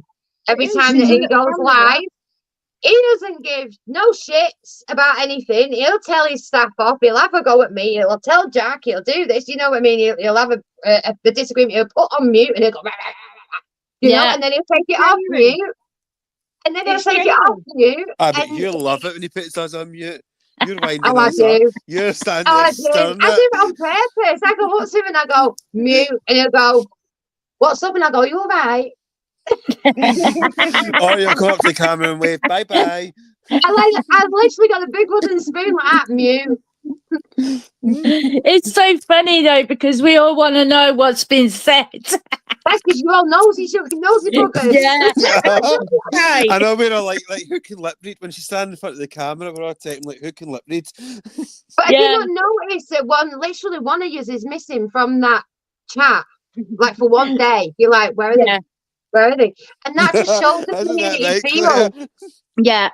That just shows the community feel of what he's actually put in there, you know, with that channel. Yeah. When I turned round at one point last year and I says to Pete, I says, I'm just letting you know in advance I'm taking a week off. Why? Where are you going? You're not allowed to take a week off. You're my mod. And then I took my week off. And when I came back, it was literally like, hi Claire, hi Claire, hi Claire, hi Claire. How are you? How are you? Are you okay? Have you enjoyed time off? Whoa. I think it's lovely though. I think that it's nice when you get that welcome. It is. It's great. I mean, even as far as like last year when we had the extended stay in Blackpool, and I go over and whisper to Pete that we're staying an extra night, but don't tell anybody. And as soon as we've left the building, Pete's turned around and says, "Do everybody want to know what Claire said? Her and Mike's getting married in the wedding chapel tomorrow." So then I've got Fiona messaging me saying, "Claire, are you and Mike getting married?" I'm like, no, I'd rather keep the money. That was like you did. Remember the time when I was sitting in the bingos, we were down last July to collect Harris, but we ended up coming home with Trudy as well. He told everyone in the chat before I said anything that we were taking Trudy. I'm playing bingo, and the next minute I'm seeing all these messages popping up about Trudy, and I'm like, oh, that's good. And I was like, Pete, you could have waited till I at least said something, but he just wants to jump in there and tell everybody that we were taking Trudy. Forced him into buying Trudy by telling everyone in the chat that he was taking it. I basically told everyone, oh, they're taking Trudy. We'd only just spoke about it. He can't hold his own Dean's water, can he? confusing us. He's got But his again, Blackpool you know, TV. and this again for debate. You know, a lot of people take my dad seriously, and I'm like, why is he taking him seriously? Yeah, Who's that? What, Mike? We couldn't hear you. Mike says, how the hell lot can of peop- a anyone lot of take your people dad take him- seriously? A lot of people Yeah. take him seriously, and you know, he's got a dark sense of humour that only dark-minded people can understand. That's it. You know. It's but when you the camera's facing him though, and he says something, and his facial expressions, or somebody says something to him, and he forgets the camera's pointing at him, not at the audience. I don't know how many times. I don't know how many times I need to say to him, "This is not the Crap Boys channel. This is not your personal channel. This is the business. What are you doing?" He doesn't care. He's like, "It's my business." Yeah, that's what I just love the way your dad is, though. I love the way he just says it as it is. I love the way that he just reacts as he does. It's just that's why we associate and relate to him so much, because he's just down to earth. Yeah. What at times, but he's down to earth, you know what I mean? And we everybody need loves to go that. to not send. We need to go to not send. Not send what for? You and Jackie need to do a recreation video of Chris and Pete's day out on the tram. They started at Stargate, went right down to Fleetwood Ferry, got the ferry over to Knots End. Oh yeah, they went down to Fleetwood Ferry, had breakfast, then got the ferry over to Knots End, waited till the ferry came back over, walked up to Fleetwood Market, and then got the tram back. After they had a coffee in the market. Because they didn't even, but they didn't even go. They said it was boring. There was nothing there, but they didn't carry on down to the high street.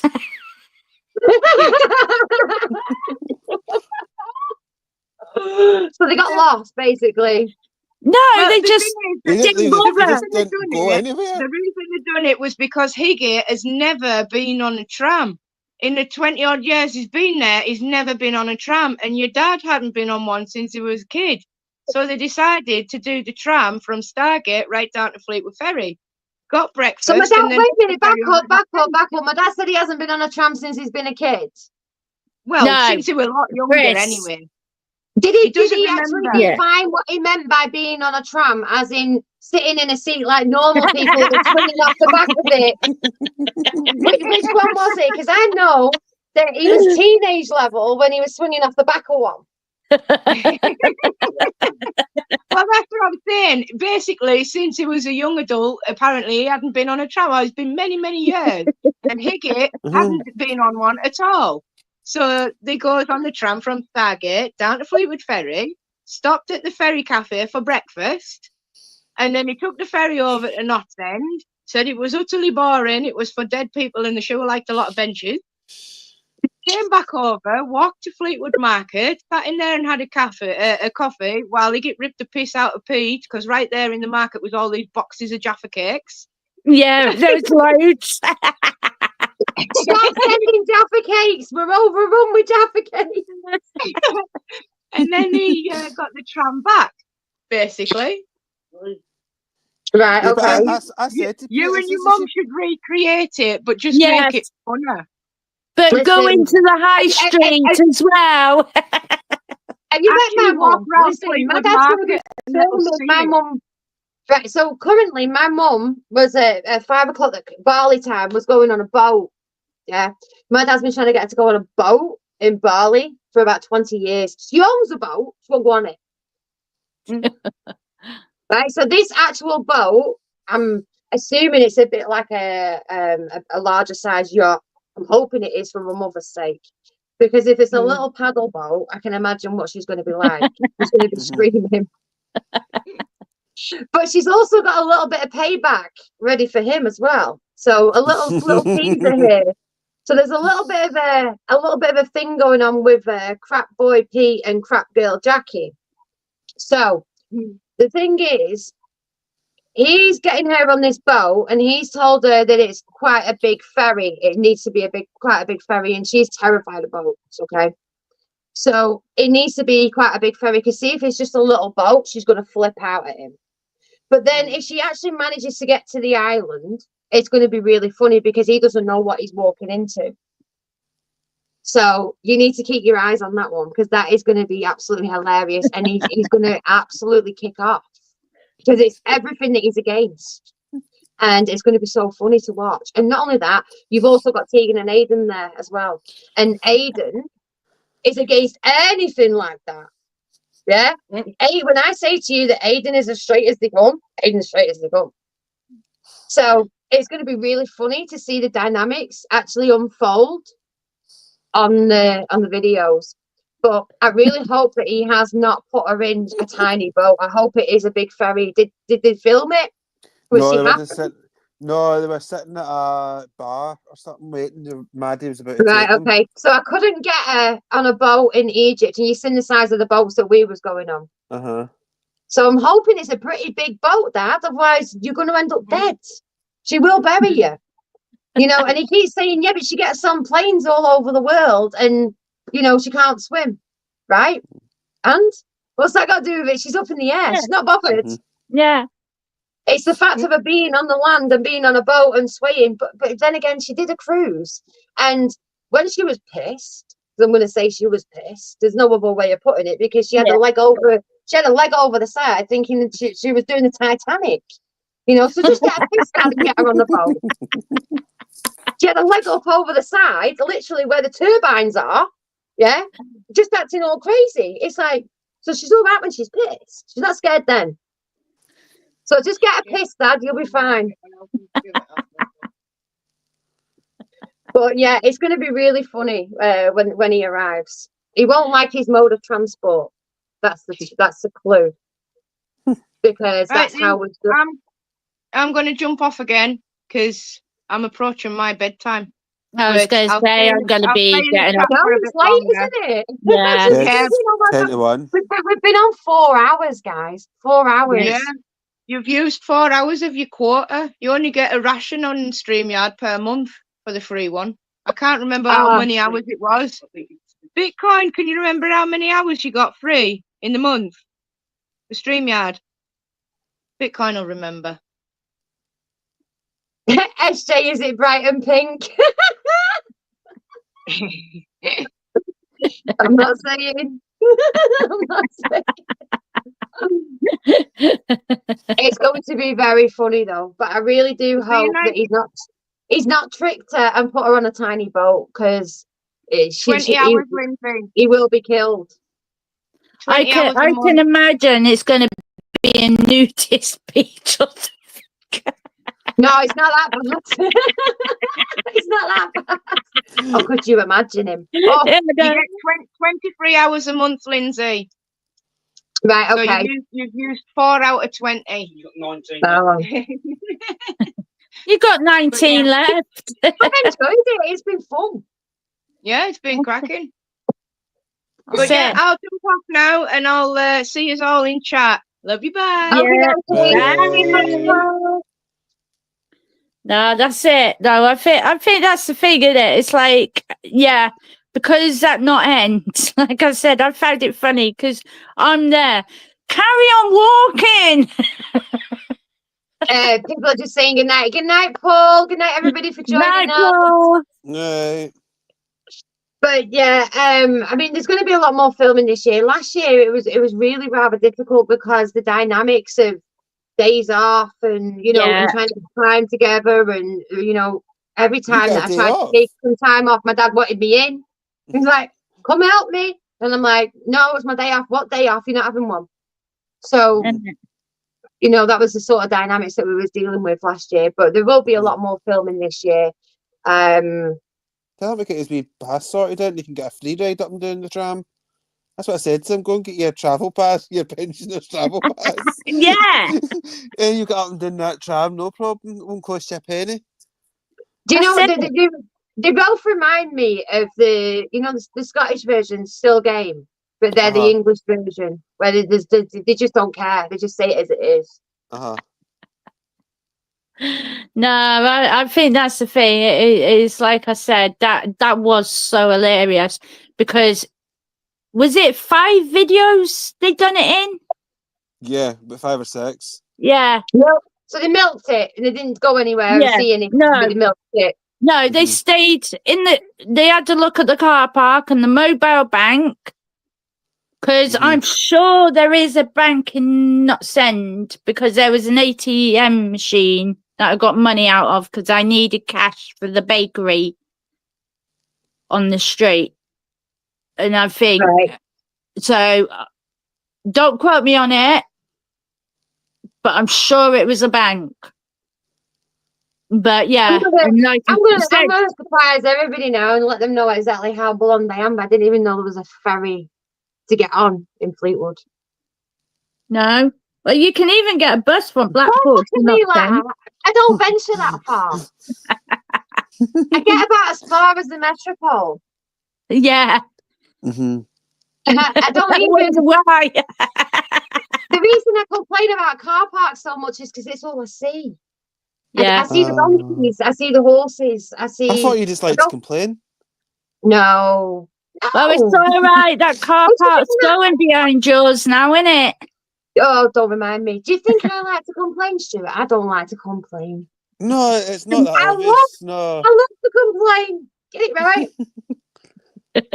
Yeah. Rob does have a point there as well. It does say Fleetwood Ferry. But I didn't know that you could get actual ferries. I thought they were just there for display. Yeah.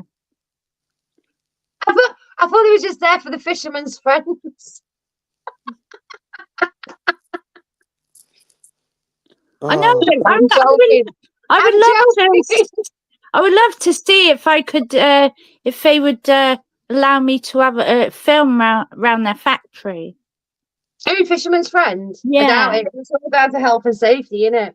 Yeah, all health and safety and all that stuff. Let me come in and promote you a bit more because I'm sure you don't have much. It's mainly the old people that have you now. Yeah, fisherman's friends. Remember them years ago? Wow. Yeah. See, I buy now and again the blackcurrant ones. I never knew Happy Days was an arcade with a bingo and a cafe. Did you not? Well, there you go. You've got news now. Breaking news. Yeah, didn't you know they got a strip club in there now as well?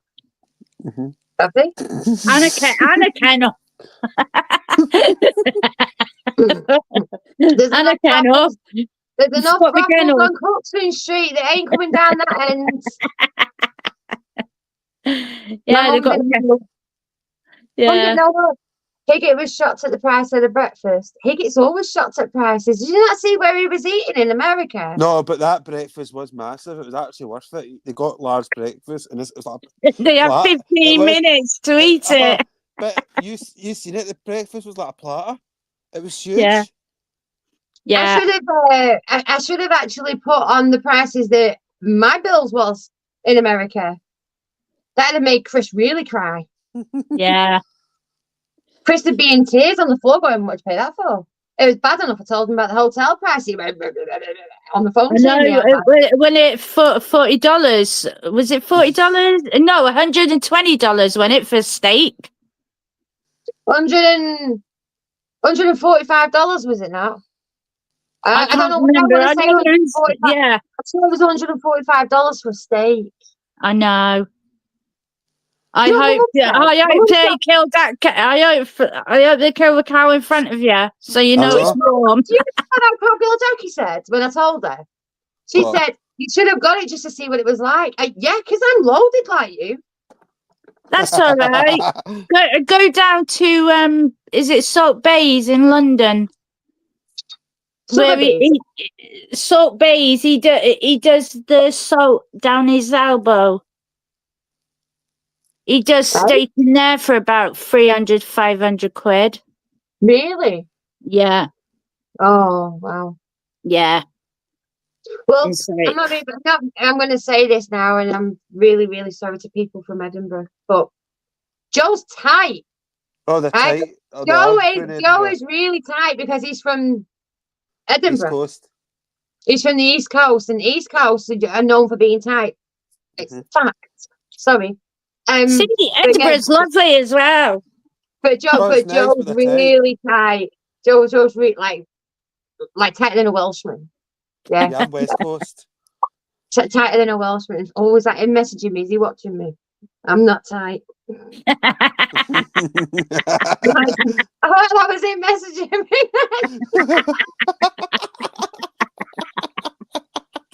That's something that he would do, isn't it? Though that's something that Joe would do.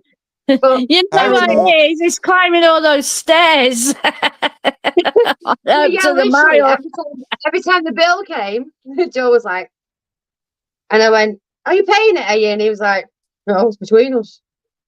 I was like, "Right, okay, no problem." I think he lost the plot when I paid for the all the gifts that I was bringing back for everybody. Yeah, well. Oh no, but that was dear. That really was dear. It was like $106 for, and I'll show you what I got. I got robbed. Wait a minute, let me show you. I don't know if he went broke Bitcoin. I just know that basically he opened a place, didn't he? And it's like £300, £500 for a bloody steak. Oh, it's got gold leaf on, I think. Anybody moans about the price of my stock this year on a win value, and you're going to get told. Right? I've even got the receipt. Right, so there we go. So I'll show you. So I spent $106. There we go. Can't see. $106, right? On literally magnets and key rings. Bloody hell. Aye. Right. We've still got Sam on. Sam, how many dollars? For a Trump magnet. Let's see what he says. How many dollars?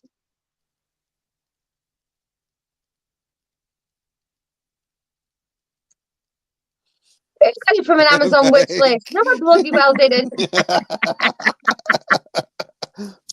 $8. There you go. See, Sam's he's actually. What is that? Yeah, $6. Still got the price tag on it. $6. So what's $6 in pounds?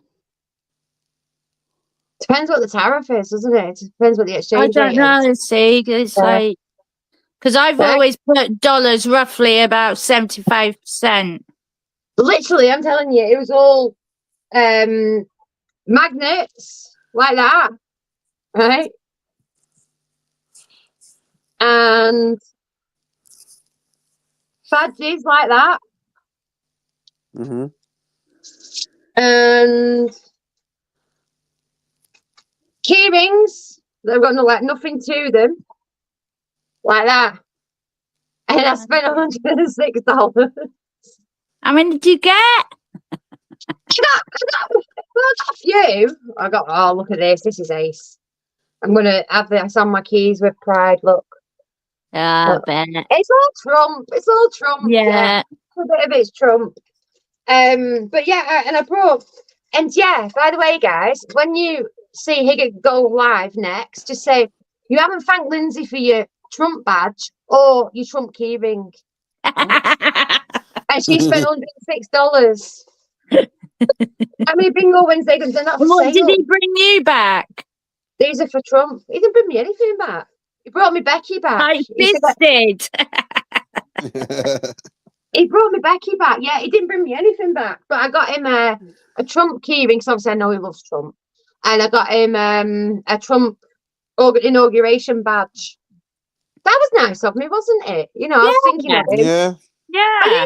say, us Trump supporters need to support each other because we get a lot of shit. We Big get a Trump lot of does hate. too. We get a lot of hate. We really do. So I dig, you dig, we dig. She what? Connor's put about £4. Then Fiona's put it 7. That's all right. I'm confused already. Look, little midget in the corner is at it now, slagging Trump. Trump was caught dogging last week. Which dog was it? Yeah, it's nice to actually hear something new, you know, when you can go, oh, wait a minute, I need to research that. Do you know what I mean? But Yeah. see, when they say the exact same shit, it's like, really? I already know Yeah. all that. That's I already it. know all that. Chris has Trump dolls. It is 2p pusher. Trump dolls. Oh, he's on about the little figureheads, Mhm. the little people. Do you get that, Matt? The little people. So basically, I mean, you can't win like them that now. big. Hmm? He's locked. You can't get these 2p pusher anymore. It's all Yeah, blocked that's a good off. point.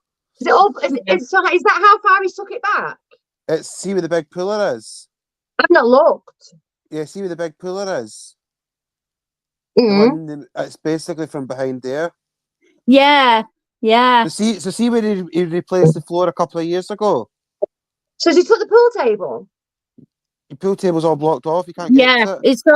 it's all Do- behind now. Do you remember a couple of years ago when he That was replaced my the floor? highlight of actually going over there. Was me and Tegan got to play pool.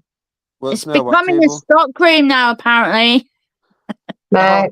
But do you know when he changed the floor a couple of years ago? Mhm.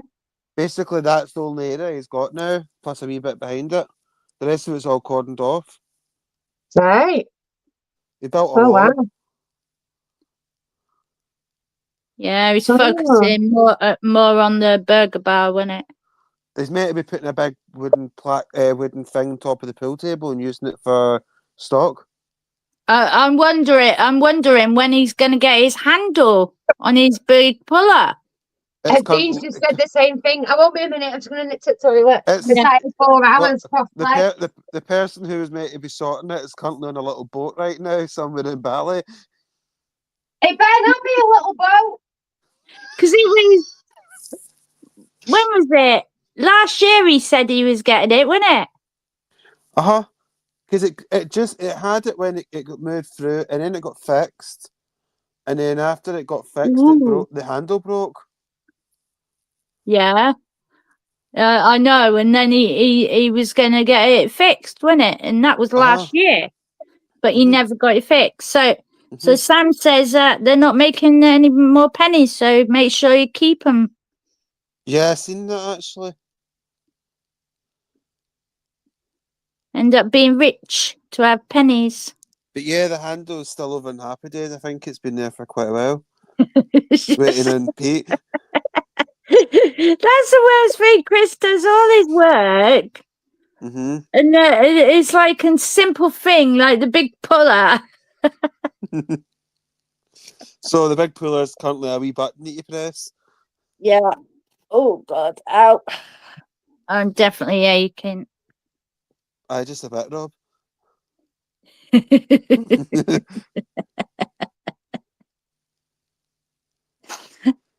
No, that's it. It's like I said, I was in London Monday and to Tuesday evening, and I went filming a couple of places that I wanted to film. And one of the places I was surprised at. I was only expecting like a 5-minute video, and turned out probably about 15-20 minutes. Oh, well. So, yeah. More than what you had planned. Hey, say again? That was more than what you've got planned. So that gives you a full Yeah, budget. exactly. So, bonus, really. So,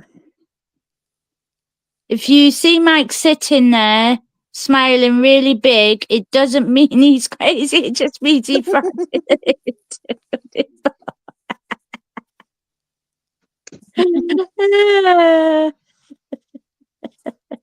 I can hear you giggling. Two pennies to make 1 penny. My God. What's that? It Just costs catching up 2 chat. pennies to make 1 penny. Sam From said, where? if you got any US pennies, keep them because they're not making anymore. Oh yeah, he's stopped. Yeah, he's put a stop to it, hasn't he? Yeah. Which everyone's kicking off about. What's he doing? And if when the plastic straws start coming back, I'm ordering a batch load. I've got some plastic No. straws, you know. I've got some left, but they're getting low. See, because I don't use the straws often, so. I think even Sam can comment on this. I think the thing that Americans was more annoyed at was they was given the paper straws with the plastic wrap. Yeah. I mean, we didn't have it that bad over here. But could you No. imagine that? You know, literally opening the plastic wrap to put the paper straw in for the paper straw to just dissolve. In it. Uh-huh. But that's a good hygienic way, though. You look at it on the bar, you get loads of straws. You don't know if someone sneezed over them. You can imagine that it's your strongest bloody kitchen roll. It's gonna dissolve. Yes. One way or another. Yes. But as well, it's not fair on people with disabilities either. Because you can't bend them until they get soggy. No. And then what's the point? No, it's bloody stupid, isn't it? But again, this is the point of bringing common sense back. Exactly. Bring it back everywhere. We don't just want it in the USA. Listen, Sam, we're so jealous. We want it over here. Definitely. Yeah. We want it over here. There's so many people. Especially McDonald's straws for milkshakes. Well, that really should do, shouldn't it? Because at the end of the day, that's part of I know what it is, but I can't say what it is. What's it called? A chain. Franchise. Thank you. Franchise. So that's part of a franchise. So if they're going to implement that over there, they should be able to implement it as a whole. Yeah. They're coming out with a green shake this time, aren't they? Peppermint. Oh, are they? Yeah, for St. Patrick's, I believe. Oh. And I can honestly say I didn't even try one British brand of food over there. Not British brand of food. That's what I like. Yeah. But it's like with me. I like to go, when I go away, I like to try different foods. Yeah. But I've never been abroad, so, but I like Eros, like Greek and stuff like that. The only food I don't eat is Indian because of the spices. And I think Thailand as well is normally spicy. That's it. But it's like I do like my Chinese, well, Mexican, I can't say either because again, there is spicy, the spices. I can't handle spices. I can have things like garlic, stuff like that. It doesn't bother me. But spices, yeah. But again, Bella. Yeah, that's it. Shamrock shake. That's it. But yeah, this is, sorry, Taz. This is Chanel's sister. Coco Chanel's sister. Bless. It's like looking at Trudy. I know. That's what I say to you. I say it to you all the time. We've all got the same face. Yeah, we've all got that kind of chunky wee face. That's it. I'm still learning. Each of the dogs. Yeah. Do you know it amazes me how many people know all the names of the dogs? And my knowledge is rubbish anyway, so it's like that's why I like the fact your dad's made that channel now, so I can slowly get to know him more. This is Buddy. Buddy's the little white one. I know. Gorgeous. This is Buddy. A bud. Buddy. Buddy bud. Buddy bud. Buddy buddy buddy. Yeah, bless. And where's the big one? He's there. He's got a bone, and they're all trying to get it off him. So I've got mum, No, dad. the big one. Oh, the big one. Akisha, is it? They pronounce it. The Akita. Japanese, a Akita. Japanese dog, isn't it? Yeah, the Missy. Akita. Miss. Oh, she's so ignorant, this dog. Watch this.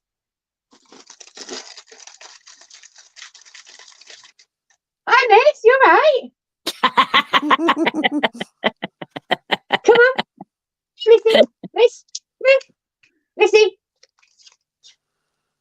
Miss. Come on. Come on. Oh, there she is. There she is. Come on. Yeah, but you realise when I shouted her, she was like, I'm not moving. Do you know what time it is? Yeah. But they're so loyal dogs, they are.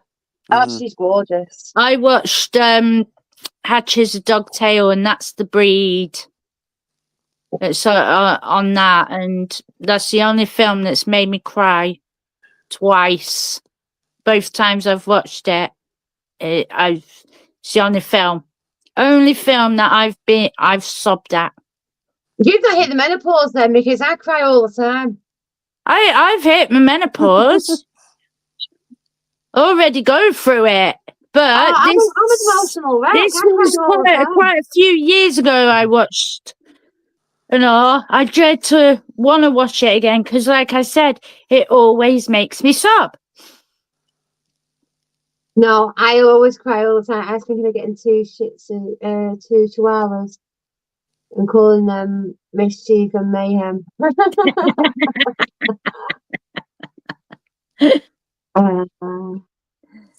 How do you know it's He's Japanese? rude, isn't it? How do you know it's Japanese? Have you heard it talk?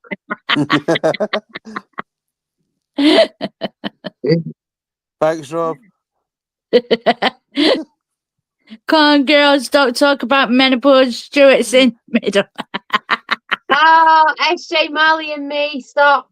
No, I can't watch that movie. That movie shouldn't even be allowed on TV. I've only ever got a lump in my throat with that, see? But Hatchie's a Dogtail, like I said, that broke me. That really broke me. No, Marley and Me, The Beaches, and what's that other one? My Sister's Keeper. No, I'm gone. I'm done. Yeah. You may as well dig me up. May as well literally bury me because I'm gone for days because I just can't stop being over it. I'm so emotional over that. That's it. It's like even when Supernatural finished, I had a tear. That was it. I didn't even sob. And Supernatural, I've been watching since 2004-05 as well. And that was it. It finished, and it's like I was so sad it was finishing because it was like every week that was my go-to TV. And yeah, I had a tear. That was it. But it didn't. Because just put in "Good Night, Mr. Tom" will make you cry. I read "Good Night, Mr. Tom" and it made me cry at school. E.T. makes me cry. I love E.T. E.T.'s brilliant. E.T., are you even human? See, I've watched E.T. loads. And it's never made me cry. Can you imagine Chris sitting there watching E.T. with Becky and just crying? I don't think he's got any emotion, I've never seen him cry. And you know what? Have you ever, I'm one of them people that go to a funeral and see if I don't even know you. If the funeral's beautiful and it moves me, I still cry. Yeah. Right? I was at a funeral with Chris and he didn't even shed a tear. And I'm like, are you like a robot or what? Thing is, no emotions, no. I'm not going to diagnose or anything because it isn't my place. But I do wonder whether he's got some form of autism, ADHD, because of the way he can come across. Maybe. And of course, they don't show emotion. It's like my middle son. He goes and gets his head cut with a metal fence, and he had no emotion whatsoever. the only time he's actually cried is when my cat's died. That's it. Mm. Yeah, unless he's like frustrated about something or what in the past, but he's never, like I said, he's bleeding. I had to take him up to the hospital to get his head glued and all, and he was trying to think, he was about 11, I think, and no emotion whatsoever. He was not even like showing any emotion. It was hurting him. So that's what makes me think. My dad didn't used to be as emotional as what he is now. It must come with age. It could do, yeah, because I say some people it is. I think as well, it's like some people, like I've been called myself, I've got a heart of stone. Don't get me wrong, it's like real life things can put me in tears, but I watch stuff on TV, don't get me wrong, it makes me feel sad, but Essay, you win the comment of the night. I cry at Deal or No Deal as well. Really? How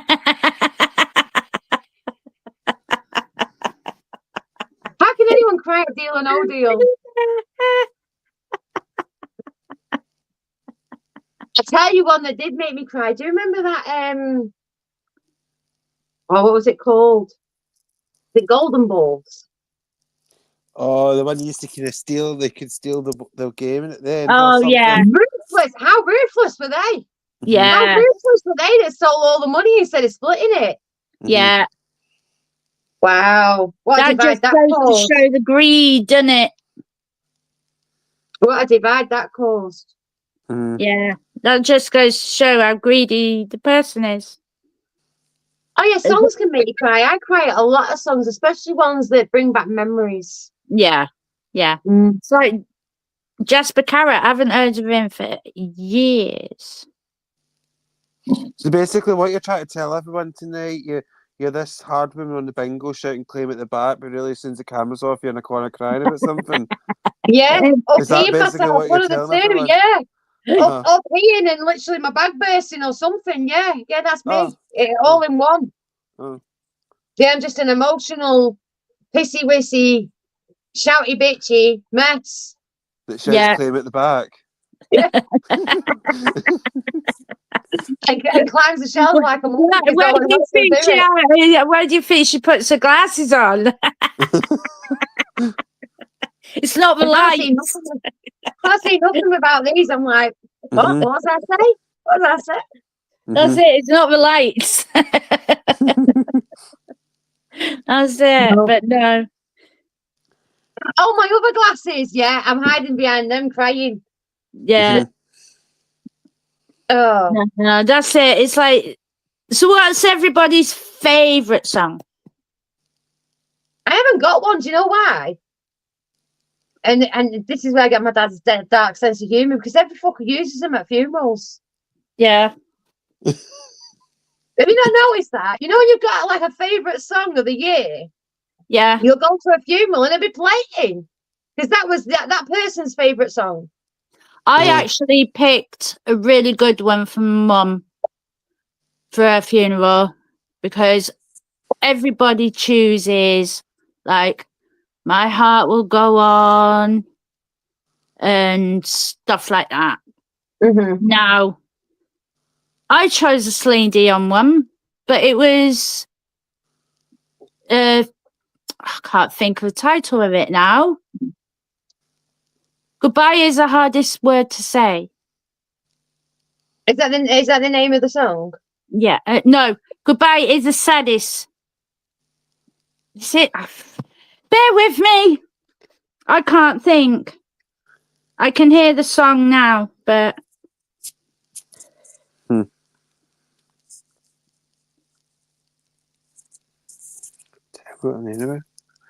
Really have one. goodbye is the saddest word. That's it. All right, okay. And of course, it is actually to do with a mum as well.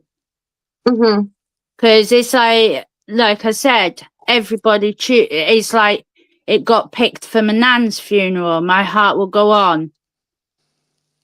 But for some reason, it doesn't sink in for me. Is that being a funeral song? Because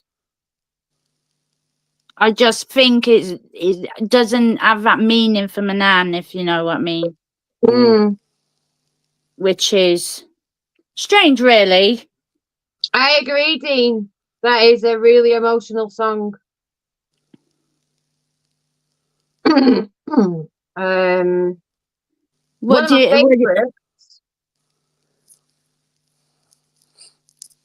of my favourites at the minute is this one.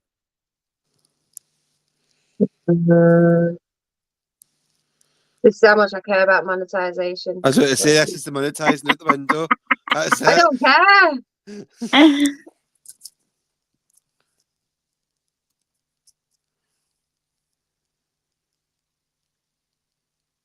Mm-hmm.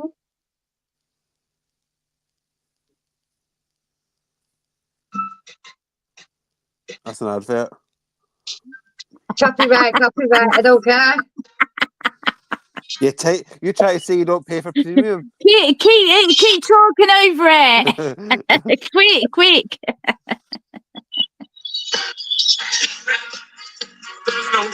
Watching. Young man, yeah, Trump song. YMCA.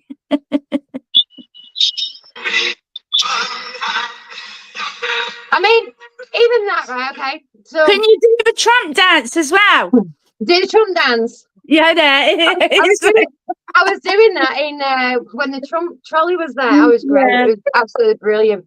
But even at that, you know, how dare he steal that song? What, and bring it back to life? What's so wrong in that? Yeah. And you notice everybody on the planet now knows the village people that didn't know it. Yeah, but the thing is, that song was some of the village people was actually gay. Yeah.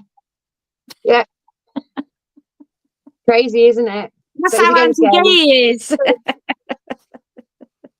Yeah. Do you think there was something behind that? You know, he's made the biggest anthem of the gay community come alive again with somebody who is supposed to be anti-gay. If that doesn't give you a message of some sort, I don't know what does. Exactly. And that's the thing. Yeah. I don't know. That's what I said. For somebody who's anti-gay, homophobic, whatever, yeah, I don't see him playing YMCA. Also on X, there was wedding pictures of. I think I sent it to you, Lindsay. It was two guys last year. He went to a wedding. It was at his Florida place, whatever it's called. Yeah. And he was at it. He speaks to loads of gay people. He just calls like the rest of the alphabet. I'm not sure of racing in the streets. I mean, the rest of the alphabet, because I don't know exactly how it. I've never LGBTQA+.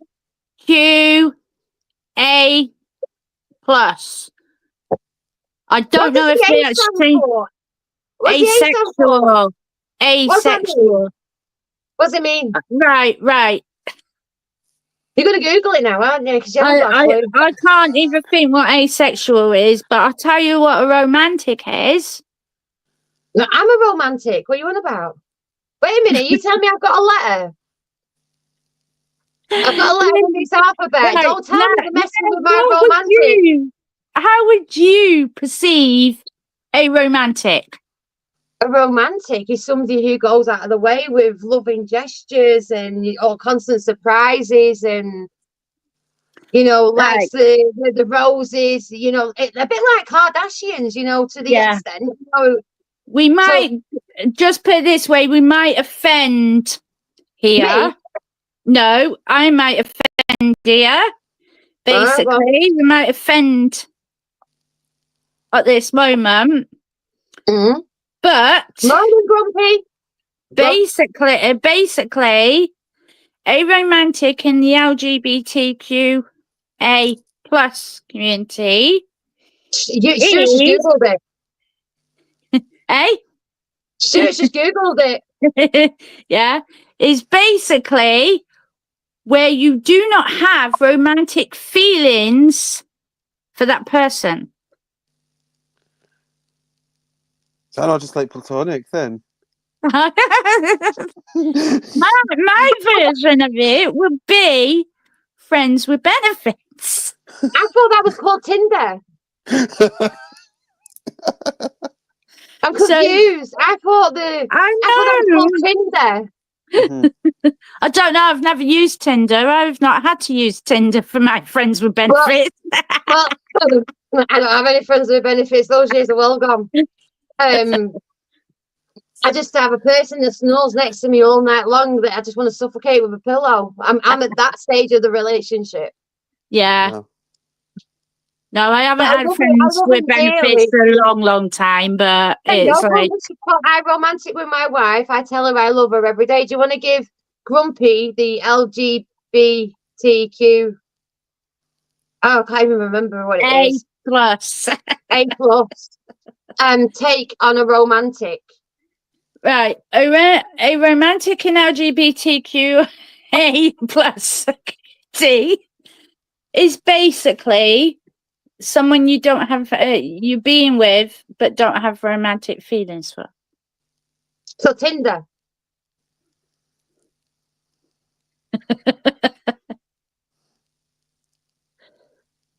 Okay, so no, right. I don't listen to that. Asexual. This is what we're saying. We're saying how ridiculous it is. Just how ridiculous it is. Stuart, have you Googled asexual? I have to. Either that, because you'd be scrolling all day if you want to have a look at the whole list. Listen, yeah, but see, when we actually Google this stuff, Google actually thinks that we like it, and it influxes the results. He might learn a lot about it. Do I really need to learn? Like, I just want to. Can I put a disclaimer out there? I just need to put a disclaimer out there. I've got a gay son. Come on, Taz, back yourself up quickly. And I've got a pansexual daughter who's gender fluid.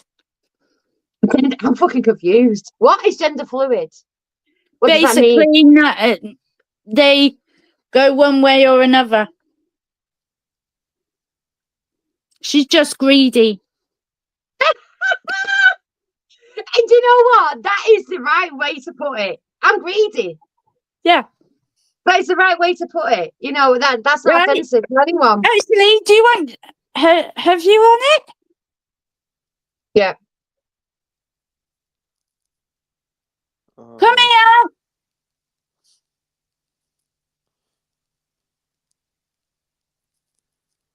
Dean says he's a sexual person. My wife is my best friend. We cuddle up every day. We've been together for 16 years, married for 13. I think that's amazing. You know, the relationships like that, they're few and far between nowadays. Right. Come here a minute. Because you are good for this. Right. Yeah. What am I being dragged in on? Right. Go on, Lindsay. Hello. Ask a point of view. Hello. So, can you explain to us, as a community, what all the letters in the LGB stand for? Oh God. I can tell you up until IA. So why only up until IA? I missed one. Because there's a lot. There's a lot. There's a lot. I'm asking a question. I'm not judging, but what I'm asking is, how do you keep up with it? How do you know you're not going to offend somebody by saying one thing one day and saying something the next day? Because that's how it's moving so quickly with changes all the time. The best way I go about it is be open to it, be open-minded to it, because you can't be wrong. Say you say something one day and it's like all right, and then the next day it wouldn't be that quick. But like in the scenario, if someone says you can't say that, that's offensive, or that's not like how I identify, the best way of going around it is just literally saying, I'm sorry, how do you identify? And then going that, like asking questions about it or what. Okay. Yeah, I get that. As a person, I hope you don't mind me asking this, but as a person who's within that community, how do you feel about children being involved in all of this at such a really early age, like a really learning age? So the way I see it is I think kids should have an understanding. So like of Can you define kids around what age? What age would you say? I would say late primary school, learning that people love people and knowing maybe what gay, lesbian is okay. And then like from secondary school, maybe go deeper if they want to learn more about it, not being forced about it. So do you feel that some places are actually forcing it right now?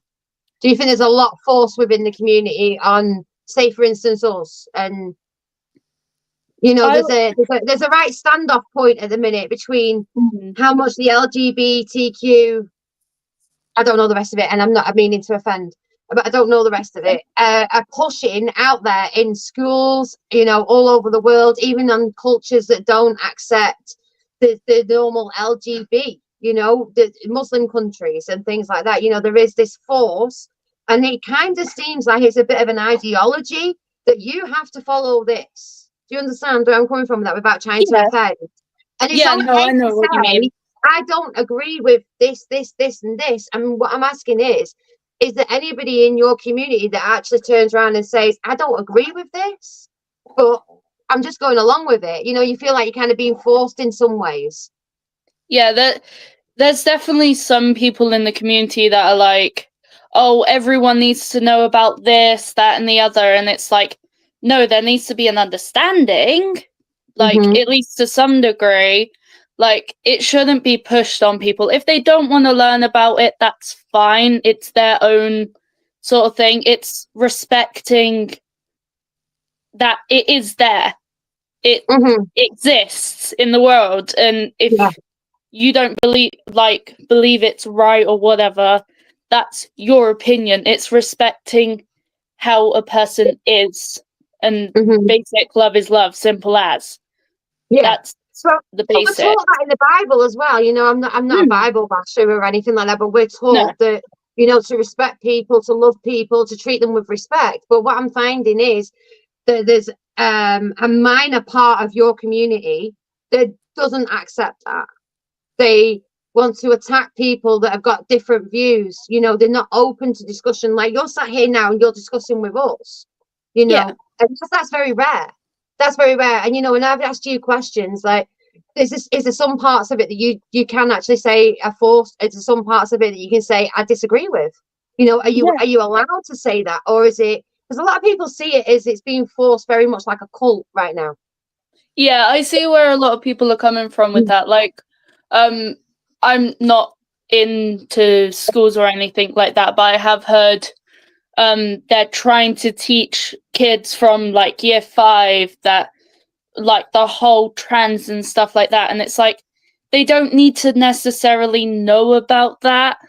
Like, if there's someone in their life that that's then a personal thing that they can talk to their parents about or whatnot.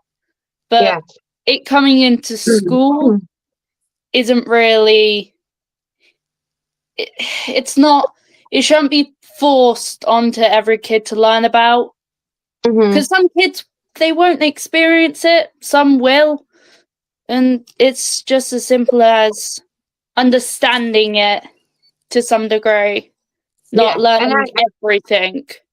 Yeah, do you know, that was really honest. That was really honest, because you said that, like, you don't agree in, you know, them pushing it on year 5s, and this is what us parents are outraged at, you know. And unfortunately, there is this sort of ideology around the LGB, and you know, a lot of it is funded. You know, it has been called out for being funded ideology.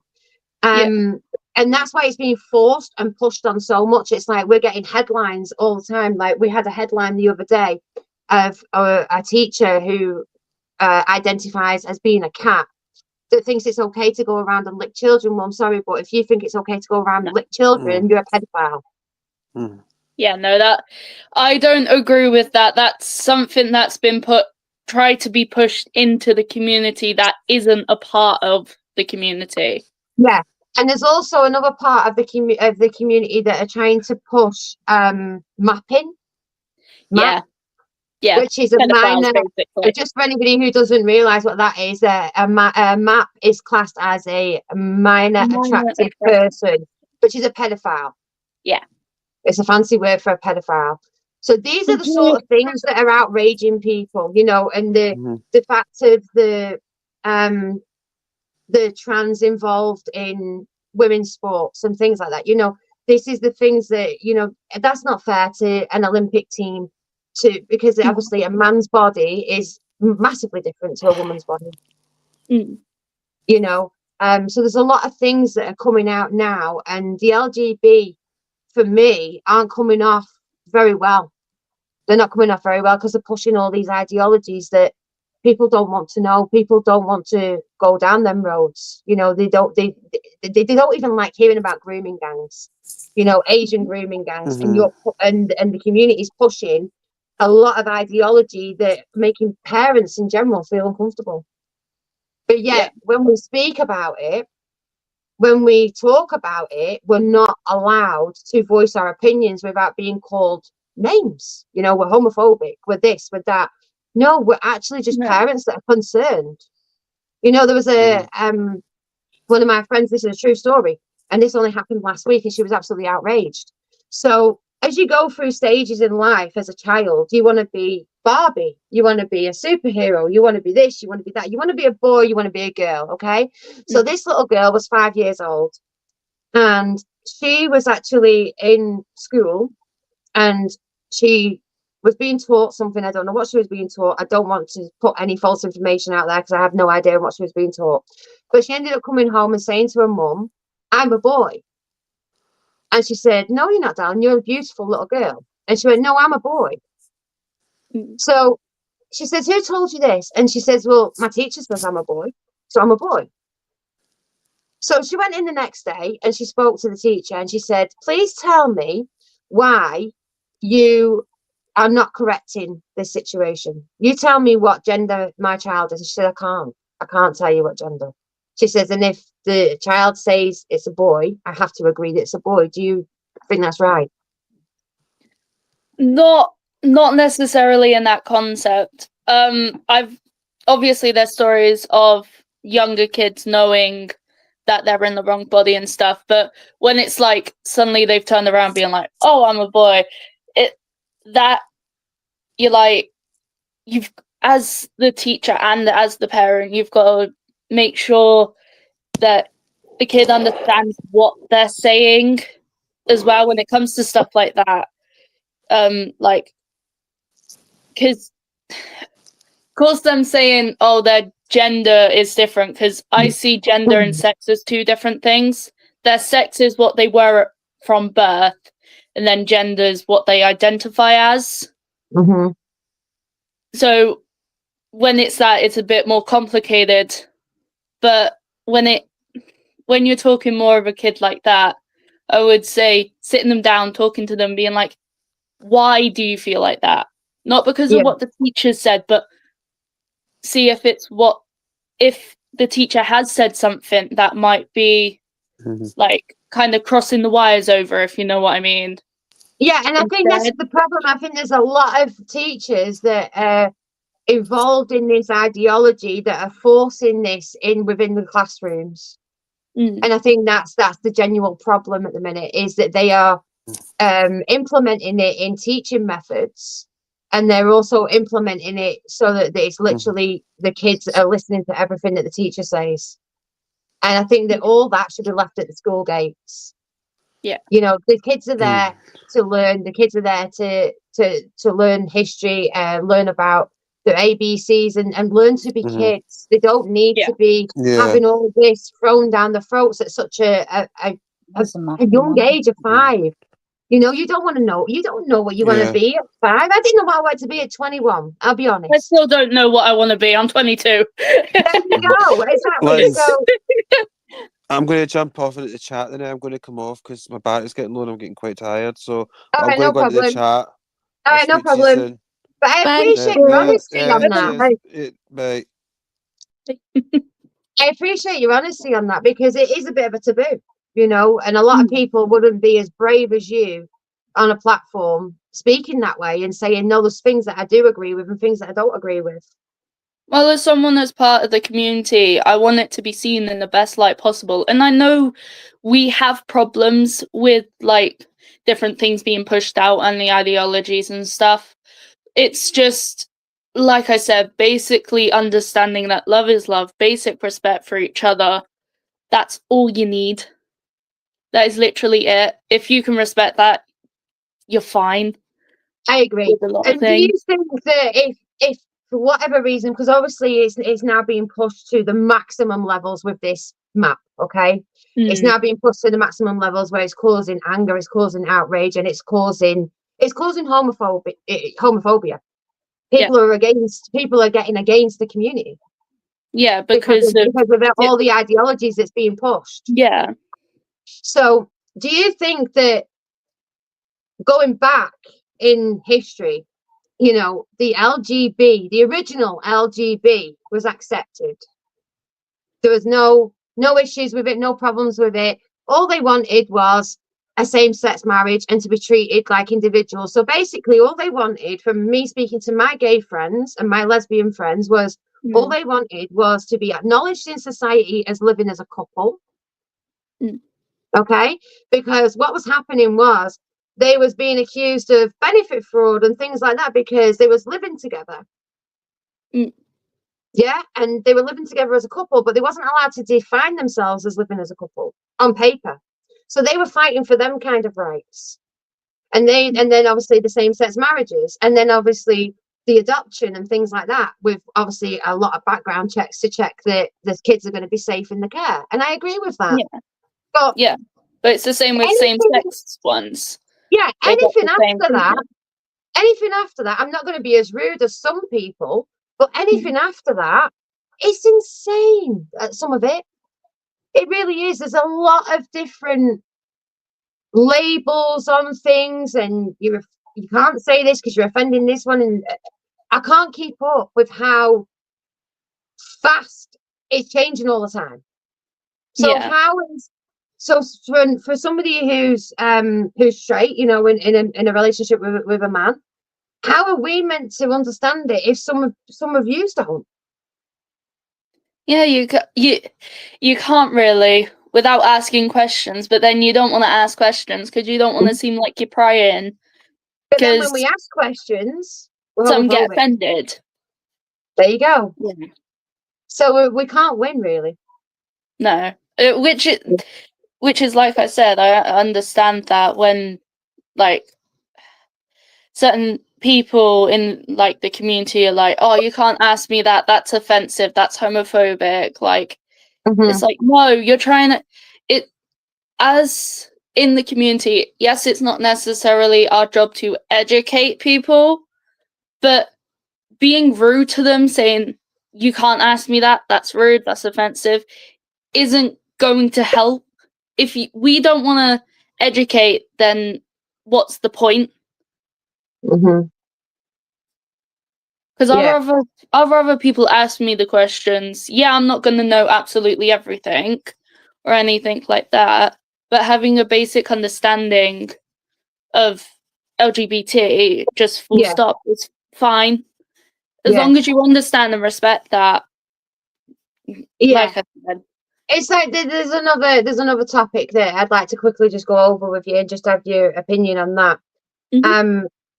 So during the summer periods over the last couple of years, we've noticed an influx of an act that has been primarily behind a guidance of 18 watershed, so to say. Okay, so basically you wasn't able to see this act unless you was 18 or over.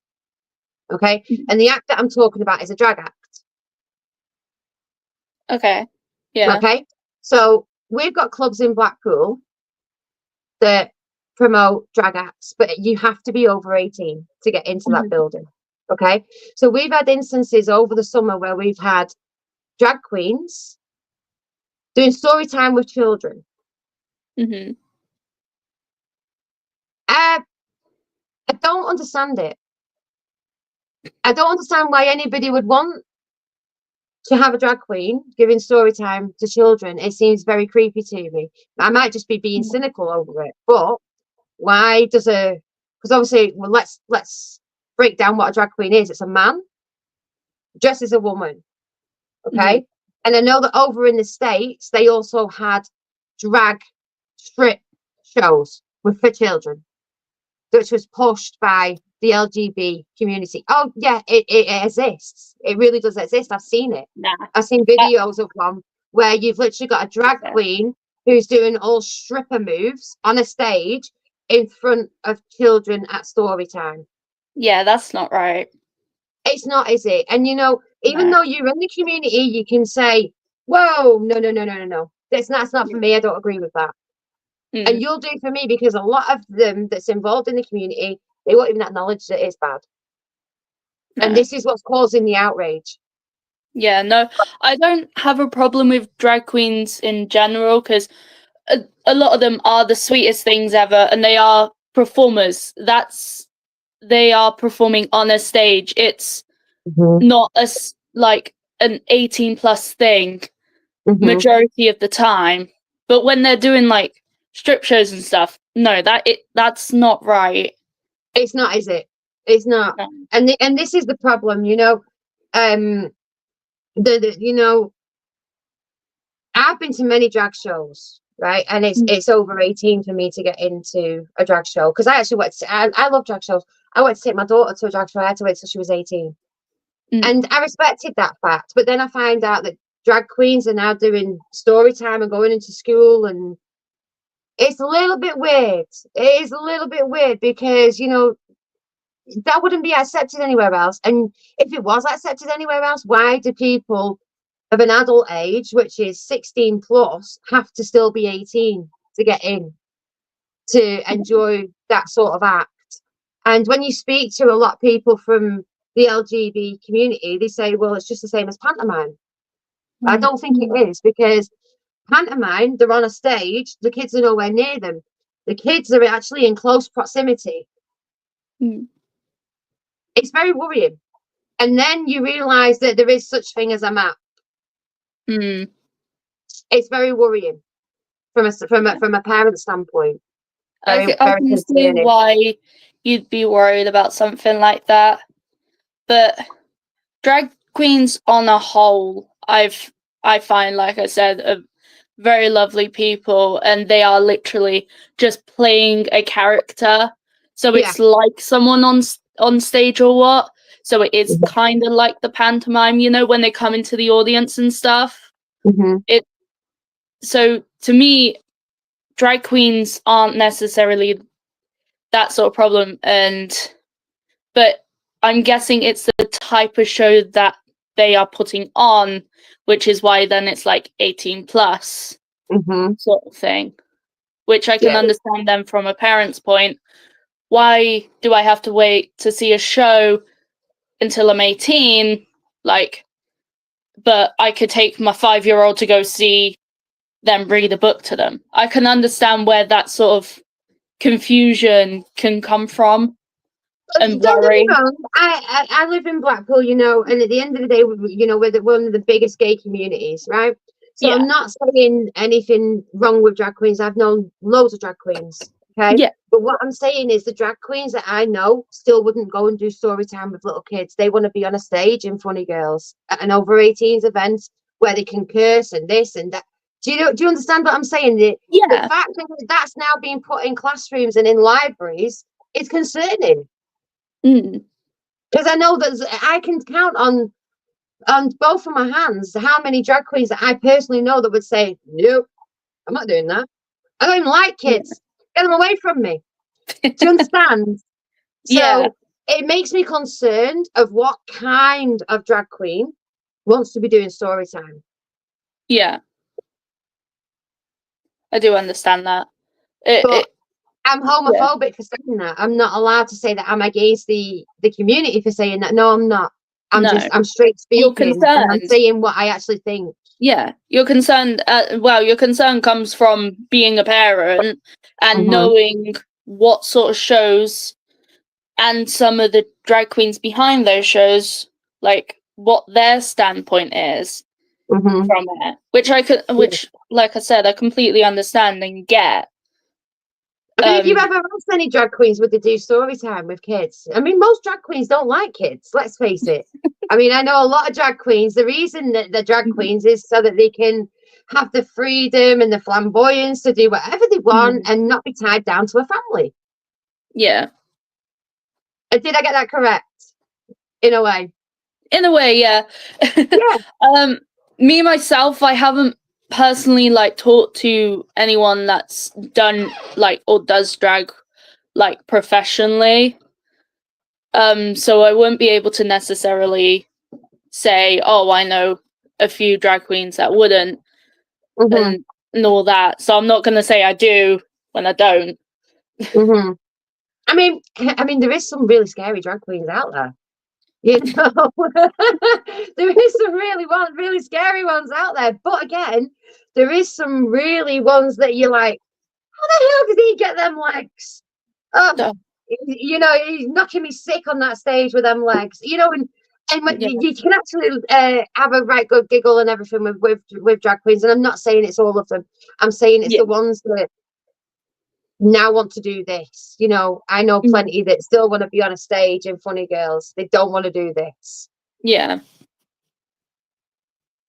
And, you know, with open communities, as is the LGB, you can attract many people that you are vulnerable to attract and not realize that they've then embedded themselves in your community. And I think that's the concern. And that's the concern, that when you're saying you can be a cat, you can be a unicorn, you can be whatever you want to be, and you can be trans, well, who knows that you're not inviting rapists, pedophiles that then say, oh, hang on a minute, I've now got a way of getting into a different community here. I've got, like, for instance, you've seen trans people go into prison and then impregnating, you know, other cellmates. Yeah. It's when you open yourself up like that, you're opening yourself up to a vulnerability of not knowing who you're accepting in the community, and I think that's the concern. Yeah, I definitely understand that. That's why, especially on the trans side of things, I feel like that's why there's such a long wait for a lot of it to make sure you're sure and all that stuff. That's why I think it's so important when things are separated, males and females, you're not talking necessarily about the gender, but the actual sex. So you're talking more their actual biology, not what they identify with. I'm glad you said that, because to me, I see the sex as only male and female. And, you know, if that offends anybody, that offends anybody. But what you choose to be later on in life, that's entirely up to you. Whatever you choose to identify as, that's entirely up to you. But I'm going to be courteous with you. I'm going to be friendly with you. But I might not choose to accept that, you know. And that's what's being forced on people. They're being forced to accept things that they don't want to accept. No, you should never be forced to accept that stuff. Understanding it is the bare minimum, but having to accept it, it's your own opinion at the end of the day. Yeah. And we all are entitled to our different opinions. Yeah, I agree. Do you know what? It's been really, really lovely speaking to you. And you. And I don't say that often to a lot of people. I'm probably called a bitch and all sorts, but it's been really lovely speaking to you and actually getting some honesty and some truth off you. You know, it really has. And thank you for coming on. I really No appreciate problem. No problem. it. What a credit she is to you, Taz. Yeah, she can be sometimes. Right, I'm gonna go make my hot She chocolate. The whole speaks a reason lot I of couldn't. sense. She does speak a lot of sense. A lot Yeah, of sense. it does. That's it. Yes. It's like I said. It's like I've had to ask myself. It's like, what? Now, what does this mean? Because I've read about it a lot, and it's like she tries to explain it, and I'll be there to her saying, "Yeah, but as a straight person, I see it as this." Like again with the aromantic.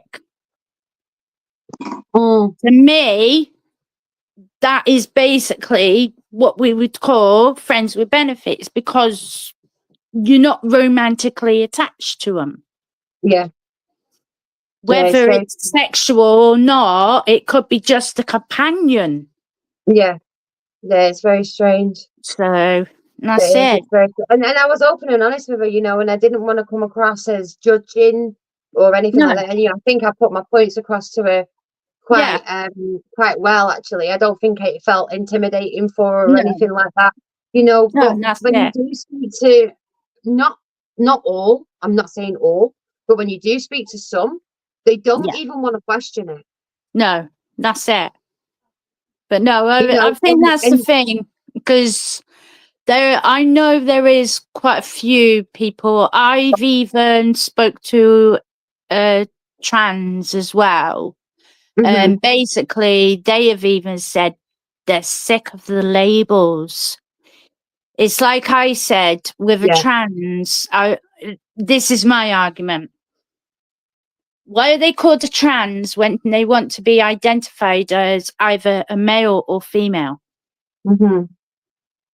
They're not going to say, I'm trans. They're going to say, I'm male or female. So, in a way, I feel sorry for them in that way because they're trying to be like dress up as a woman or dress up as a man, but being classed as trans. So it's like I said, it's like it is hard to keep up with it. Like SJ just said, I think when someone identifies as they, it can be confusing. Yeah, and I think it can be confusing. And you know, it could be down to ignorance. It could be down to not wanting to understand it, not needing to understand it. You know, there's many different reasons that society doesn't acknowledge how quickly things change within the LGBT. I'm going to call it the alphabet community because it is the alphabet community. Listen, I'm classed as having mental health, right? There's BPD, there's ADHD. We're classed as alphabet. Okay? Exactly. Yeah, it's like I said, I've got fibro. Since I've had fibro, I don't soak in knowledge very well. So that's why sometimes I come across as I'm trying to get it across. It's there, but I'm trying to get it across. And that's the problem with my fibro as well. But of course, I've been there saying, well, what's this now? How am I supposed to do this now? It's like I've been brought up with he, she, not they, them. And there's Z, I think, as well. Is it Z or what's after they, them?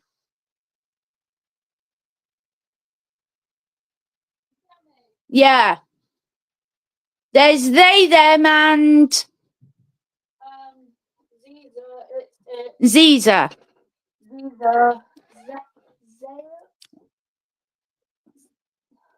And There's an X one as well. But I can't think right now. So you know what I mean? There is actually history of the singular use of other neopronouns. I think it's thou, something like that. That's Shakespeare. No. It is. It's Shakespeare. Thou. I don't think it's thou. It's Thou. Yeah, thou. Maybe then. Yeah, But- it's Shakespeare. But if you do go back in history, there is quite a lot of use of neopronouns, and also he, him. You're not the only one, Sam. As a like a general for people pronoun as well. See, all this. There's so much of it, isn't it? Just he, him, she, her, they, them. You're good. I'll send you the video later. Because I actually saw it on YouTube yesterday. Yeah, send me the video and I can send it Lindsay. No, please don't. I'm scarred enough. It's history, apparently. I'm scarred enough. The singular they. No, but that's it. It's like I've explained. It's like myself, I find it hard to say they as a singular thing. It's like, unless I'm saying they are doing fine, or they as a group. Yeah.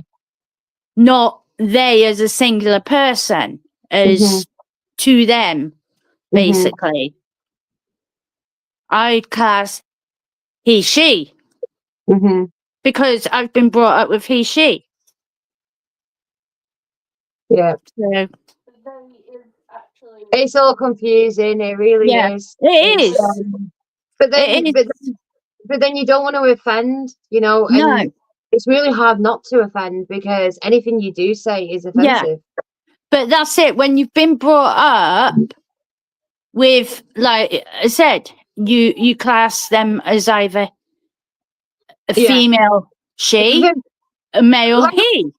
Yeah, like I just said to your daughter, it's like the pushing for more and more and more, and it's the pushing society that's not involved with the community to accept more and more and more and more and more. And when are we actually going to turn around and go, enough's enough? Enough's enough. We're not accepting anymore. This is the thing. It's like, that's what I said. We're not homophobic. Far from it. We've got bloody kids. Yeah. That are part of that community. Yeah. But it's the fact of all these labels are being pushed and there's no need for it. We just accept people for who they are. Whether they're doesn't matter whether they're lesbian, gay, bisexual or what. It's just accepting them for who they are. It doesn't matter because, like I said, the LGBT originally started for the blacks. Yeah. And that's the thing. But do you know what it's like? It's like it's an agenda that's being pushed on society to cause a divide. Yeah. And it is horrible. It's horrible because cause a divide. That's what it's doing. It's causing a divide. It is. Because at the end of the day, it's like racism, for instance. It causes a divide because of the way the government are dealing with like legal immigrants and all.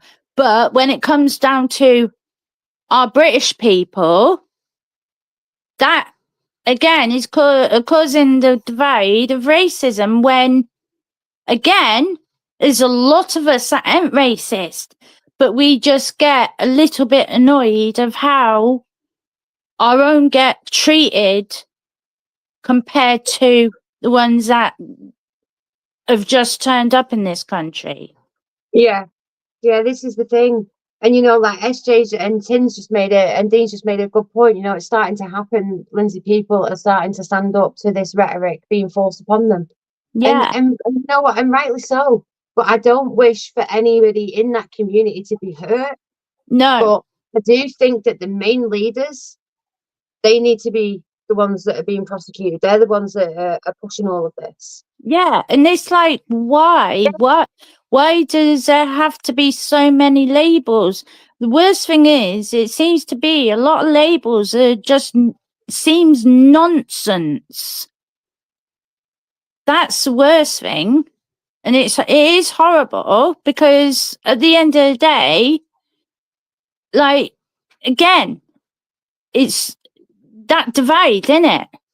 If you Google basically the labels of LGBTQIA, because I forgot the I plus, yeah, basically there is hundreds. There's hundreds of different labels, and a lot of them I can't even pronounce. And that's the worst thing. It's horrible that as people that we've had to do, well, not us, but they've had to do something like that. Someone just had a comment from a guy called Michael King. It's a Democrat thing. Corruption, stupid woman, and still smokes, dummy. That's the problem. You know, this is the problems that we're trying to say, is that we're not allowed to say something without being judged. You might say it's a Democrat thing. I agree with you that it's a Democrat thing. I agree with you that there's a bit of corruption behind it. But I'm not a stupid woman. You're now insulting me. And by saying that I still smoke, and what? Yeah. Next, that's your choice. Yeah. That's your choice at the end of the day. It's like I said, that's the thing, because, of course, like I said, some people are going to take offence and all. But, of course, we're not trying to offend anybody because, like I said, we are definitely not homophobic. No. It's just that we're straight. We're still trying to deal with the fact of certain things being pushed in our face when they don't need to be. Yeah. Basically. As And if...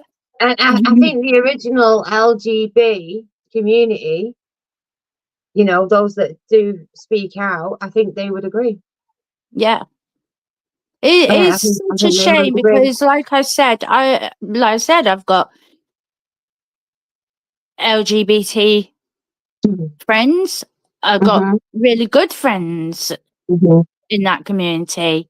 But then, like I said, there has been some that I've basically said there's no need for all these labels. Yeah. But it's like all the genders, all these different genders, and it's like, what's that? Yeah. And you know, It's like, I think it's a sad thing because at the end of the day, from speaking to friends that have gone through people being homophobic with them, you know, I didn't see the need for any of that. I didn't see any need for the hate against the gay community. I'm on about the original LGB. You know, they went through a lot. You know, I was also scared about my son coming out as being gay. Yeah. You know, because I feared for how he was seen in society by other people. You know, he had so much love underneath this roof, but it was other people. Yeah, you know, exactly. And I think that when the community itself has fought so hard for the things that they fought for that mattered to them, and then you've got this utter nonsense that's just destroying all of that. I think that's it's totally sad. Yeah, that's it, exactly. No. But no, it's like I said, it's just so much. And like, the worst thing is the fact of all this woke situation, and it's the fact of the older generation have got to deal with this. And the older generation, for instance, are so used to being, how can I put it, so coming out with anything basically and not meaning an offense, but now you say stuff and it's like you got to be careful. And I think that's the problem, isn't it? That's the problem within society, and that's why people are rising up and they're speaking their minds and they're fighting back on certain issues, you know. And some issues do need to be spoke about, you know, because I think things are going too far with different things. I mean, again, you know, when you speak about a map, that's just a pedophile. Mm. That's what that's Oh, classed as. that's the Trying to point. I normalise wanted, paedophilia is right. not normal. I wanted to show this. Now, I don't know if any of you know, but they got their own flag. Mm-hmm. This is their flag. Yeah. Mm-hmm. Now, to me, it's like, what rights have they got to have something like that? And to me, it makes them a target. Mm-hmm. Mm. But remember, the map thing is something that the LGBT community say doesn't exist when it actually does. Yeah. And that's the thing. It's worrying, really. Mm-hmm. Because, like I said, they've got a flag. Mm-hmm. And just younger people might see that flag Mm-hmm. and might not understand what that actually is for. Yeah, and there's a lot of people out there that might disagree with what I'm about to say, but I've watched over the years of dogs being destroyed. Yeah. Okay, by the government. The government has took bullets and killed these defenseless dogs. Okay, and some of them, don't get me wrong, some of them have been brought up very, very badly, but they don't put them in rehab. They don't try and help the dog get out of the ways that it's been taught. Okay, you don't get a bad dog, you get bad owners. Yes. Right. The same. So why do they think that they can put these pedophiles into a rehabilitation and they're not going to be pedophiles? Yeah, put a bullet in their heads. Get rid of them. Yeah. Get rid of them. If they a life for a life, okay? I'm a firm believer in if you touch a child or you rape a woman, you have destroyed everything about that person. Yeah. I think even if a man gets raped. If you touch a child when they're a child, that child's got to go through the trauma right the way through their adulthood. Right? They grow up with that. It never goes away. It's a life for a life. Okay? The same with if you rape a woman, it's the exact same thing. That woman's always going to have an insecurity. That woman's always going to have a fear. That woman's always going to have a backup and not learn to trust properly because that's all been diminished by this trauma. So if we can put a bullet in dogs, why can't we put a bullet in pedophiles and rapists? They don't deserve another chance. No. They don't deserve another chance. Them chances are gone. Yeah, that's it. Exactly.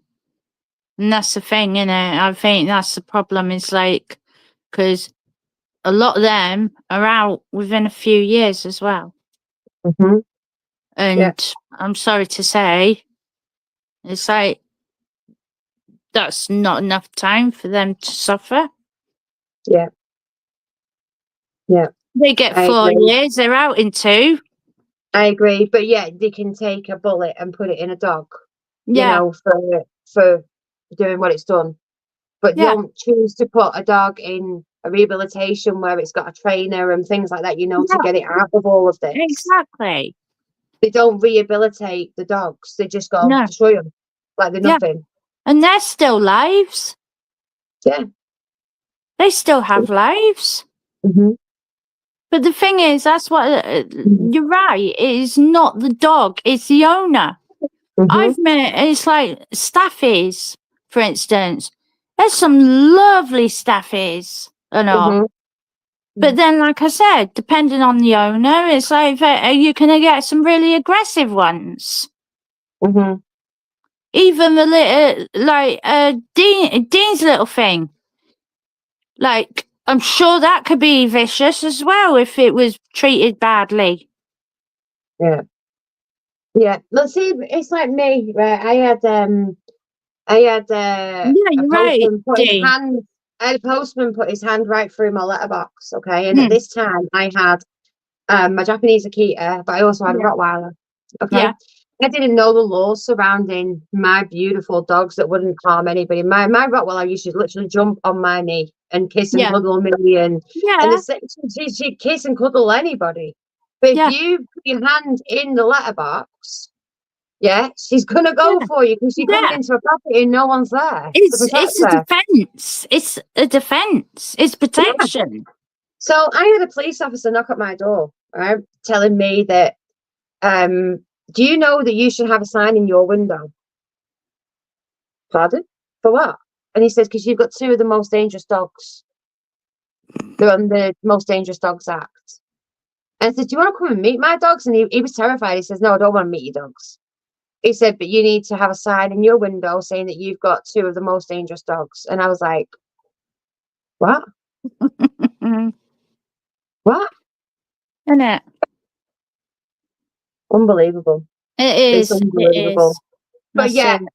this is the thing that I don't understand. So I've got to have a sign in my window saying that I've got 2 of the most dangerous dogs, but I can't know if the neighbour across the road from me is a pedophile. Do you understand? Yeah. Yeah. Do you know what I mean? Why can I not know the child networking prosecution base? You know, the database. So I know who are around my kids' schools, around my kids, around my area where I live and things like that. But I've got to have a sign in my window saying I've got 2 of the most dangerous dogs. Yeah. Yeah, it's crazy, really, isn't it? It's all wrong, isn't it? And this is why I said right at the beginning of this live, we need actual people in Parliament. You know, actual people that have gone through trauma, actual people who've got life experience, not That's just it. these politicians that have plucked up from nowhere. You know, they've had the Cambridge degree, the law degree, the this degree, the that degree. I don't care about your degrees. I care about what you're going to do and what you're going to change. Because is it the Chancellor? It's like single mum and all. And it's like, well, she's a single mum. Why is she being the way she is? With basically taking money off of all low income, basically, and the vulnerable. I would rather vote a councillor in that's come from my hometown that, you know, that we know, you know, that we can associate ourselves with and compare ourselves with. I'd rather see someone like that succeed and end up in Parliament to make the decisions of actually everyday people. Yeah. Not some fat cat with a salary that wants to just do whatever they want to do. No, that's it. Exactly. Exactly. And that's the thing. Oh my God, it's 2:20. This has got to be the longest stream that we've ever done. It's debate, innit? That's why. I know I'm going to have to think about bed. Yeah, I'm definitely going to bed. Right, guys, thank you so much for joining me. Thank you for everybody joining in this evening. And I think we actually spoke a bit of common sense. Yeah, and thank you, everybody, and thank you, mods, as well. Yes, thank you so much to our mods. I always big yous up, guys. You've been amazing. And, you know, we've even had the mods on tonight. You know, they've actually people have actually been able to say, there's the mods, there's Stuart, there's Claire, there's, you know, I wish Sam would have joined, though, because that would have been a good debate as well, because the fact where he's in America. Oh, Sam would have spoke a lot of sense. Maybe next time, Sam. Yeah, definitely. I'm up for that. But like I say, for anybody who's just catching up and watching this video, if you are watching it right the way to the end, you know, well done. I hope you enjoyed it. It's been a long stream. But yeah, I am seriously thinking about putting the Common Sense channel together just so that people can come on and debate like this, you know, because I think it's needed. I think there's a lot of people out there that want to say stuff and they're literally muzzled. They can't say it. Yeah. You know, and basically, it could be practically anything, can't it? Anything. It doesn't. As long as you're talking common sense, I'm not bothered. That's it. Exactly. And that's the thing. Yeah. So if anything they want to grievance about. Well, yeah, because there's a lot going on, isn't there? Yeah. There's a lot going on within this world, and people have got so many different opinions, on That's it. different things, and I always say opinions are like assholes. Everyone's got one but me. But I I've got know. probably more opinions than anybody. I've started to realize that as I've got older, there's certain things that I'm like, oh hell no. I'm Yeah. saying this and I'm saying that, and Yeah. my dad's like, will you shut up? Like, I'm trying to gag me. And I'm like, I'm not shutting up. I'm not being gagged anymore. And I think a lot of other people should start standing up and saying, I don't mean to offend the LGBT community, but No. this is what I don't agree with. This bit I That's don't agree with. This bit I don't agree with. This is the thing, isn't it? Because like I said, there's a lot on that situation. It doesn't mean to come across as offensive. That's what I said. It's like even when I'm trying to explain my version of the aromantic, like I said, I don't mean to come across offensive with it. It's the fact of that's how I see it. Mm-hmm.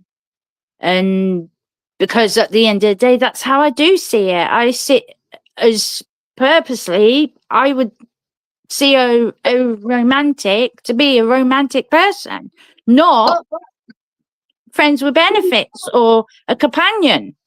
The thing is, it's kind of insulting the movies from the 60s, the movies from the 70s, the movies from the 80s, when there was gentlemen, where there was these absolute beautiful romantic men that used to shower the wives, and some of that still exists in today's society. But when you've got the aromantic as that community is saying it is, it kind of diminishes that, doesn't it? And it's like, so you want them to be abusive, but then you scream out loud about them being abusive, and then you're calling them narcissists. I mean, where did narcissistic come from? That's another label that's being thrown. You're a narcissist. Leave me alone. What is it? Ghosting as well, innit? I'm stating fact. I'm not a narcissist. We need to write a list of all these labels of different things and find out where they've come from. Oh, I've been called all sorts.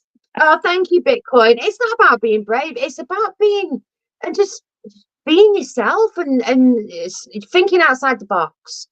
Literally just thinking outside the box and having your own thought process. And finding out if other people are thinking the same. Yeah, and being relaxed in our pajamas. And being relaxed in our pajamas, with all the dogs running around, like fighting and scrubbing like they were earlier. Yeah, that's it. But no, yes, thank you everybody for joining in the chat as well. But I mean, if you're not going to get common sense from the media, then at least someone's got to do it, haven't they? We may as well set a platform up for common sense. Yeah, that's it. Shout out to Kevin Nimmo from Lindsay Crap Girl, live at home in Blackpool. No, I don't believe the rhetoric. But at the end of the day, there's a lot of people out there that do. They do believe, the LGBT community, they are human beings and they do believe all of this stuff that's being fed into them. But, who's going to have the backbone to go, well, I don't agree in this and I don't agree in that. And which is why I need to again say, wow, what a girl. She was able to stand on a platform and say, I'm in that community and there's certain things I don't agree in. The same as my son. He can differentiate when something, I'll tell him something, he'll go, right, mate. Yeah. Don't agree in that. I don't agree in that. I'm totally against that, Mum. But then there's certain things that he'll go, no, Mum, you're out of order. Yeah, you'll put me in my box, That's it. And that's the thing. That's the thing. It's about talking. Yeah. It's finding out as well other points of views. Yeah. I think that's it as well. Yeah, they do Bitcoin. I mean, remember the very first lesbian that went on Brookside? That's years ago. I am old enough to remember Brookside and the absolute outrage all over the papers about a lesbian. I'm sorry, but I'm seeing worse now on Netflix. I'm seeing worse now on ITV, BBC, all of it. Exactly. It's like I said, it's like you look at like Frankie Goes to Hollywood. Yeah. The Relax video, Mm-hmm. the Relax song, that got banned. Yeah. It got banned for radio airplay. You look Mhm. at Cher, for instance, in the video Turn Back Time, that got banned because of what she was wearing. Yeah. Yeah. It's like, but you look at videos now and you think, and even words of songs. Even Grammys. Did you see the Grammys where people were just No. literally turning up half naked, and I even some did turned up naked? read, yeah, I did read that someone did turn up actually naked. It's but this is what I'm saying. These people have got platforms, and they know exactly what they're pushing because they're being paid to push it. Yeah, that's it. So, And that's the right. falseness of it. I'd rather be real and skint. Yeah, that's it. I would rather be real, stick to what I know, stick to my own roots, stick to what I've been brought up, Yeah, you know, to think and accept and everything like that, and not have a pot to piss in. And that's Yeah. where I'm ending it. I would rather be me. yeah, exactly. It's best way at the end of the day. Yeah. That's the thing. But no, Yeah. it's like I said, that I think that's the problem. There is so much cover-ups and so much pushing on things. Mm. And I think that's it. But we better Yeah. say bye. We I'll could be do dropping 24 hours. asleep. I know. I'll be dropping We could asleep do on camera. 24-hour streams. We'll end up being sponsored by ITV or something and telling them to stick it. Isn't it?